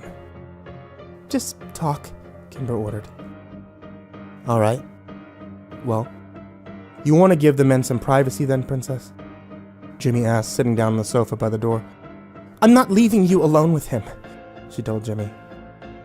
He shrugged, and before I even realized what he was holding, he shot Kimber with some sort of taser. She fell onto the floor immediately and convulsed a few times before going limp. Women, right? Jimmy laughed. My heart dropped to my feet, and I lunged towards Prescott. He casually swung the taser around to point at me. Settle down, Prince Charming. She's fine. We've been trying out some non-lethal stuff up these tables. He rolled it around in his hand and smiled.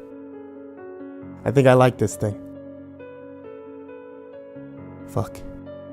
Thanks, Sam. What do you do next? Get him to talk, buy some time. Why would Kimber talk to you? What did you tell her? Nothing, really, he shrugged. Threw her a bone on that Landy kid we stomped to death way back when. You remember. You were there. Shit, I almost forgot about that. Anyway, what was I saying? Oh yeah, I told her that I could give her information on that kid's condition, give her some hope. Gave her some information about the sheriff, too. All the information you gave her is useless. Or total bullshit. Jimmy smiled. She played her part. I'm done with her now, but I'm willing to fulfill my end of the bargain with you. What bargain? We'll get to that, Jimmy said as he pulled out a cigarette and lit it with a red Zippo. Fine. You told Kimber that Killian Cleary was dead. That true? Jimmy laughed. As a doornail. Why'd you kill him? You think I killed him? He was an unuseful and loyal business partner. Why would I kill him? Because you're a fucking hothead, that's why. Jimmy reclined back in his chair and took a long drag from his cigarette. You really don't know anything, do you? The mine's under new management. The fuck does that mean? It means there's a new sheriff in town, kid. I swallowed the bile that rose up in my throat. Sheriff Walker? What reason would he have to murder Cleary? Because Killian gave the orders to send Walker's daughter to meet the shiny gentleman. I shook my head. I can't fucking believe that she was working with you. Believe it, kid. You're not gonna give us the files on Borrasca, are you? Fuck no, son. That would incriminate me and my entire family. And the medical records for Kyle and Ann DeStaro? Trust me. There's nothing in there that would help you. So what are you offering? Jimmy put his cigarette out directly on the glass coffee table next to him and leaned forward. The chance to take down your father. I scoffed. Why would you want that? Look around, kid. This town's a piece of shit. White trash poor. Filthy shadow of what it used to be. When Walker took over, he changed the whole business model. We used to provide a service. It was fucked up the way we did it, I'll admit that. But in the end, people got to live in a rich town, raise families like they did before the water got all fucked. Drisking was a nice little place. People could be proud of it. Even you have to admit it. Drisking was a fucking facade. None of it was real. Oh, it was real to them. To your teachers, your friends, even Mira and Owen Grady. I heard you scared the shit out of them a couple weeks ago.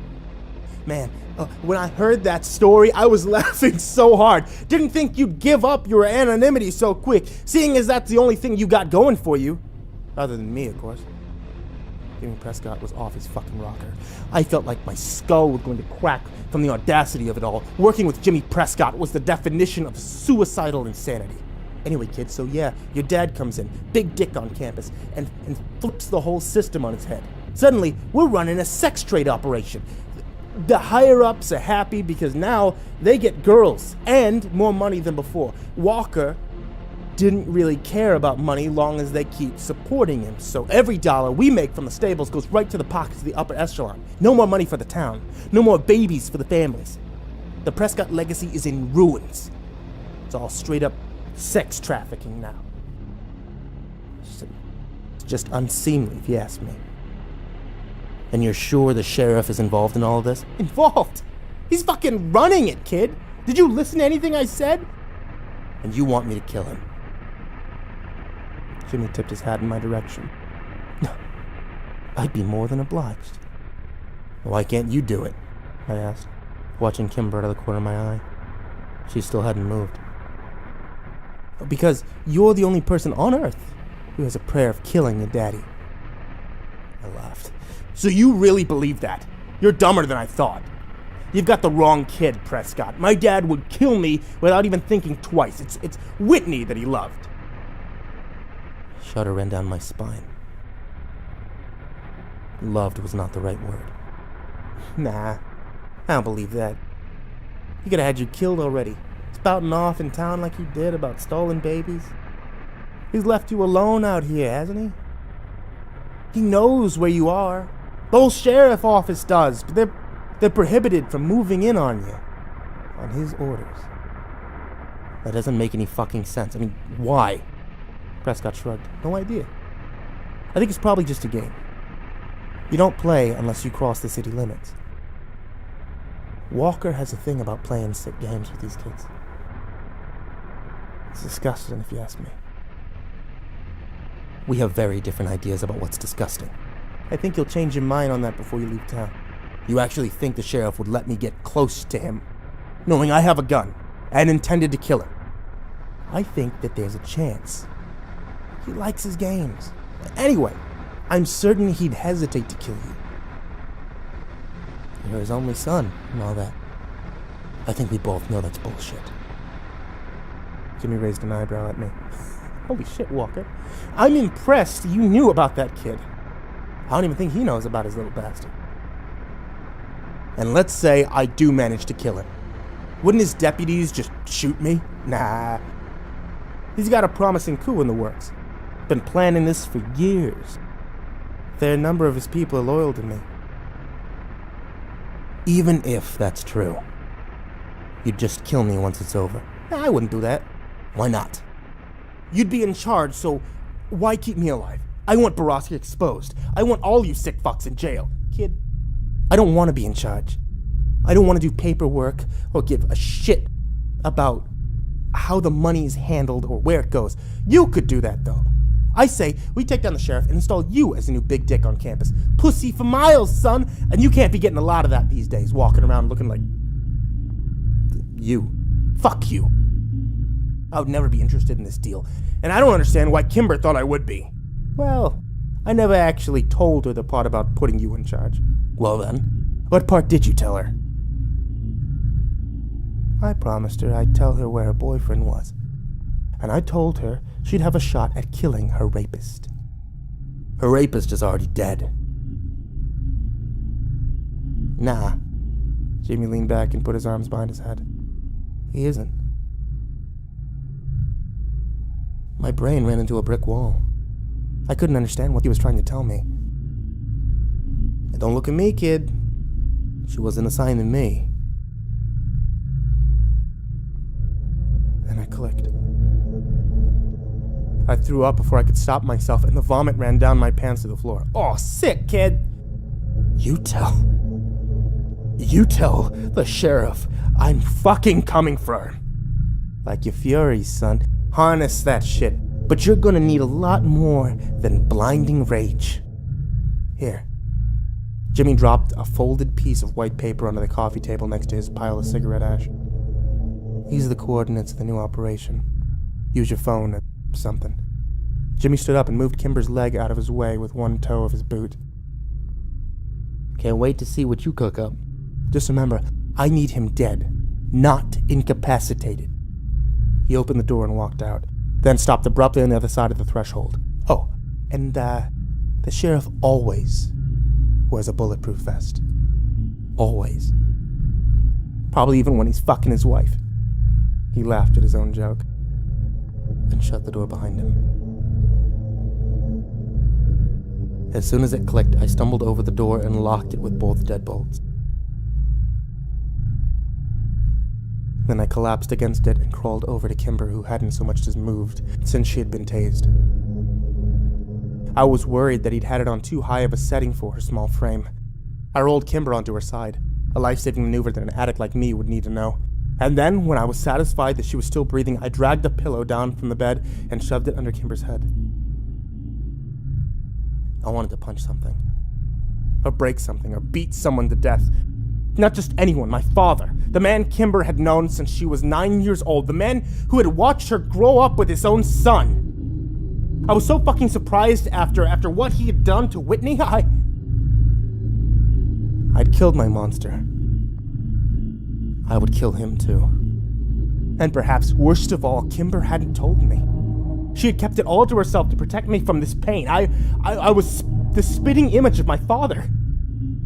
I had known it, and Prescott had confirmed it, but she never recoiled from me in disgust or looked at me with fear. I knew the sheriff had to die. Jimmy Prescott, sick, twisted fuck that he was about to get exactly what he wanted, but I knew I couldn't let him live either. Prescott couldn't help me alive. I was a liability. He knew that. He knew that I knew that. He was simply gifting me a lie that I could use to comfort myself while I prepared to go through with it all. Because I knew if Jimmy Prescott was coming to me for help, that meant that he had completely lost control of the situation, and if Jimmy, with all of his money and influence, couldn't have the sheriff killed, no one could. Except maybe me, on the long shot bet that my father harbored any remaining parental feelings for me. I only had the beginning tethers of a strategy, but soon I'd have a full-blown plan. And I knew for damn sure that it couldn't involve Kimber. I wasn't going to bring her to the mine with me. I'd put her in too much danger already. I had to figure out how to execute this perfectly, because perfectly was the only way it was going to work. But for now, I just lie on the floor as the throbbing body ache ate at my coherence. A sharp pain began to push into my back between my shoulder plates. Fuck. I only had days left to live, and I didn't want to die sober. I didn't want to feel everything that you felt when you die. I wanted to be high as the fucking stars when my time came. I'd earned that at least, hadn't I? The sheriff knew I was here. Prescott was getting impatient. Time was running out. I pulled my phone out of my vomit-soaked jeans and dialed a familiar number. Yo, man,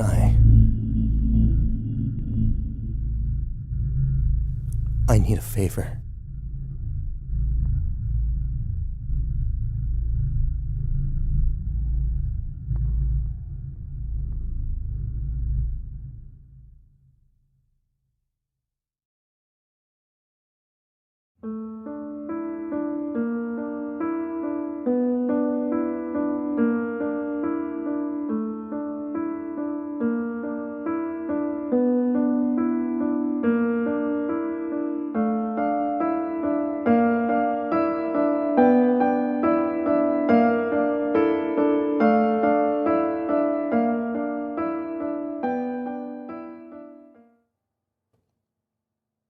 Kimber stirred next to me.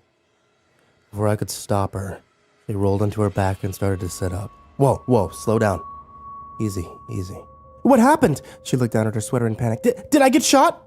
Yes. With a taser. You can thank Jimmy Prescott for that one. Oh my god, Sam, are you okay? What happened? I'm fine. Kimber stood up and looked around the room. He's gone? Yes. Okay. Listen, Sam, I waved my hand dismissively. I know why you did what you did, Kimber. Prescott's a key player, and it's smart to listen to someone that high who wants to flip informer. Yeah, but was it worth it? Did he give you any good information? He gave us the location of the new camp they're using. So it's true. Okay. Do you trust him?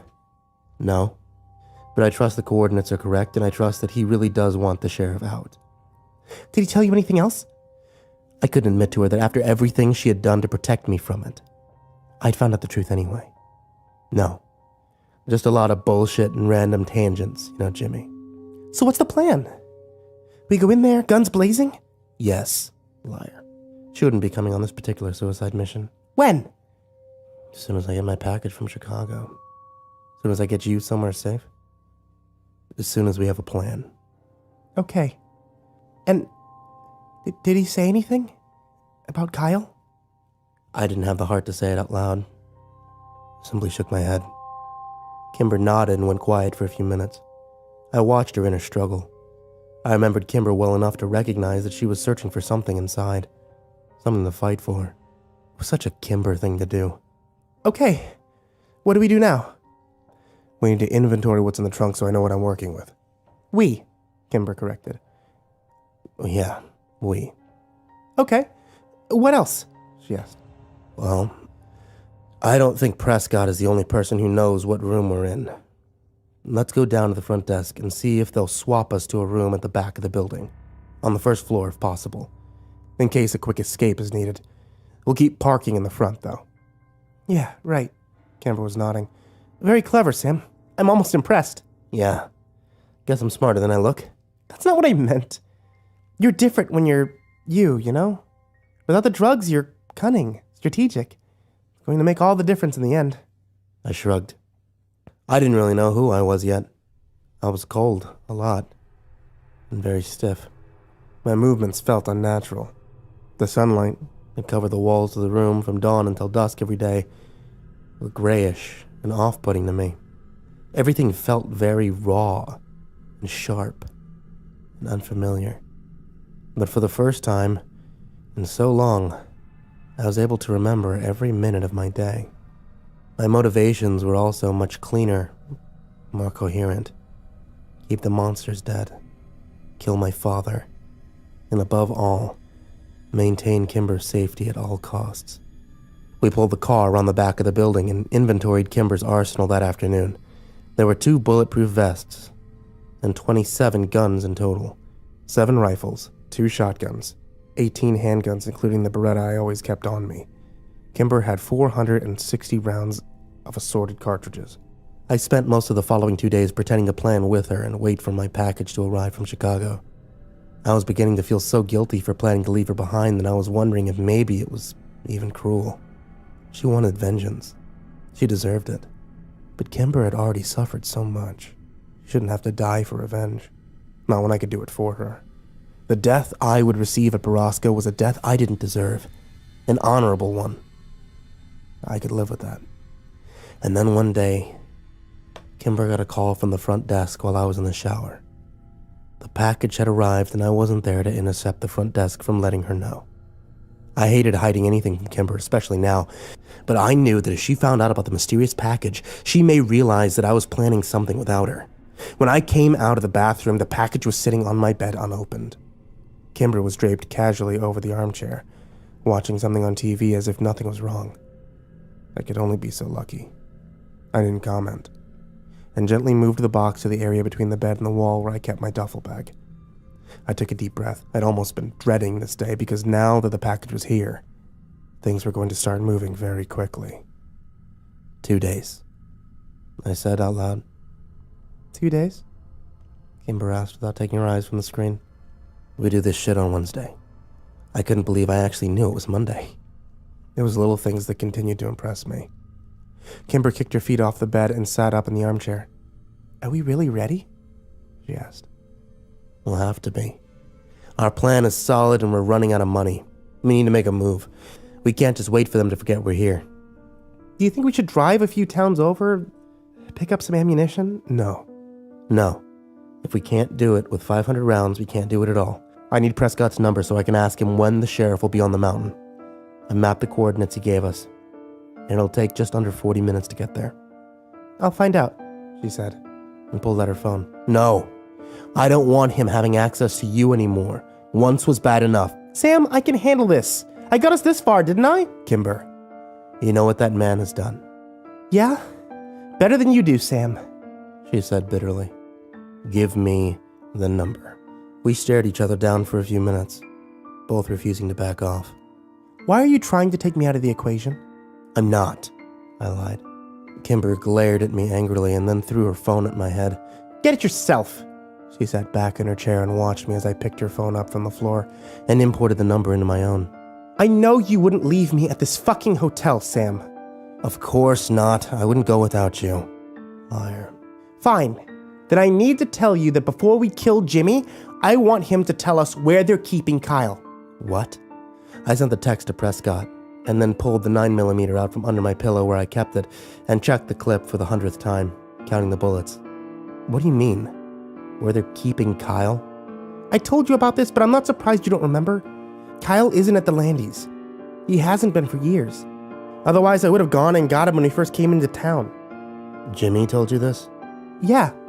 He said he's either in a home or a care center or a hospital or something. Maybe not even in Drisking at all. Prescott wouldn't tell me, but I know he knows, and he promised to tell me if we did kill the sheriff. I assume you plan to kill Jimmy too, and I want to know where Kyle is before you do. I nodded. I had to give her this. I would give her this. I'd make sure to beat it out of Prescott before I killed him. How to get that information to Kimber before I was gunned down? I don't know. And I had precious little time to figure it out. My phone chimed. It was Jimmy. Who the fuck is this? Sam Walker. Where's the Destaro girl? You talk to me now. Hey, it really is you. When will the sheriff be at Borrasca? Nobody calls it that, prick. When the fuck will he be there, Jimmy? Your daddy is heading up to the stables tomorrow morning. I assume he'll stay a while. Has a couple girls he really likes up there right now. You know how it is when you get a new piece. The sheriff's going up to the mine tomorrow morning. And he'll probably be there a few days. I told Kimber. I wish I could tell her that she was safe. And that nothing was going to happen to her, but she couldn't know that yet. We'll make our move Wednesday morning. Just before dawn, I said. It should be dark enough to see yet still maintain decent cover. Kimber nodded, then stood up and began to pace around. We need to do a lot of prep tomorrow. Figure out how many guns we can carry and how much ammunition we can fit into our pockets. Reloading takes time when you aren't trained. Maybe tomorrow we can go over the firearms that you'll be carrying, and I can familiarize you with how to quickly reload clips. You'll want to prep those early. Maybe tomorrow night. Good idea. I said impassively as I could. I knew that by tomorrow night, I'd be gone. But I needed to do something first. Something I'd been thinking about ever since the dreams I'd had in the throes of withdrawals. I needed to see my mom. I wanted to let her know that I was still alive, and I needed to know if she knew what her husband was doing to people. I just couldn't accept that she did. And even if that was true, I believed that my mom would never hand me over to the sheriff if she thought that he could hurt me. She loved her kids too much. I looked over at Kimber and realized that today was the last day I was ever going to have with her. I needed to get her out of town, but not now. Not yet. It was our last day together, and I didn't want to spend it arguing. There'd be enough of that tomorrow. My phone chimed again. I looked down to see another text from Jimmy. You finally making a move, kid? I slept very little that night, awakening well after 11 a.m., groggy and aching. Kimber didn't say a word to me as I brewed pot after pot of stale motel coffee. We spent most of the morning and early afternoon in a stretched, uncomfortable silence. I thought maybe she was nervous or scared, and today was just the silence before the storm. But as the afternoon wore on, I caught her sliding, calculated, angry glances across the room as she pretended to read book after book, and that's when I realized she knew. What? I said, finally ending the charade. I hadn't wanted to say it. I'd hoped to spend a few more hours with her before the end, because I knew that from this point onward, Kimber's last memories of me would be betrayal and deceit. I braced myself for the coming fight. You left the room last night. You were gone for hours, she said. I didn't reply. There was no point in denying it. And the package you got yesterday from Chicago? She continued. More fucking heroin? My heart cracked at the pain in her voice. Kimber was starting to understand what I was doing to her. Are you going to deny it? Kimber asked. And though her voice was angry, I heard the plea underneath. Please deny it, please. It was drugs, wasn't it? What the fuck is wrong with you? Why are you doing this, Sam? Kimber screamed, flinging her book across the room where it hit the wall behind my head. You couldn't fucking handle it, could you? You couldn't be there for me when I mattered more than anything in the world. You're weak, Sam. You're fucking weak. Sorry, I whispered. Where did you go last night, huh? Did you park down the street where I couldn't see you? So I couldn't stop you? Kimber. You're a piece of shit, and I wish it had been you instead of Kyle. It should have been you. I had often thought the very same. But hearing it from her hurt so much more. Me too. My quiet admission seemed to sober her. Kimber squeezed her hands together to still the anger and fear that was spewing wild electrical currents throughout her body that manifested as violent shudders. She knew this was the very end. And for the first time since we'd crossed into Missouri, both Kimber and I were well and truly alone. We didn't even have each other anymore. We didn't have anything. Prescott won't talk to me anymore, she said more calmly this time as she tried to compose herself. Does that mean what I think it does?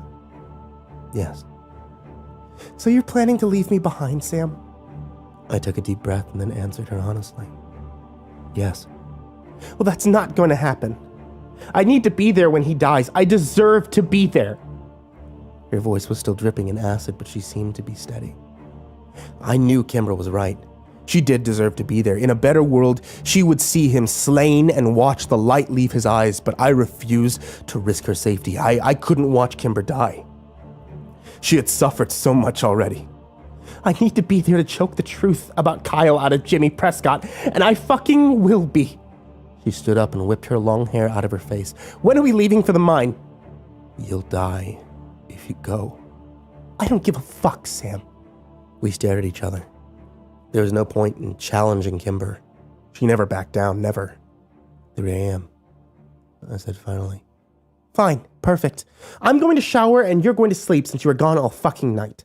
Later you can shoot up the rest of your heroin so you're useless up there, but hey, at least you'll die high. Kimber gathered her clothes, then threw a contemptuous look back at me as she stomped down the little hallway to the bathroom.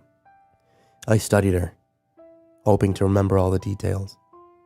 This would be the last time I would ever see my best friend, because even if I somehow lived, Kimber would never forgive me for this, but I would slay her demons for her, just as I had slayed mine in this very room days before. I prayed that she'd turn around just once before shutting the door. I just wanted to see her face one last time, but she never did. I had hurt her again, this time mercilessly. Everything that was left of what could have been called my soul was scorched to cinders. Thank God I didn't have much longer to live, because I'd be limping across the finish line as it was. My heart and soul burned out. I stood up and placed the Beretta onto the bedside table. Using the cheap motel stationery, I wrote Kimber a last letter, just like her mother had 10 years before. I took the car. There's a red pickup that's been parked next to us for a week. I swiped the keys. They're in the drawer. I programmed Seth's number into your phone. Call him when you hit the border, and he'll tell you where to go. He knows the plan, and he'll take care of you. I placed the note under the gun and prayed Kimber would heed it. I could taste salt and ash as I let the motel door click shut behind me, and I realized that I knew the feeling well. Regret. I walked around the building and climbed into Kimber's old Mazda. I'd wanted to leave her own car, but it would have been too risky to transfer the guns from the Mazda to the red pickup, especially when the Dodge's methed-out owner could sober up at any time. I pulled out of the parking lot and merged into the highway going west. There was just one more errand to run before I made my final trip up the mountain. My heart sunk lower with every passing mile, and there were precious few between the Prince Ridge and my old house. And before I'd even decided if going home was a good idea after all, I was pulling into the driveway of my old home. The house was very different than I remembered. My parents had built an addition onto the dining room and had widened the windows into the bays on the bottom floor. Why they felt they needed the extra room when their children were dead or as good as was beyond me. It was odd to climb the family patio stairs and ring the bell as if I were a stranger. The chime inside was different too, more lilting and melodic. I waited a few minutes, rocking foot to foot, wondering what I should say to the woman who had raised me when she opened the door, if she opened the door. I was beginning to doubt that anyone was home. Since I had nothing left to lose anyway, I decided to try the front door. It was locked. I knocked hard on the window next to it. "Mom?" I said through the window. "It's Sam." Nothing. Was she home? Asleep? Still locked in Whitney's room, wailing away her grief after all these years? I jumped over the patio railing and walked to the backyard. My parents had built a large wooden deck where the back porch had been, complete with hot tub and wet bar. Clearly living it up without us, eh? I felt ire and indignation seething just below the surface, but I held it in check, a superpower I had only just recently acquired. Walking up the deck, I tried the sliding glass door to the kitchen. Caught on something. But with a hard yank, I was able to free it, and the door slid open, allowing me to access the home.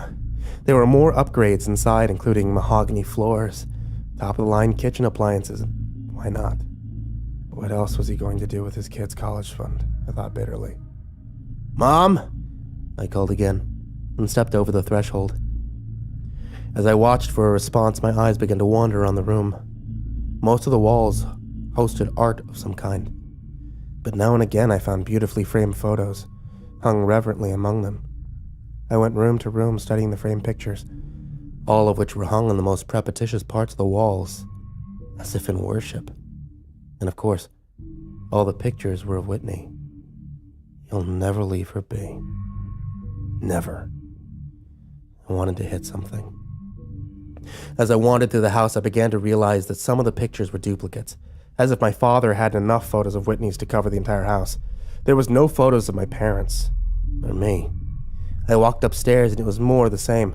My old room housed only a flat-screen TV and a tan bed, while Whitney's was exactly the way that she'd left it. I couldn't bear to go into my parents' room. Everywhere I looked, I saw Whitney. No, I'll not let this happen. I collected the photos from every room, foyer, and hallway, and then dumped the pictures, including glass and frame, into the deep marble sink in the kitchen. I then pulled a bottle of whiskey from the outside bar and poured it liberally over the sheriff's shrine. I took out a cigarette, lit it, and brought the lighter down into the alcohol-soaked pyre, where it erupted into a pyramid of hungry flames. I'd burn it all. I'd burn him too. While I smoked the Marlboro and waited for the smoke alarm to trigger, I heard a familiar sound from down the hallway, across the room. Someone opening the garage. I didn't know what I could say to her, but she needed to answer for all of this. I had to know what she knew about her daughter's death, about her husband's crimes. I heard the door open, and then she was walking down the hallway towards the kitchen. I flicked my cigarette into the dying blaze and started towards her. But it wasn't my mother who emerged from the darkness. Emmeline? It had taken only seconds to recognize her. Emma hadn't aged very well since we were teenagers, and she looked absolutely gorgeous, but I couldn't figure out what the fuck she was doing in my house. Emmeline immediately dropped the bag she was carrying in shock and slung back against the wall. "Who are you? What are you doing in my house?" she said quickly, her eyes drawn to the fire quietly burning behind me. I was going to ask you the same thing. Why are you here? What are you burning? Her voice had raised to high-pitched hysteria. What's in the sink? What are you doing in my house, Emma? Her eyes finally slid up to my face at the familiar use of her name. I watched hesitant recognition dawn there. Sam? Yeah. Now answer my question. Why are you in my house? Where's my mom? Your mom? She repeated. Yeah, she lives here, you know. Tall, brunette, always trying to feed everyone, married to the sheriff. Emmeline finally seemed to regain her composure. She straightened up against the wall, but refused to move away from it. Actually, I'm married to the sheriff. He did mention you were in town, come to think of it. You're married to my dad? My stomach heaved. Yes, for about 7 years now. She crossed her arms in front of her and smirked. What had he done to her? Emmeline was never like this when I'd known her. She had been sweet, friendly, shy. It was the reason I had a crush on her so hard. With a sinking feeling, I remembered that my dad had known all that because we'd spoken about it. My feelings for Emmeline at length. Jimmy's words came back to me unbidden from days before. Walker has a thing about playing sick games with his kids. I turned and threw up in the sink, dousing out what little fire now remained in the pile of ash and twisted glass. That's revolting! What were you burning in my sink? She asked again. Where is my mother? I asked, spitting out the last bits of bile. She died years ago, less than a year after you ran out of town, Emma said. She was beginning to sound annoyed and bored. My mother is dead? Yes, dead. It was almost a relief. If my mom had been gone for so long, it meant she hadn't been part of any of this. But the pain was lurking there too. I could only hope that her death had been natural, because if it hadn't been, all I had was the prayer that the sheriff had shown mercy to his wife of 22 years. I am his wife now. Emma's shrill voice caught through the fog of grief that had surrounded me. How did she die? I asked. I don't remember. Emma rolled her eyes. It was so long ago, but it's not like you were here, so what do you care? You need to get out of here, Emma. He's dangerous, she scoffed. My husband would never hurt me. I'm the mother of his child. He loves me. You have a kid. With my dad? Yes, she smiled. She's at daycare right now, and she's his whole world. No one else compares. Not even you. Oh, really? No one else compares. What's her name, Emma? I asked her. Emmeline faltered, and the smile on her face turned snide. I'm not telling you that. What is her name? She shrugged. What did you burn in my sink? I burned every picture of Whitney Walker that was in this house. Emily's eyes widened and her face paled almost instantly. You can't. You didn't. Yeah. Every picture of Whitney is gone. He doesn't have backups of those photos, she breathed. He'll come after you. He'll kill you. Not if I kill him first.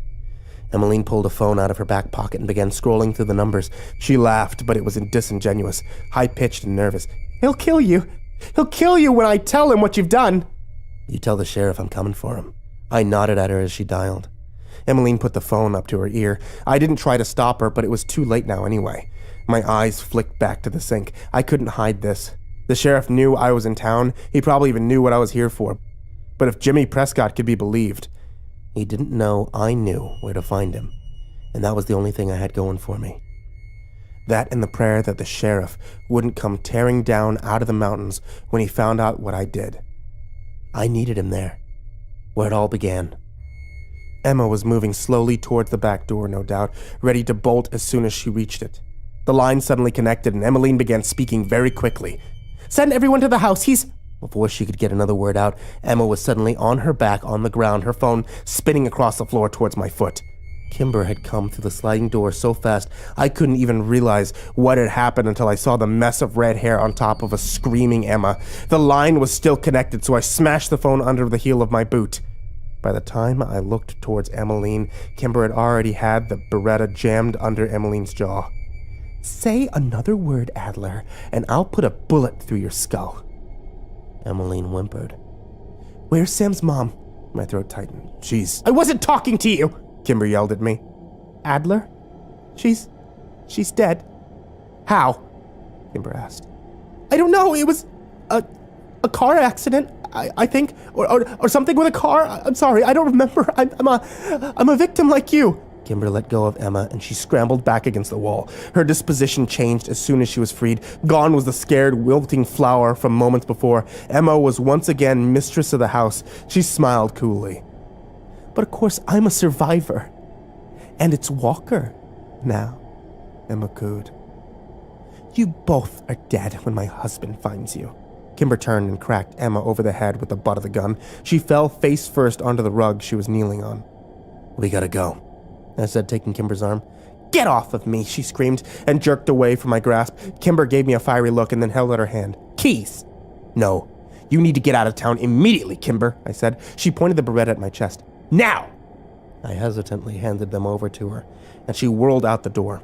I followed her to the Mazda, where she tore open the driver's side door and got in. The red pickup was parked haphazardly on the front yard, grass torn up under its tires, and driver door hanging open. I walked over to the Mazda as Kimber scowled at me but didn't get in. Kimber, I'd rather be dead than take you with me up to the mine, I told her through the open window. Her hands flexed white-knuckled on the steering wheel. Don't make me leave you here, she said, as the far-off sirens of police cruisers began to creep into the neighborhood. Fuck, I yelled. Did Kimber always get her way? Before my door was even shut, Kimber was screeching out of the driveway. She made record time back to the highway, but the sirens continued to grow louder behind us. They're chasing us, Kimber. Where the fuck are you going? You know where Borrasca is and I don't. You're not gonna tell me, are you? No.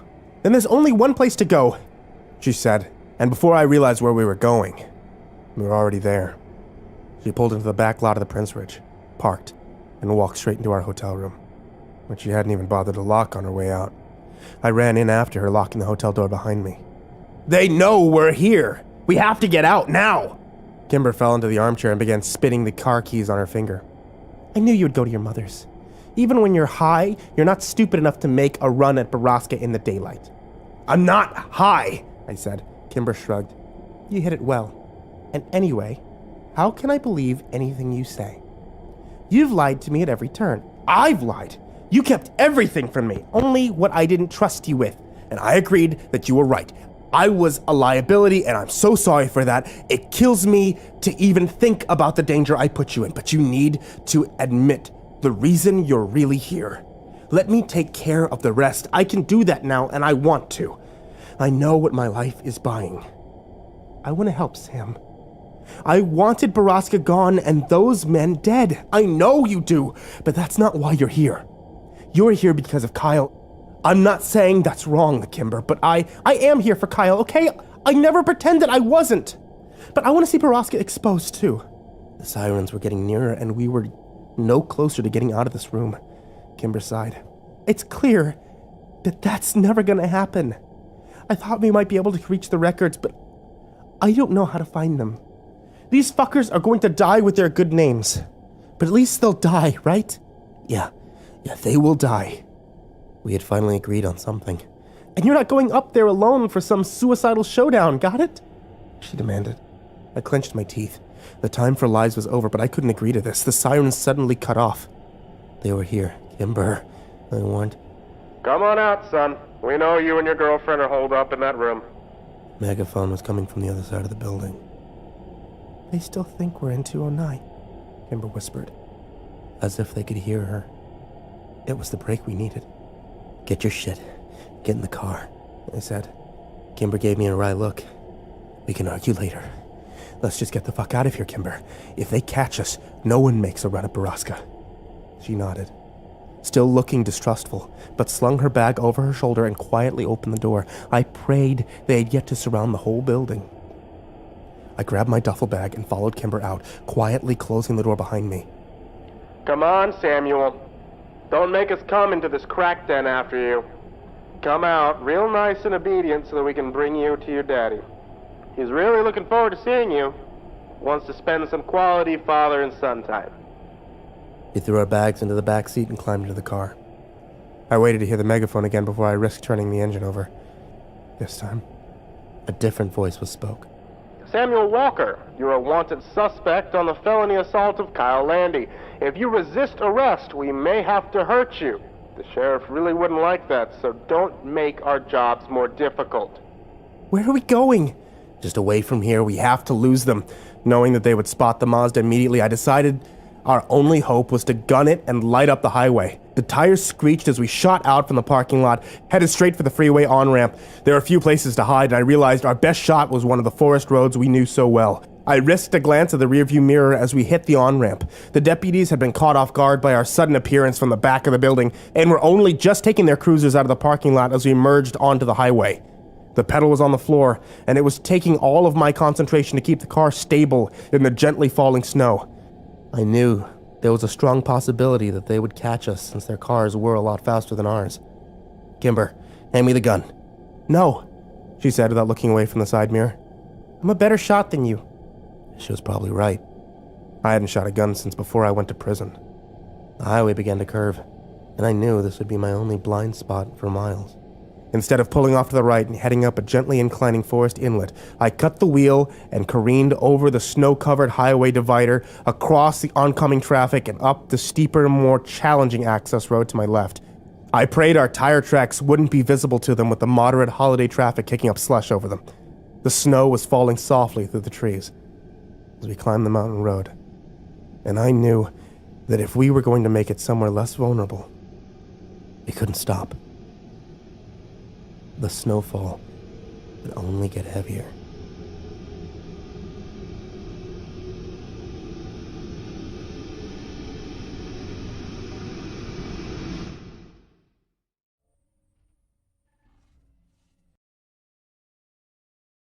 Kimber remained focused on the road behind us throughout our ascent. It was slow going at times and we got stuck every mile or two. I wondered if Kimber could even get the car back down in the morning. Seemed to be no fear in her, no anxiety in her voice, no agitation in her movements. Kimber knew as well as I did that this was the end, and she didn't hesitate to meet it. Finally, I saw what I was looking for, a turnoff to a more level road that would move us literally around the mountain. I took the corner and drove 1.5 miles down the road before finally putting the car in park. Kimber turned around in her seat, stared out the back window. "They're not following us," I said. How do you know? "Because I've been followed before." Kimber turned back around in her seat and chewed on her thumbnail. "But just because we're being followed doesn't mean we can go back," I said. "They're not going to let us off this mountain." I choked on a deep breath of thin mountain air, hoping to calm my racing heart. Kimber patted my back. "Breathe, Sam." She leaned forward and popped her glove compartment open, and took out a large folded paper target. "Why do you keep that in your car?" I asked. Kimber shrugged. "Practice." She opened the door and stepped into the snow. I followed her. "You think they're following us? And you want to shoot a gun out here?" "You said we weren't being followed. I trusted you." She gave me a small smile, as if she hadn't said anything significant. Kimber trusted me. That was a bittersweet victory that wouldn't last long. "Come on, you need to learn how to shoot. Use the Beretta since you favor it so much." Honestly, I thought it looked cool, I admitted. "It does. And it sounds cool too. You ever shot a firearm before?" I didn't hit anything. "Well, that's not going to be acceptable up here. We have a lot of ammunition, but it's not going to help us if you can't hit anything." I couldn't argue with that. Now, the sheriff's probably going to be wearing a vest, so you can't aim for body mass. You'll need to hit him in the head. Same with Jimmy and anyone else that shoots at you. "Okay," I said, as if we weren't discussing murdering cops. Kimber walked 20 yards, then pinned the target to a tree branch. Now, the Beretta is a semi-automatic gun, so you won't need to chamber every cartridge. Just point and shoot in succession. "Right." You don't need to rack the slide because there's already a bullet in the firing chamber. Your left foot should be in front of your right, about shoulder length apart. Hold the gun with both hands. Good. Now align the sights and fix on the target. Squeeze the trigger when you're ready.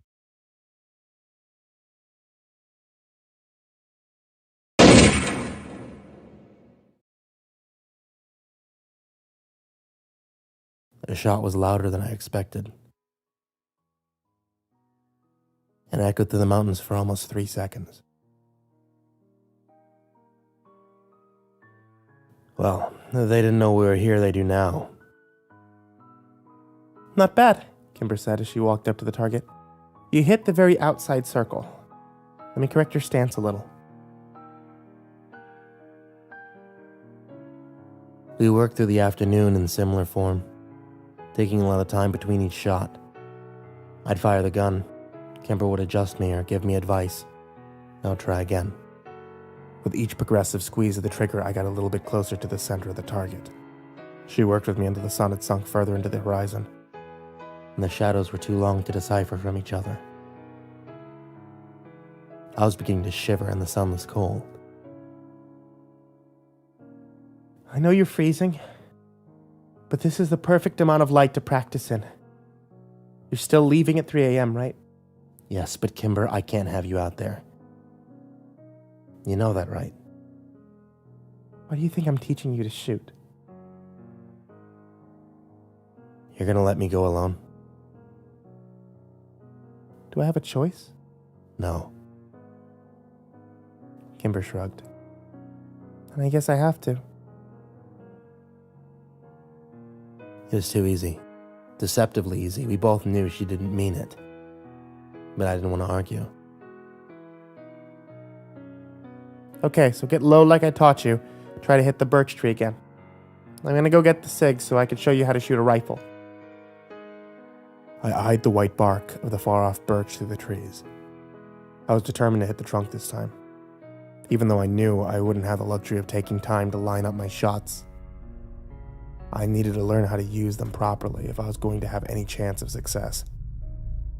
I exhaled slowly and brought my finger down to wrap around the trigger. Sam, stop! I turned around to see Kimber standing at the trunk of the car. Her face, which had been flushed from the cold last night, had gone white as the snow as she was standing in. What's wrong? It's gone. What's gone? I asked in confusion. All of it! What? I walked over next to Kimber and stared into the trunk. All that remained was one bulletproof vest and a scribbled piece of yellow legal paper. We know all you have on you is one semi-automatic handgun. We're leaving you this ballistic vest to show you that we play fair. Your daddy wants to see you. Come to us before we come to you. Coordinates below. The good guys. P.S. Your vehicle has been low-jacked, courtesy of the Butler County Sheriff's Department. They just won, Kimber said, in a deaf sort of bewilderment. And she was right. We were absolutely fucked. No, I said, maybe we can still... Kimber slapped my face. She seemed to immediately regret it, as if she was surprised herself, but she carried on anyway. Don't be an idiot, Sam! Kimber jerked the 9mm out of my hand and ejected the clip. It was empty. You don't have anything on you? Nothing, I asked in cold fear. I could work with very little, but I couldn't work with nothing at all. Nothing, said Kimber as she racked the slide, except this. A bullet sprung out of the chamber and fell into the thin layer of snow below where it sunk. I fell to my knees to retrieve it. One bullet. One bullet. Probably have failed with 1,000 bullets, but with only one, I might as well just put it into my head. When could they have done this? I was beginning to panic. I don't know. After we did our inventory days ago. Fuck. But how did they know what we were carrying on us? Probably watching us, Kimber said. Or Jimmy told them.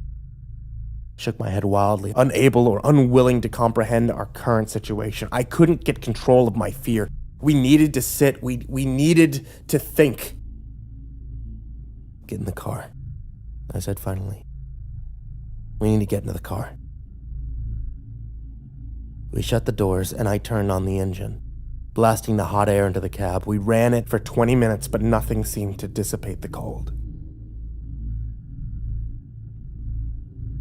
Maybe we should just leave.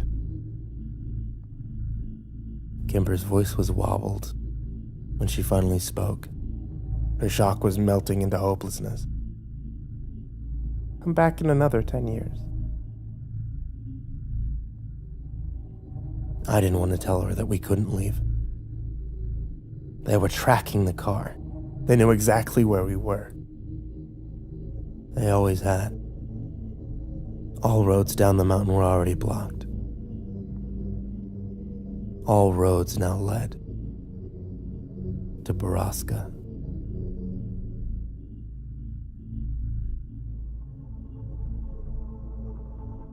I pulled off my jacket and shoved it behind my lower back, which was beginning to throb in pain. Kimber was in and out of sleep, and I occasionally turned off the car to preserve gas, making sure to cover her with the clothes that I could find in our duffel bags. It was midnight. The woods were quiet, and there was no moonlight to reveal what surrounded the car. We were enveloped by empty, black, ice-cold air.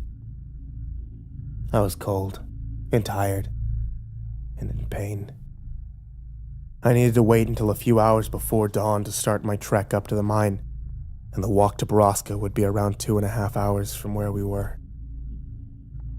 I had to make sure I left Kimber with enough gas to get down the mountain and out of town, because as soon as the sheriff was dead, or I was, they'd be looking for her. I watched her sleep and wondered at the madness of the world. We should all have lived normal lives, graduated together, went to college, been roommates, backpacked Europe.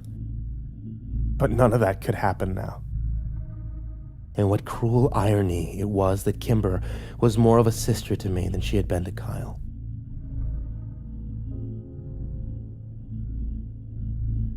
The universe was just a big fucking asshole. I rubbed my eyes and debated braving cold outside for a cigarette. I had 14 left. I planned to smoke them all before I reached the mine. I didn't mean what I said. I jumped a little, and Kimber laughed softly. I didn't know you were awake. Who can sleep? Yeah, good fucking point. Kimber sat up and pushed 20 pounds of clothes off of her. I noted the time and started the car. I didn't mean it. What I said about wishing it had been you instead of Kyle. Don't worry about it, I said, Shifting uncomfortably in my seat. I wish the same thing. No, Sam. Kimber grabbed me by the side of my head and pulled me to her while she rested her forehead against mine. There's no one I would rather have by my side tomorrow. And I know you don't want me there. But I will be. To the very end. With Kimber holding me the way that she was, there was no way for me to hide my wet eyes. I pulled my head back and wiped my face with a ratty flannel sleeve. Emotions were so much more overwhelming when you felt all of them. Without responding to her, I opened the door and stepped out into the piercing mountain air.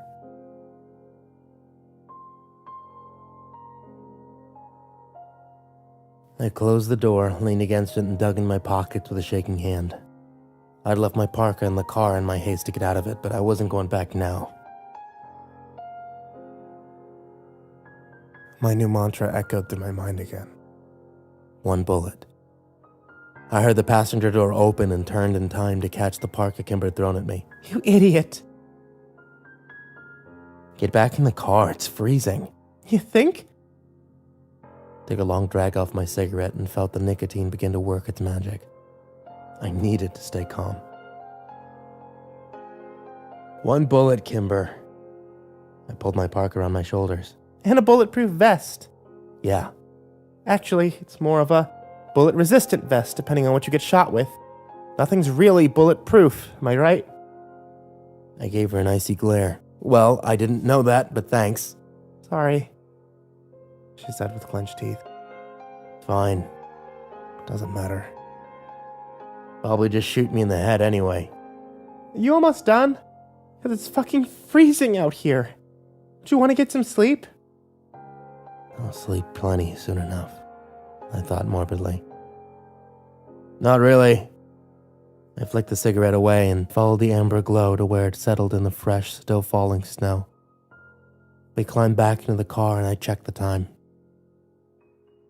4 more minutes, and I'd have to shut the engine off again. I know you think I should stay.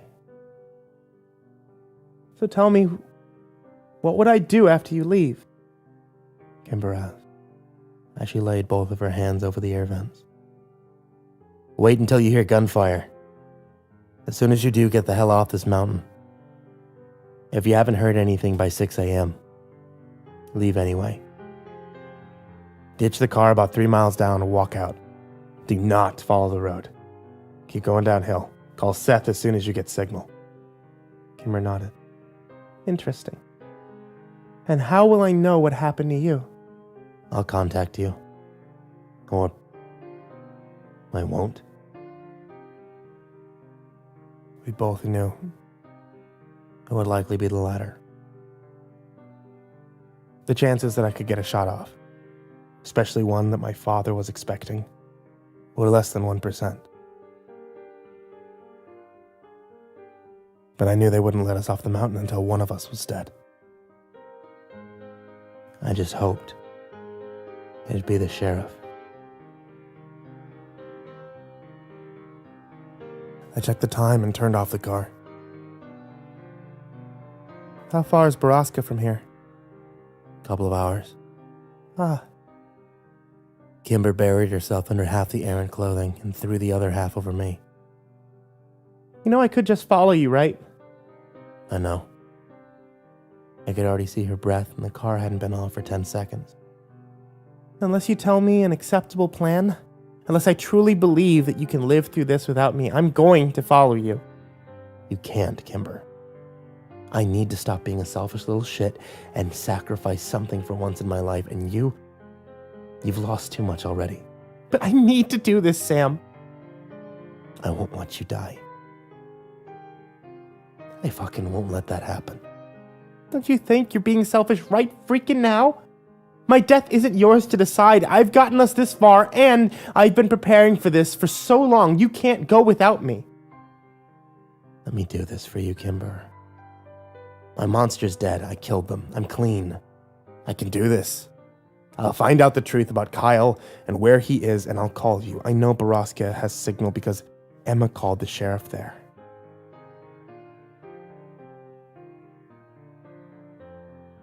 Maybe he'll go easy on you. Maybe his guard will be down since you're his son. You're the only son he has and all.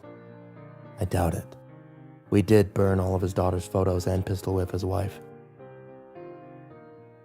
Worth it. What do you mean about Whitney's photos? Trust me, you're better off not knowing. Kimber sighed. One gun, one bullet, one vest. We need a motherfucker of a plan. Yeah, we do. And I need to be part of it. Fuck no, Kimber. I'm not gonna back down from this. Neither am I. Look. If I can come up with something that gives me a reasonable chance of not dying, will you agree to assist from afar? I'm listening. But you should expect me to argue. Trust me, I do. And argue is what we did. Deep into the crisp morning hours, before I was ready, the clock showed 3 a.m. I turned off the car and threw on everything that I could spare for the walk to Borrasca. Over Kimber's sleeping form. The cold would wake her soon enough. I equipped myself with everything I needed, closed the door quietly behind me, and started off alone. Toward Borrasca.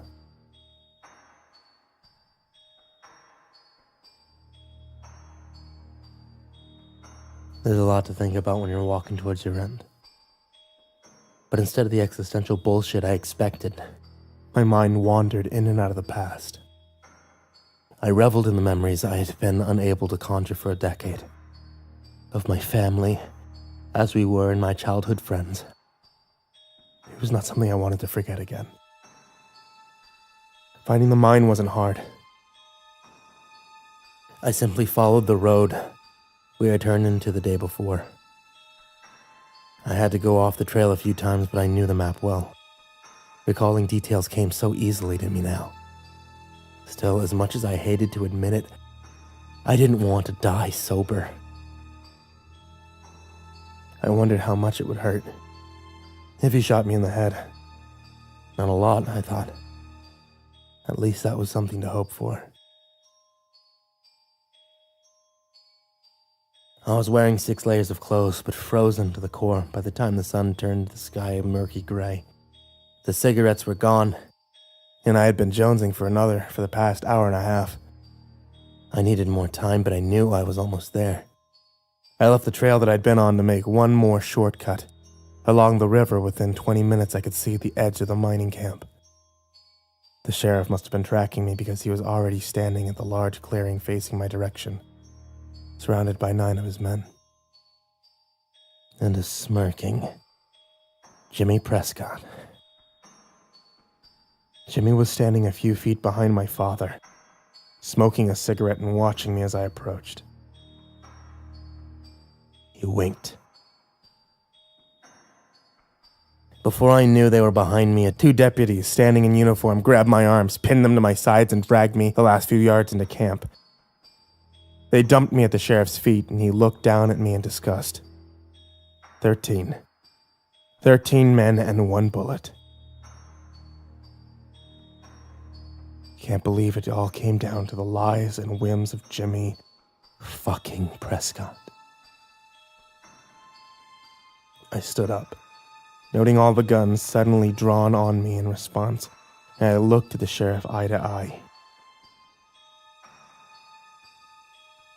I was sickened to realize that we were almost identical in every way. His hair was the same dark brown color as mine, untouched by age. The skin on my face boasted only a few light creases in my terrible lifestyle, and wreathed features somehow matched his older age. I wondered how had Kimber stomached my face every day without turning away in disgust. "Hello, Graham," I said, and spat in the snow between us. A goddamn disgrace. "Shut the fuck up," the sheriff said. "Grigg, teach my son some respect." I didn't bother to defend myself, and I wouldn't have had the time anyway. Grigg knocked me back into the snow before I could even blink. His fist split my cheek open under my left eye, and I didn't rush to get up from the cold, numbing snow that had now pressed against my face. It was in that moment that I felt Borrasca all around me again. It was as deafening as the last time. I could sense it in the air. The fear, the suffering, the pain. I could almost hear them whispering through the walls. They had 10 years before. "Help me or kill me, but don't leave me here." The building to the sheriff's back was mostly surely the dorm. It was larger than the other one, but radiated the same aura of agony and death. "Now listen the fuck up, Samuel. This little charade of yours ends today. It appears you actually believe a woman and a drug addict could single-handedly dismantle a business this size, so you must be fucking stupid. And that makes me feel sorry for you. So why don't you hand over the gun and go back to the ghetto you crawled out of?" I pushed myself to my knees. No. No. Are you dog shit insane, son? You broke into my house, destroyed pictures of my daughter, and beat my wife. You're lucky you're still alive. I've killed children for less. Looking at him now, I didn't doubt it. You need to die. Well then, by all means, take your shot. The sheriff swept off his arm mockingly. We know you only have 1 round or 2 left, because yesterday we heard 15 shots into the fucking trees. His deputies laughed, but the sheriff remained sober. Just remember, boy, your aim better be true, because when you come at the king, you better not miss. I fell into my arms as my lungs erupted into sudden coughing fits. Even if I could escape after the sheriff was dead, my lungs wouldn't hold up. I was fucked, I knew it. And the sheriff knew it, and his men knew it. And while the sheriff's gun hadn't left his holster, all but Jimmy Prescott had weapons trained on my chest and head. If I even reached into my jacket, I'd be shot. Or, the sheriff continued, you could use the sense that you were born with and go home. Hell, I'll even have Dreddy here drop off more heroin before you get there. You've run me up quite a tab with that boy over the years. My dad is my fucking supplier. My dad is my fucking supplier. How stupid was I?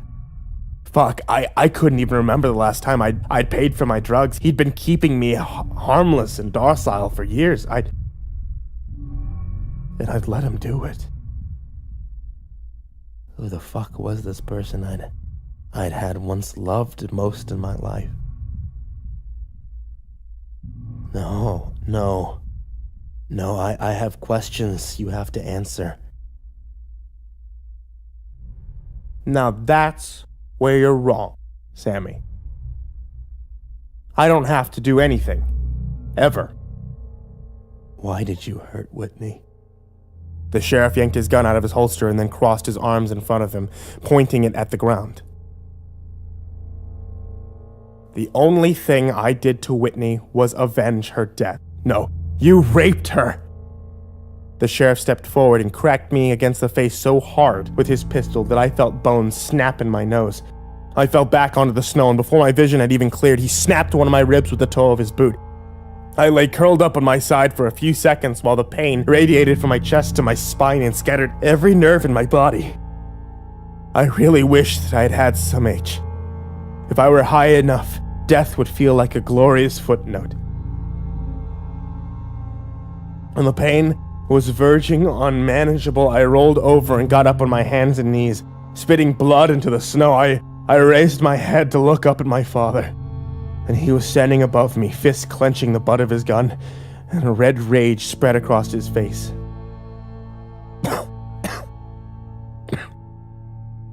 A bit of a sore spot. Don't you ever say anything so filthy about your sister ever again, or I'll shove my gun up under the ballistic vest and shoot you in your fucking gut. I needed him angry. But not angry enough to kill me. Not yet. What happened to my mother? I grimaced, speaking hurt. The sheriff stepped back and smiled, his composure regained. What a woman she was. But I'm afraid she died in a freak accident some years ago. I don't believe you, I said, and sat back on knees, struggling to breathe. Slow breaths. Get the air in, don't pass out. I don't give a shit if you believe me. This conversation is getting boring. This isn't a fucking Q&A. You had your chance to leave, but instead decided to say disgusting things about your sister. Was I wrong? You're talking about things you know nothing about. I loved Whitney. You're a fucking monster. Is that any way to talk to your father? You know, I think Grig needs to teach you some more fucking respect. Fuck you. I know what you did to Kimber. Oh, yeah. Would you rather it have been someone she didn't know? Someone that disgusted her like that geriatric fuck Cleary? Or Prescott over here? Jabbed a thumb towards Jimmy. I would have rather it have been no one, I screamed at him, blood spilling across the space between and landing on his jacket. He backhanded me, and this time I didn't fall. You watch your tone with me, boy. It's been enough that my men here have to see what a fucking joke my own son has become. It's embarrassing. And send them inside.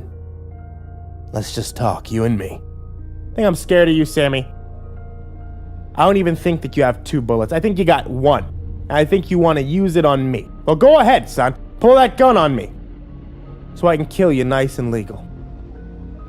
Not until I know why you did this. You were my dad. I loved you. He laughed. You don't look like any son of mine. And more importantly, you're a cop. You're supposed to protect people. No, Sammy, I'm a businessman. Always have been, even back then. Why the fuck do you think we came to Drisking in the first place? I remember I hadn't understood it at that young age, but I knew now what the whispers had meant. Because of those girls. The things they said you did. Exactly. I was making money. They were getting laid. They were 14. 14 is old enough, you think, Sam? It's not like I touched them. This is what you'd wanted all along. Big rape empire. Sheriff shrugged. That's what it takes. I'm only here for the power and the women. I'm an alpha, Sam. That's why I can't figure out what the fuck happened to you. Got the blood of kings running through your veins, and you fill them with tar. That shit is for the fucking women, but I had to send it out to your handler every month. My only son is a white trash drug addict. How do you think that makes me feel? Should be your birthright. You're too weak to take it. Give me more credit. I'm stronger than you think. Strong enough to take a bullet to the head and live through it? You? The sheriff's expression darkened. Sam, you... Oh. Oi, boss! Look what I caught looking around. 15. 15 men I hadn't seen previously came around the side of the dorm, pushing a woman in front of them. Kimber. Kimber, I breathed, but the sheriff knew who she was. I'm sorry, Sam, they... Well, the sheriff drew out the word. I heard you turned into a looker, but I'd yet to confirm it for myself. Hello again, sweetheart. The sheriff walked over to Kimber and ran his fingers along the side of her face. She recoiled at his touch. Don't fucking touch her! I screamed and scrambled to my feet. Griggs shoved the barrel of his gun into the back of my head. Sit the fuck down. Watch your temper, Sam, the sheriff chided. You fucking this wild filly? That's my boy. At least I knew you didn't turn into a homo in prison. Stay away from her, you fucking pervert. Blood was rushing into my ears and the rage in me was deafening. Sam, stop! Kimber screamed. Just stop or he'll kill you. The sheriff looked back at me and nodded at Griggs. He cracked the stars into the back of my head with his fist. Manners, Sam. That's not how you talk in front of a lady. I've had enough goddamn disrespect from you. This is your last fucking warning. The sheriff turned to Kimber and yanked her hair towards him, so their faces were almost touching. She was writhing against the man behind her, holding her. Soon, princess. We'll catch up soon. The sheriff let go of Kimber's hair and walked back to the stand in front of me. Where were we? Let Kimber go. Let her go and I'll do anything you want. Oh, really? Anything? Yeah, let her go. Would you leave here and never come back? Yes. Would you stay here and let me run my business? I wheezed through a deep breath. Yes. Would you go inside right now and fuck one of the girls? Yes. Please don't call my fucking bluff. No, Sam! Kimber yelled. Richards, would you shut her the fuck up? The sheriff said. I heard a sickening thud, but couldn't see through the blood running into my eyes from one of the splits in my forehead. Kimber gasped. Now then, the sheriff continued, how about Phoebe Dranger? If I recall, she was a raging cunt to you in high school. Why don't you go in there and take some vengeance for yourself? Sure, she'd love it. I don't... She's not really my type. Oh? I guess Kimber DeStaro is more your type, isn't she? No! I said quickly. No, somebody else. Anybody else. What a fucking pussy. Jimmy Prescott laughed. Look, this family reunion has been real sweet and all, but we've got investors coming into town today. We got a lot of fucking shit to do before they get here. Plus, it's early as balls and I need some more fucking coffee. Can we please just kill this little prick and get on with our day? The sheriff shot Jimmy an annoyed look. Do I look like I need to be fucking entertained right now? Did I tell my monkey to dance? No, I fucking didn't, so shut the fuck up, monkey. Jimmy shrugged, took a sip of coffee. Actually, Jimmy, on second thought, take the girl inside and find her a new home, the sheriff said. Make yourself fucking useful. No. You can't take her in there, I begged. Please, I'll do anything, Dad, please. Please, don't make her go in there. The sheriff turned around and gave me a disgusted look and shook his head in disappointment. Then, without even turning to look at her, the sheriff shot Kimber in the chest,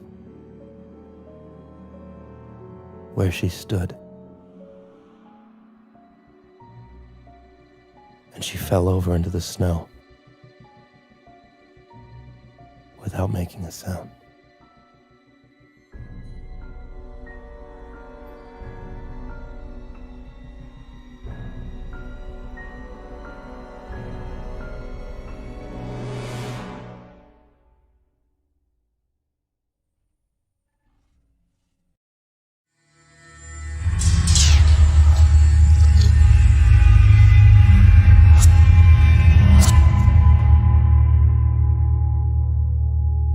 Oh, quit your yelling. I tried to warn you, Sammy. The sheriff said through the echoes of the shots still resonating through the camp. I dropped to my knees and screamed into the snow until I had burst every capillary in my face. Jesus Christ, son, the sheriff said in disgust. Enough theatrics. I didn't even act like this when your mother died. You killed her! I screamed at him. You murdered her! He shrugged. I've killed a lot of people. Although, I must say I do regret that I'm not gonna get a turn with her again. Usually, I don't like redheads. But there was something about her. Like father, like son, I guess. I told her not to come. I told her not to come. I mumbled, barely coherent. Shut up, shut up, shut the fuck up! I screamed at him. Greg took a step towards me, but my father stopped him with a hand. Let him throw his tantrum. He did the same thing when I took away his toys as a child. This ain't no different.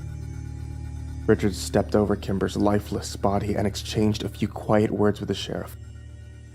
I couldn't hear them over the dry heaving of my stomach, which didn't stop until my abdomen muscles ached from the force of them. Richards just had an interesting idea. You're in for a real treat, Sam. Get him up, the sheriff said to the men behind me. They hauled me to my feet and shoved me in the direction of my father. I stumbled but didn't fall. We don't use it too much anymore on account of the noise, but how about we throw your girlfriend's body into the shiny gentleman and scatter her bone fragments all over the mount? Slapped me on the back. That way, she can be here at the mine for all eternity. I bet she'd like that. I was shaking so violently I could barely wipe the blood out of my eyes. No, I said, and fell back down to my knees in the snow. No. Are you sure? He asked. I could hear the smile in his voice. No. No, please. My voice broke over the words. The sheriff's smile fell into a look of distaste. Don't beg. It makes you look weak. Get off your fucking knees. Please don't touch her. You know what your problem is, Sam? You're not man enough to take what you want. You're not strong enough to say, fuck what's polite. Fuck the consequences. Fuck the law. You're a fucking cop. I choked. See? Now there's a bit of spirit. Sometimes in life you just have to claim what should be yours. That's what society's built on. Now our operation may not work within the laws of the land, but we sure as hell work within the government. But Whitney, look what it did to her, this place. I ain't gonna tell you again, boy. Keep my daughter's name out of your mouth. Which daughter? Sheriff sneered. What can I say? Whitney is a beautiful name. Sick. You're sick. You need help. I have help. Look around, Sammy. He gestured to the 14 men standing in a half circle around me. I'm a sultan. These are my governors, and that's my harem. Go fuck yourself. He sighed. I'm starting to think you're not gonna come around, Sam. I'll never be part of this. I'll never stop trying to kill you. I'm real sorry to hear that. That's a pity. Looks like we're gonna have to break you in like a horse. I kinda wish I'd left the Destaro girl alive now. Fuck you. You say another fucking word like that to me, and I'm going to execute you right here on your fucking knees. The sheriff's men seemed to lean in, smelling blood in the water. I knew this was it. If you wanted me dead, you would have already shot me. You sure about that? Sheriff asked and leveled his gun at my forehead.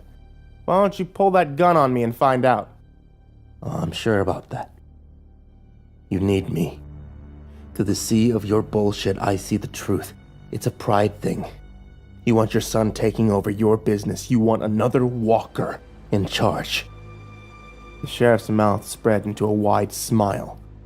But he didn't lower his gun. I can make another son. You could. But you want me. You want to break me. You want to mold me into you because that way you win. Oh, I've already won, Sam. No. I have. You're a slave to your own fucking hubris. I can say and do whatever I want, and your pride won't allow you to kill me. Maybe not. The sheriff shrugged and dropped the barrel of his gun to my chest. But I can break your fucking ribs with a bullet.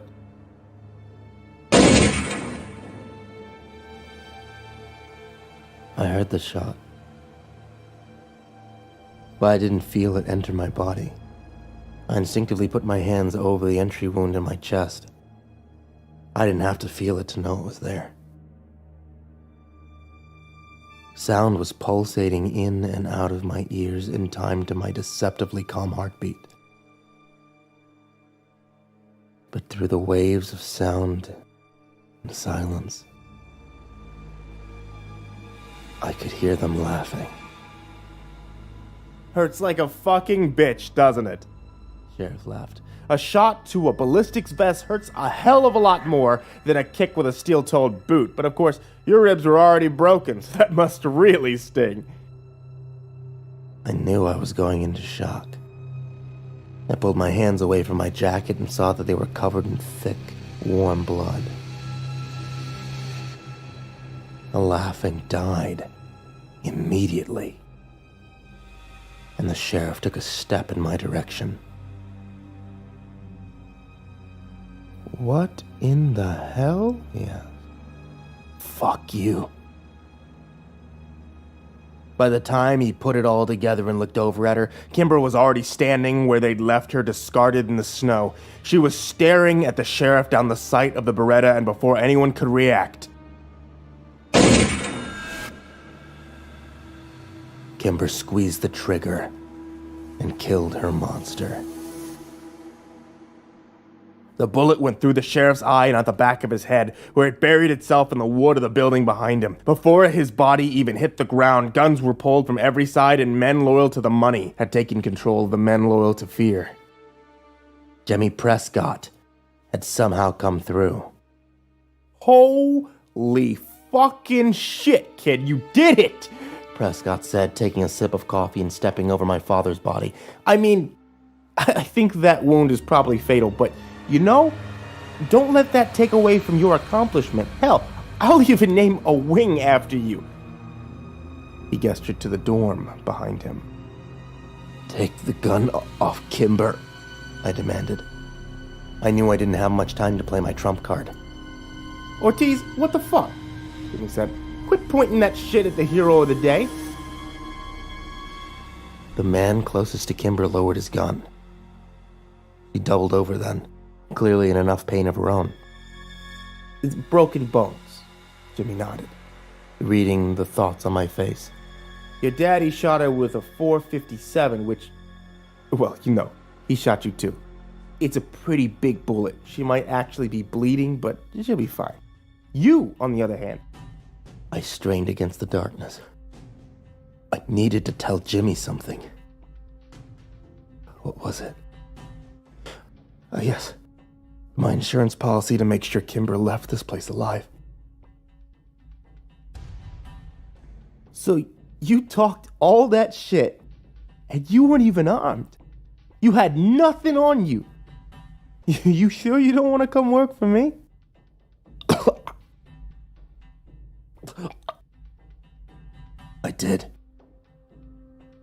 I did have something on me. Oh yeah? What's that? This. I pulled out the small remote control and dropped it in the snow in front of me. Jimmy laughed. What the fuck is that? It's a remote for the video cameras. What the fuck are you talking about, kid?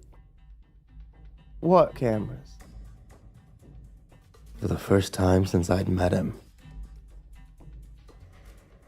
Jimmy looked rattled.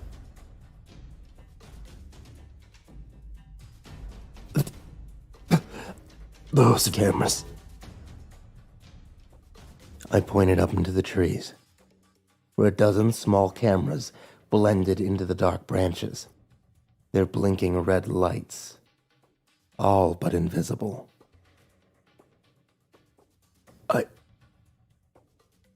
I need to stop the bleeding. Are you fucking kidding me? You shit-eating donkey cunt, are you fucking joking? You better be joking, because I will put the bullet in your head that your daddy couldn't. He raised a gun to my face, but seemed conflicted. If he believed me about the cameras, I knew he couldn't shoot me. It all came down to my ability to bullshit. I'll just take those cameras down and break them like they were never there, He said and cocked the gun that he was holding in my face. They're on a live feed, asshole, I said.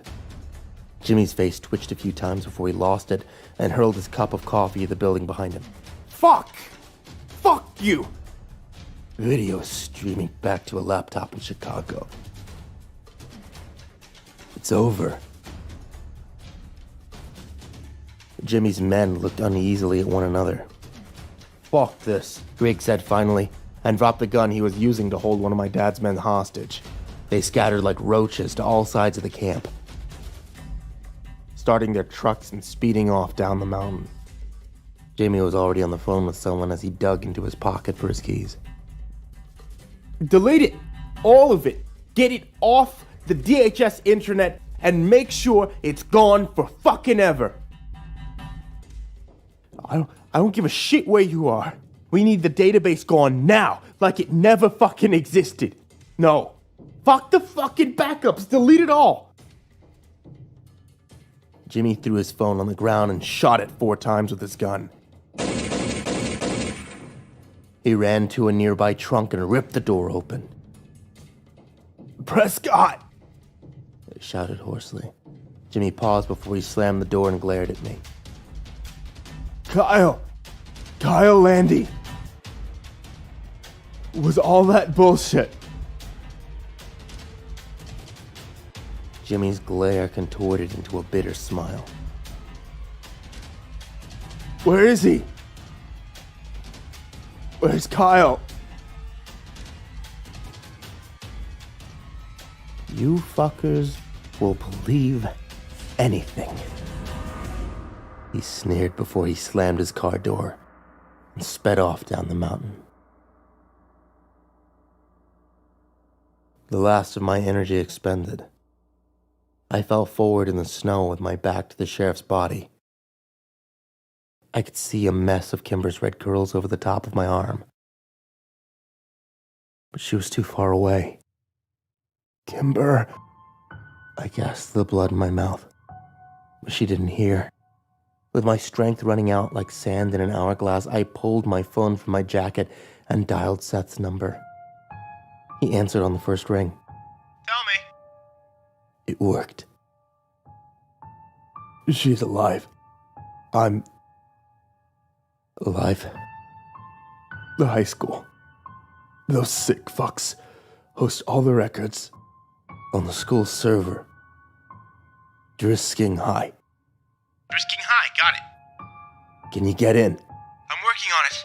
The database is going to be locked down, secure as fuck, but like I said the other day, I'm pretty good at what I do. I don't know what the file will be called. I muttered and dropped the phone down next to me, where it sunk into the snow.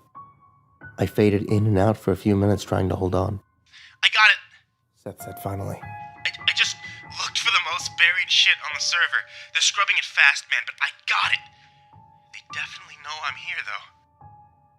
I felt myself pulling away from my body. Fuck me.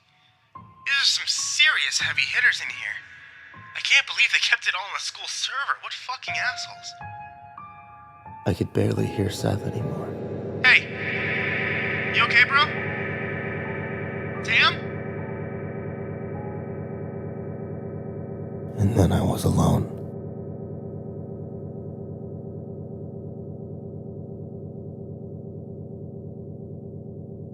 The clock read 1:32 a.m. I turned the car on again. Kimber muttered her approval and laid her face next to the heater. She gently banged her forehead against the dashboard. "We're getting fucking nowhere," she said. She was right. We had been arguing for hours and still agreed on nothing. The mission was suicide, no matter how we went about it. So we were really just arguing how many of us should die, and in what order. They're gonna kill you if they see you. Period. Those guys have no reason to let you live. Yeah, I'm not arguing that, but how are you going to shoot anybody when you have one bullet and they know you're coming anyway? And they know about the bulletproof vest. And they know about the bulletproof vest, making it absolutely worthless. Yep. I leaned my head back against the headrest and closed my eyes. I just wanted to sleep. We need more time. At least another day. We don't come to them in the morning. They'll come to us. And kill us either way. Right. We're dead in every scenario.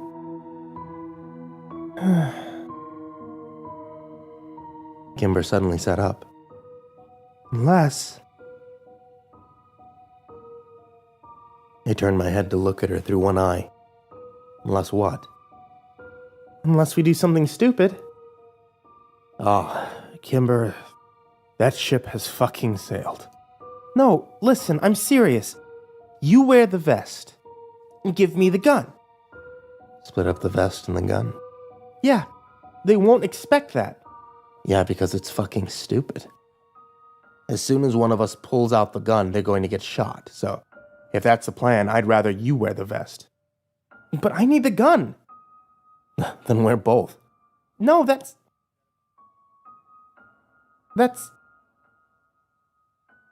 Well, actually, that's pretty brilliant.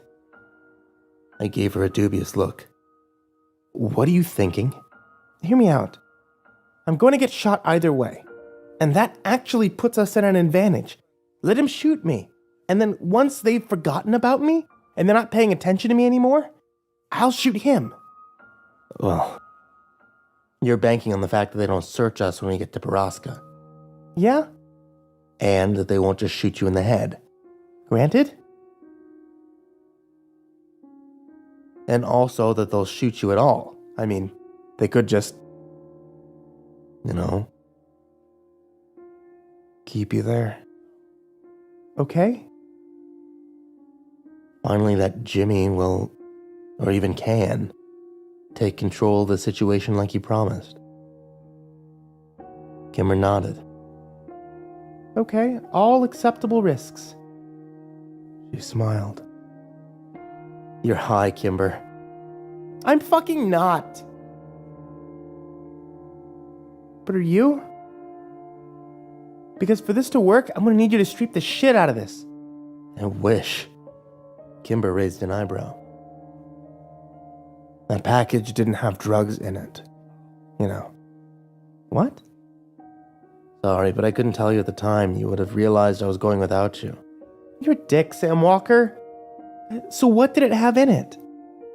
I shrugged. It was a care package from Seth. He sent me video cameras. Why? For what? Remember the night I disappeared with the car for several hours? Kimber's eyes narrowed. Yes? I used the directions Jimmy Prescott gave me to find Borrasca 2. Oh, please don't call it that. Also, please tell me you're fucking joking. Sorry. No, I'm not. I couldn't see much or hear anything, but I was there. I know the way. It's the reason we're parked here on this road right now. I can't believe you went to Borrasca. I can't believe you, Sam. That's madness. Yeah. I realized that too late. And the whole thing took me longer than it should have because I had to be fucking stealthy, which I don't know if you've noticed, but I'm not a graceful person. And I had to climb fucking trees to Velcro that shit down. Oh, I had to find the place. So holy shit. We're going to have actual footage from the mine? That's brilliant. Not exactly. They're dummy cameras. What does that mean? They're not real? Yeah. They're sold as, like, deterrents.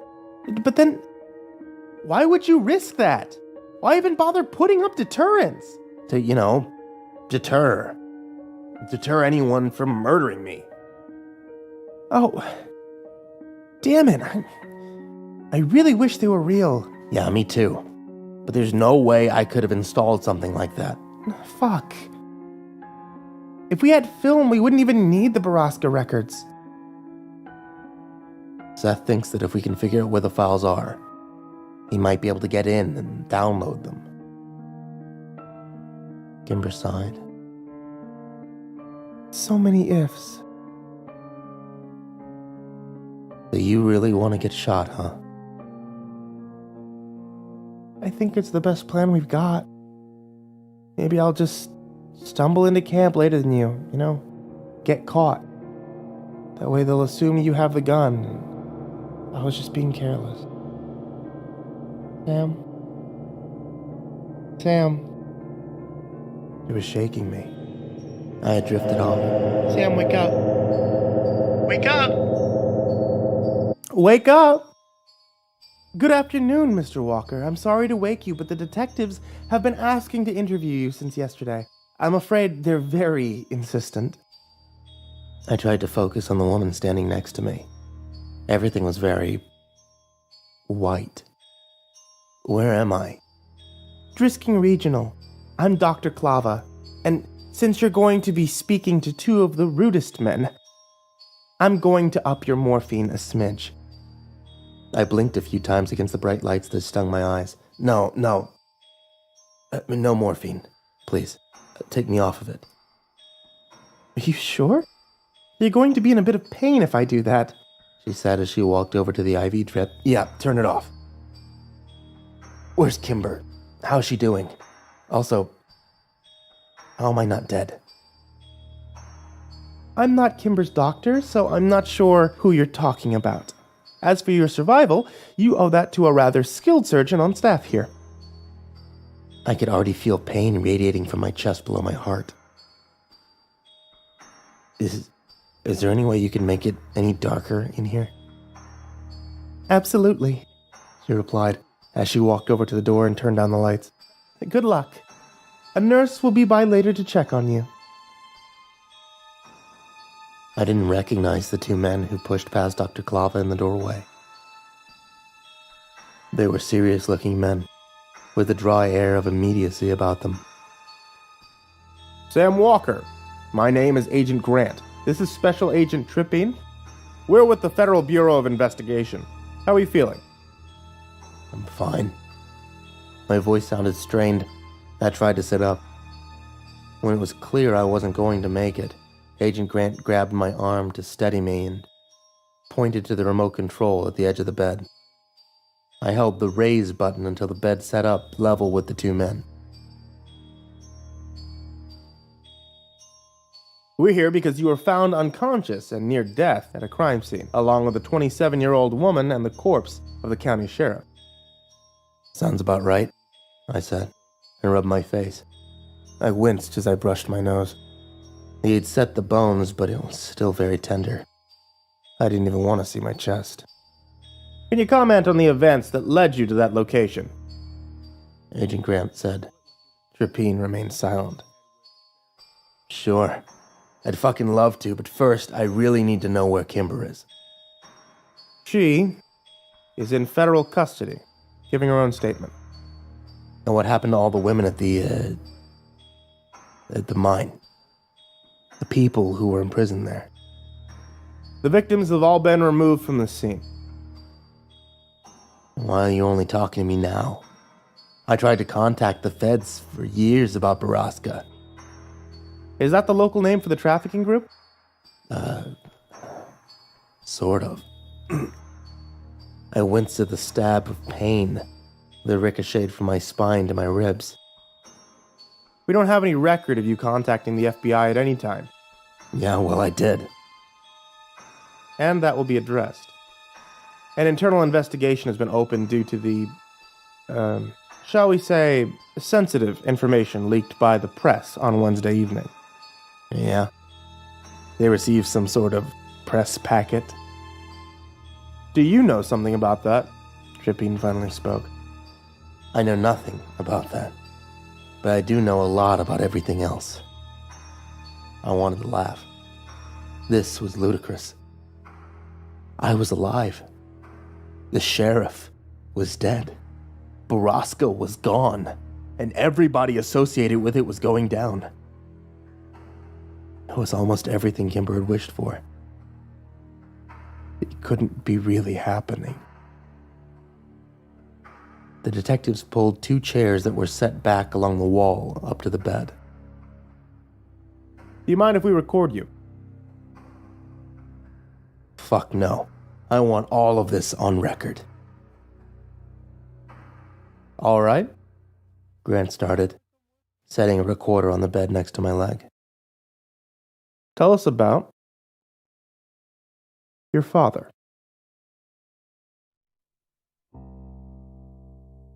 I stood outside of one of the massive tents the feds had erected on the tarmac of Drisking's small airport. It was old, crumbling, and abandoned. But they were sure as hell landing shit here now. Grant had promised Kimber to me within the hour. I nervously smoked a cigarette in the cold while waiting outside the giant tent. They told me they'd need to hold her longer than me because Kimber had admitted to shooting a law enforcement officer. Grant said the prosecutor would almost certainly decline to press charges due to the circumstances rapidly coming to light. But still, it was early days, and the waters were murky. We'd no longer be in custody, but we weren't allowed to leave the town either. I pulled my jacket tighter as the wind cut down the thoroughfares and alleyways of the sprawling tent city. Or as Grant had referred to it, Central Ops. Special Agent Trippine had given me the thick brown duster I was currently wearing, since my own jacket had been taken in as evidence. Which didn't bother me, because this coat was warmer anyway. Sam? Sam! I turned around just as Kimber jumped on me, wrapping her arms around my back and squeezing tightly. I buckled, grunting in pain and trying not to drop her. Kimber released me immediately. I'm sorry, I forgot about your shot. Well, you fucking reminded me. I winced. Trippine walked up from behind Kimber and nodded at me. You can go. There's a Ford Explorer you can use parked off of Draper across from the mobile command unit. Here are the keys. Don't leave town. Don't talk to the media or the local... In fact, don't talk to anybody. We found the car right where he'd said, and climbed in. Slammed the doors on the biting wind. You're gonna have to drive, said. I don't think I can make it. Don't they have you on any painkillers? Kimber asked. Prescription Tylenol. Oh my god! I want to cry for you. But still, good for you, Sam. She smiled at me and pulled out onto the road. Honestly, I can't believe they discharged you from the hospital after only a few days. You got shot in the chest. But yeah, I'm aware of that. But they had to. The hospitals are full. Every hospital within 50 miles, and a mobile one for the least severe cases is what I was told. Holy shit. How many women were there at Borrasca? You don't know? No. They wouldn't tell me anything. They even took the TV out of the hotel room they had me in. 132. Kimber gasped. That was my reaction too. But there were never that many when I was there. Maybe 60 at the most. I guess he wasn't lying. The sheriff really was a businessman. Turn here. Emphasis on the was. Kimber smiled. I couldn't fault her for being happy he was dead. And even though he was my father, I was happy too. So, they didn't tell you anything, huh? The only thing that they would tell me is that you were alive. And that's only because I started throwing cutlery at them. No. Well, I'll give you the news then. Every major news outlet got a copy of the Borrasca records on Friday, and the files were apparently very detailed. Open investigations were triggered across the map. Fucking A! Yeah. And they caught everybody that was on payroll, including Jimmy Prescott. What? They caught him already? Grant said he didn't even last a day. What an asshole! And I've been really wanting to tell you. That was a beautiful shot you made. Oh. I've made that shot 1,000 times. This is the first time that my target was actually in the flesh, though. And hey, congrats on taking a bullet and living through it like a fucking champ. Yeah, turn right. Yeah, who knew I would excel at getting shot? I wonder what sort of career I could make out of that. Kimber shrugged. Bullet tester? She was different now. Gone was the anxious, despondent version of her that I had come to know in the past few weeks. This was Kimber, as I remembered her before her mother died. Happy, unburdened, hopeful. I couldn't believe that I was about to strip it away from her. But she deserved to know. Take another right up here. Where are we going? You'll see. Kimber's smile wavered. Not sure if I like that at all. At the end of this street, we're looking for house number 445. There, she said, and pointed to a spot at the front of a large, Gothic-style house. This place is off-putting. What is it? It's a group home. A group home? What for? I didn't say anything, but watched her carefully. Kimber sobered. I don't... You mean... Her hands, which were tucked back into her sleeves, suddenly covered her mouth as she realized why we were here. Kimber began to shake her head. But Jimmy said... I heard him say... Contrary to Jimmy Prescott's last words to me, I don't believe everything he says. I took a deep breath. The Landys left town with just about everybody else 2 days ago. According to Grant, they didn't take their oldest son with them. Just Parker. Kimber continued to stare at the house with her hands over her mouth. She looked like she was about to cry. And, I continued, Grant ordered Kyle's caretaker to stop giving him his daily meds until they could get a hold of his doctor, who skipped town with the rest of Drisking.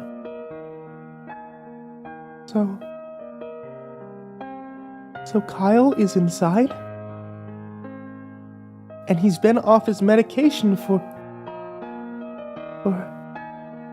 days. Which means if he has been sedated for all this time, like Jimmy said, he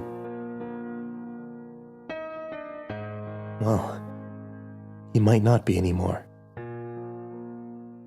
Kimber coughed into her hands, but it sounded more like a suppressed sob. Put my arm around her. You okay? Pulled her hands away from her mouth and shook them loose of her sleeves, then reached for the key and turned the car off. I'm fine. I'm ready. Good. Let's go get our boy. We rang the bell in the house, and a young woman answered, looking frazzled and annoyed. Hi, we're looking to see Kyle Landy. Landy, are you family?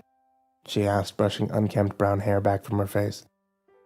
Yeah, we're family, Kimber said. The woman crossed her arms and leaned against the door jamb.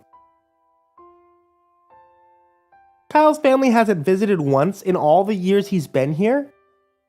Are you on his authorized visitation list? I doubt it. I laughed. But we're coming in anyway, Kimber added, mimicking the woman's defiant pose. She sighed and dropped her arms. Fine, I don't care. I'm the only one here. Everybody else has left town because of the scandal. She moved aside and we walked into the foyer. The woman closed the door behind us and gestured up the grand staircase. He's in his room. Second door on the left. We turned to go. Oh, and please remember that he's nonverbal, so don't expect him to talk to you or move or anything. If you want me to bring him downstairs, let me know. I'll get the key to the elevator. Fine, thanks, Kimber said to the air behind her as she climbed the stairs. I followed behind her, more slowly, taking deep, measured breaths. Please. Kyle, please. Please be real. By the time I got to the top of the stairs, Kimber was standing in the open doorway of Kyle's room, as if she couldn't bear to go any further. She was crying softly into her hands, and when she turned and saw me, she began shaking her head. I can't. I just can't, Sam. I walked over and gave Kimber a hug. It's okay. Okay, it'll be fine, I said into her hair. It took a few moments to mentally prepare before I finally turned around and glanced into the room. Kyle was in his wheelchair, which was facing the bed, and he was staring straight ahead at the swirling oak of the wall in front of him. He didn't react to our voices or move in the slightest. I couldn't be sure he was even blinking. I released Kimber and walked slowly into the room.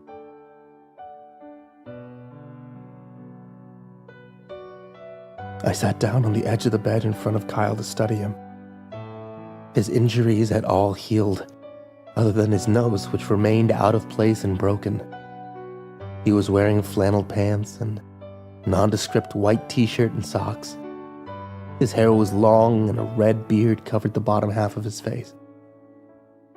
His eyes were fixed over my shoulder, lazily settled on the wall behind me.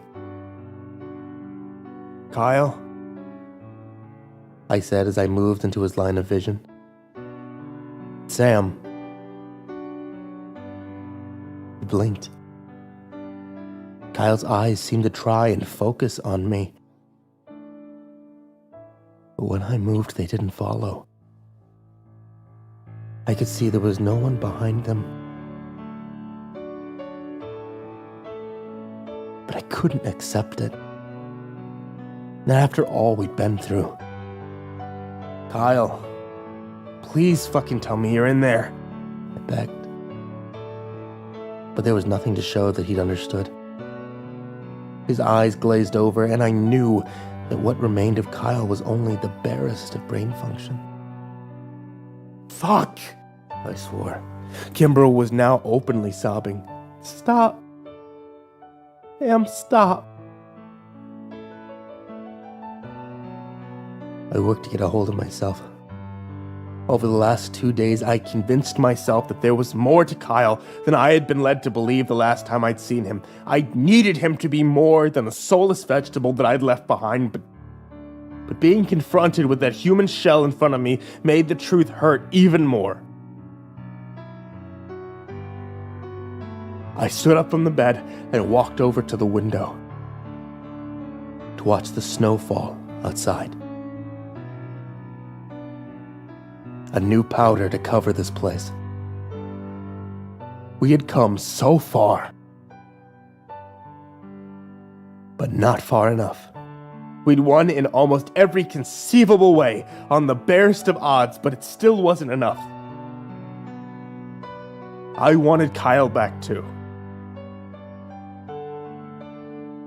I wanted to be whole. I heard Kimber leave the doorway and turn to watch her sit in front of Kyle. She took his limp hand into hers and held them while she softly told him she missed him and she loved him.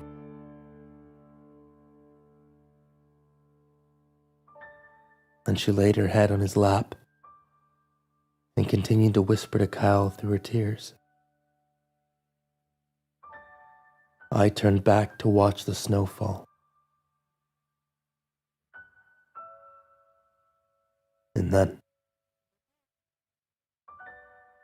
And then I heard a voice I hadn't heard spoken since the day I told Jimmy Prescott to go fuck himself. 10 years before, on the now silent mountain.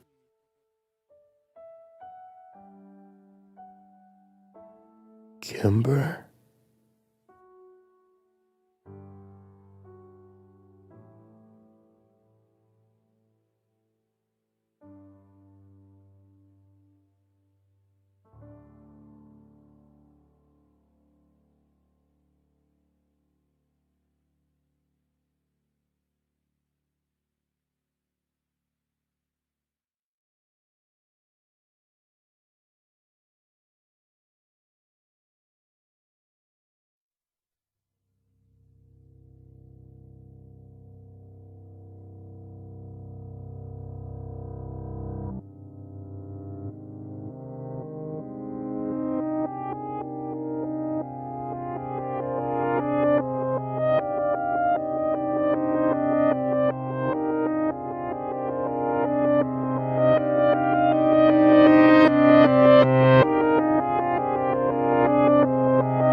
It's a long story, but one you've never heard before. This story is about a place that dwells on the mountain, a place where bad things happen. And you may think you know about the bad things. You may decide you have it all figured out, but you don't. Because the truth is worse than monsters or men.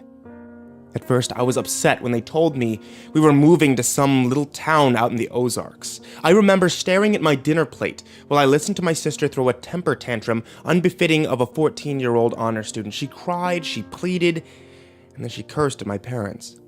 She threw a bowl at my dad and told him it was all his fault. Mom told Whitney to calm down. But she stormed off, slamming every door in the house on the way to her room. I secretly blamed my dad as well. I heard the whispers too.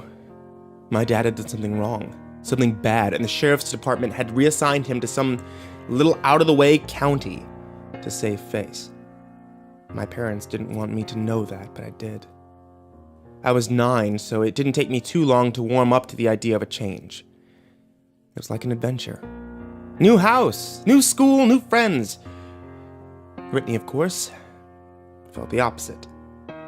Moving to a new school at her age is hard. Moving away from her new boyfriend, however, was even harder. While the rest of us packed up our things and said our goodbyes, Whitney sulked and cried and threatened to run away from home. But a month later, when we pulled up to our new house in Drisking, Missouri, she was sitting right next to me, texting viciously on her phone. Thankfully, we moved over the summer and I had months of free time to explore the town. When Dad started his new job at the sheriff's office, Mom drove us around the city, commenting on this and that. The city was much, much smaller than St. Louis, but also a lot nicer. There was no bad areas, and the entire town looked like something that you'd see on a postcard. Drisking was built in a mountain valley, surrounded by healthy forest land, with walking trails and crystal clear lakes. I was 9. It was summer, and this was in heaven. We'd only been living in Drisking a week or so when our new next-door neighbor came to introduce themselves. Mr. and Mrs. Landy, and their 10-year-old son Kyle. While our parents talked and drank mimosas, I watched the Landys' lanky, red-headed son hang out in the doorway, shyly eyeing the PS2 in the living room. Do you play? I asked. He shrugged. Not really. Do you wanna? I just got Tekken 4. Kyle glanced at his mom, who had just been handed her 3rd mimosa. Yeah, sure.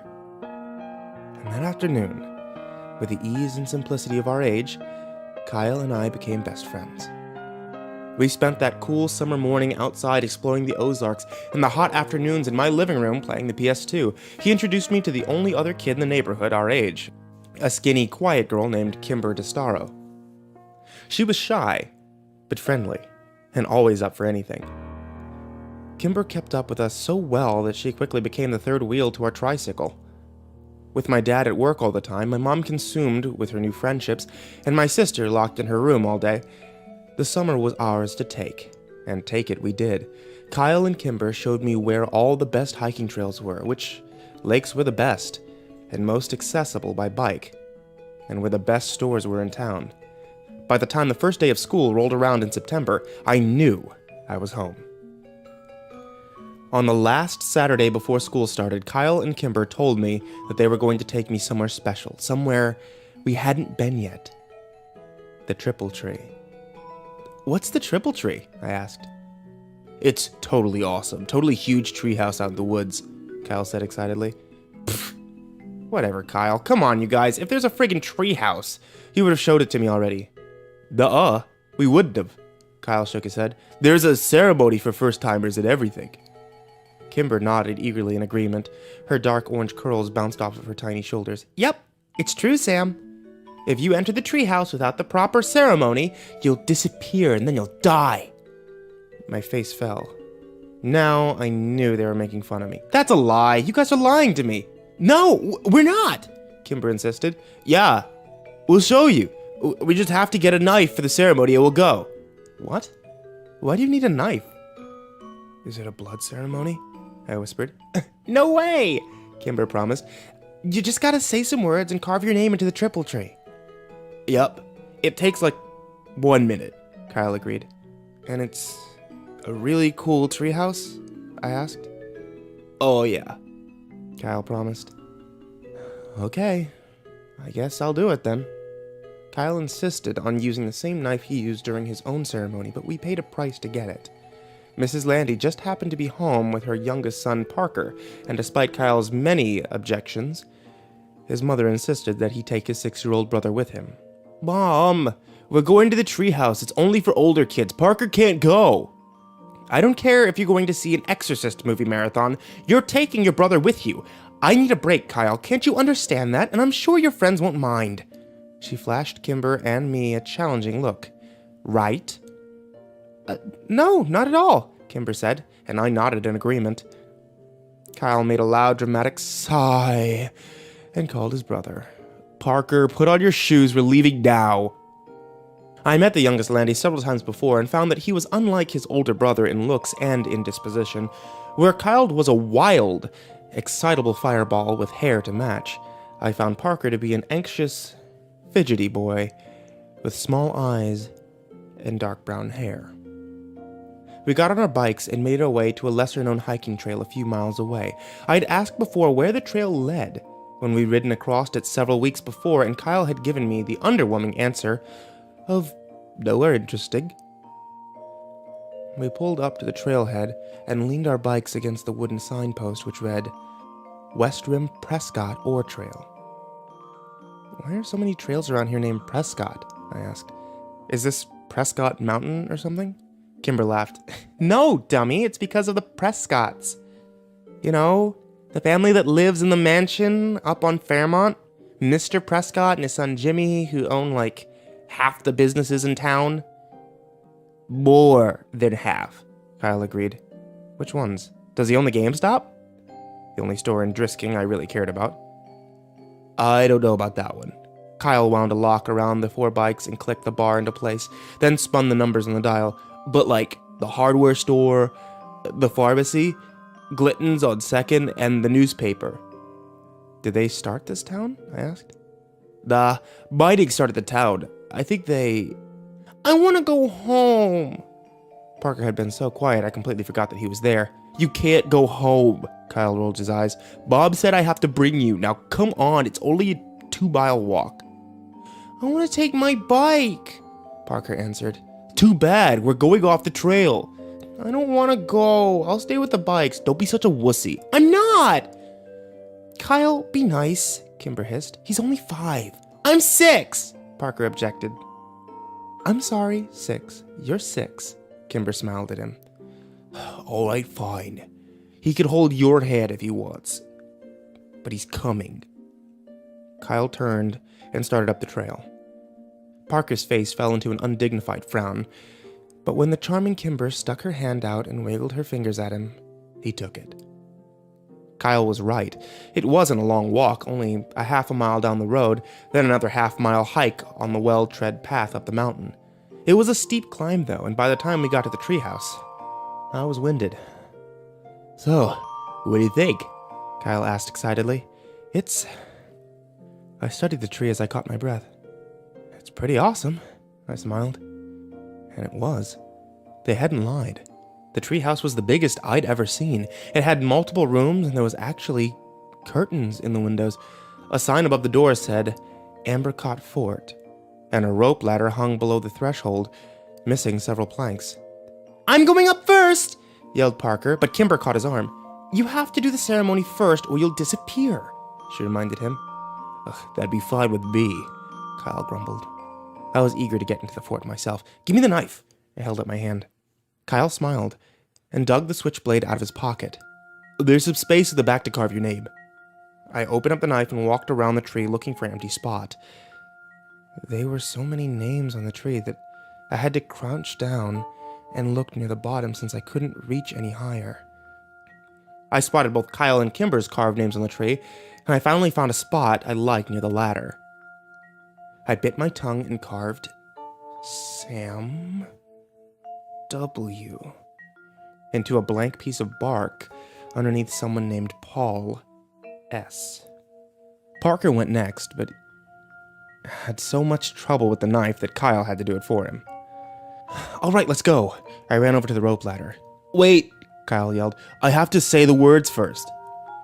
Oh yeah, okay. What are they? Kimber sang them out. Underneath the triple tree, there is a man who waits for me, and should I go or should I stay, my fate's the same. Either way.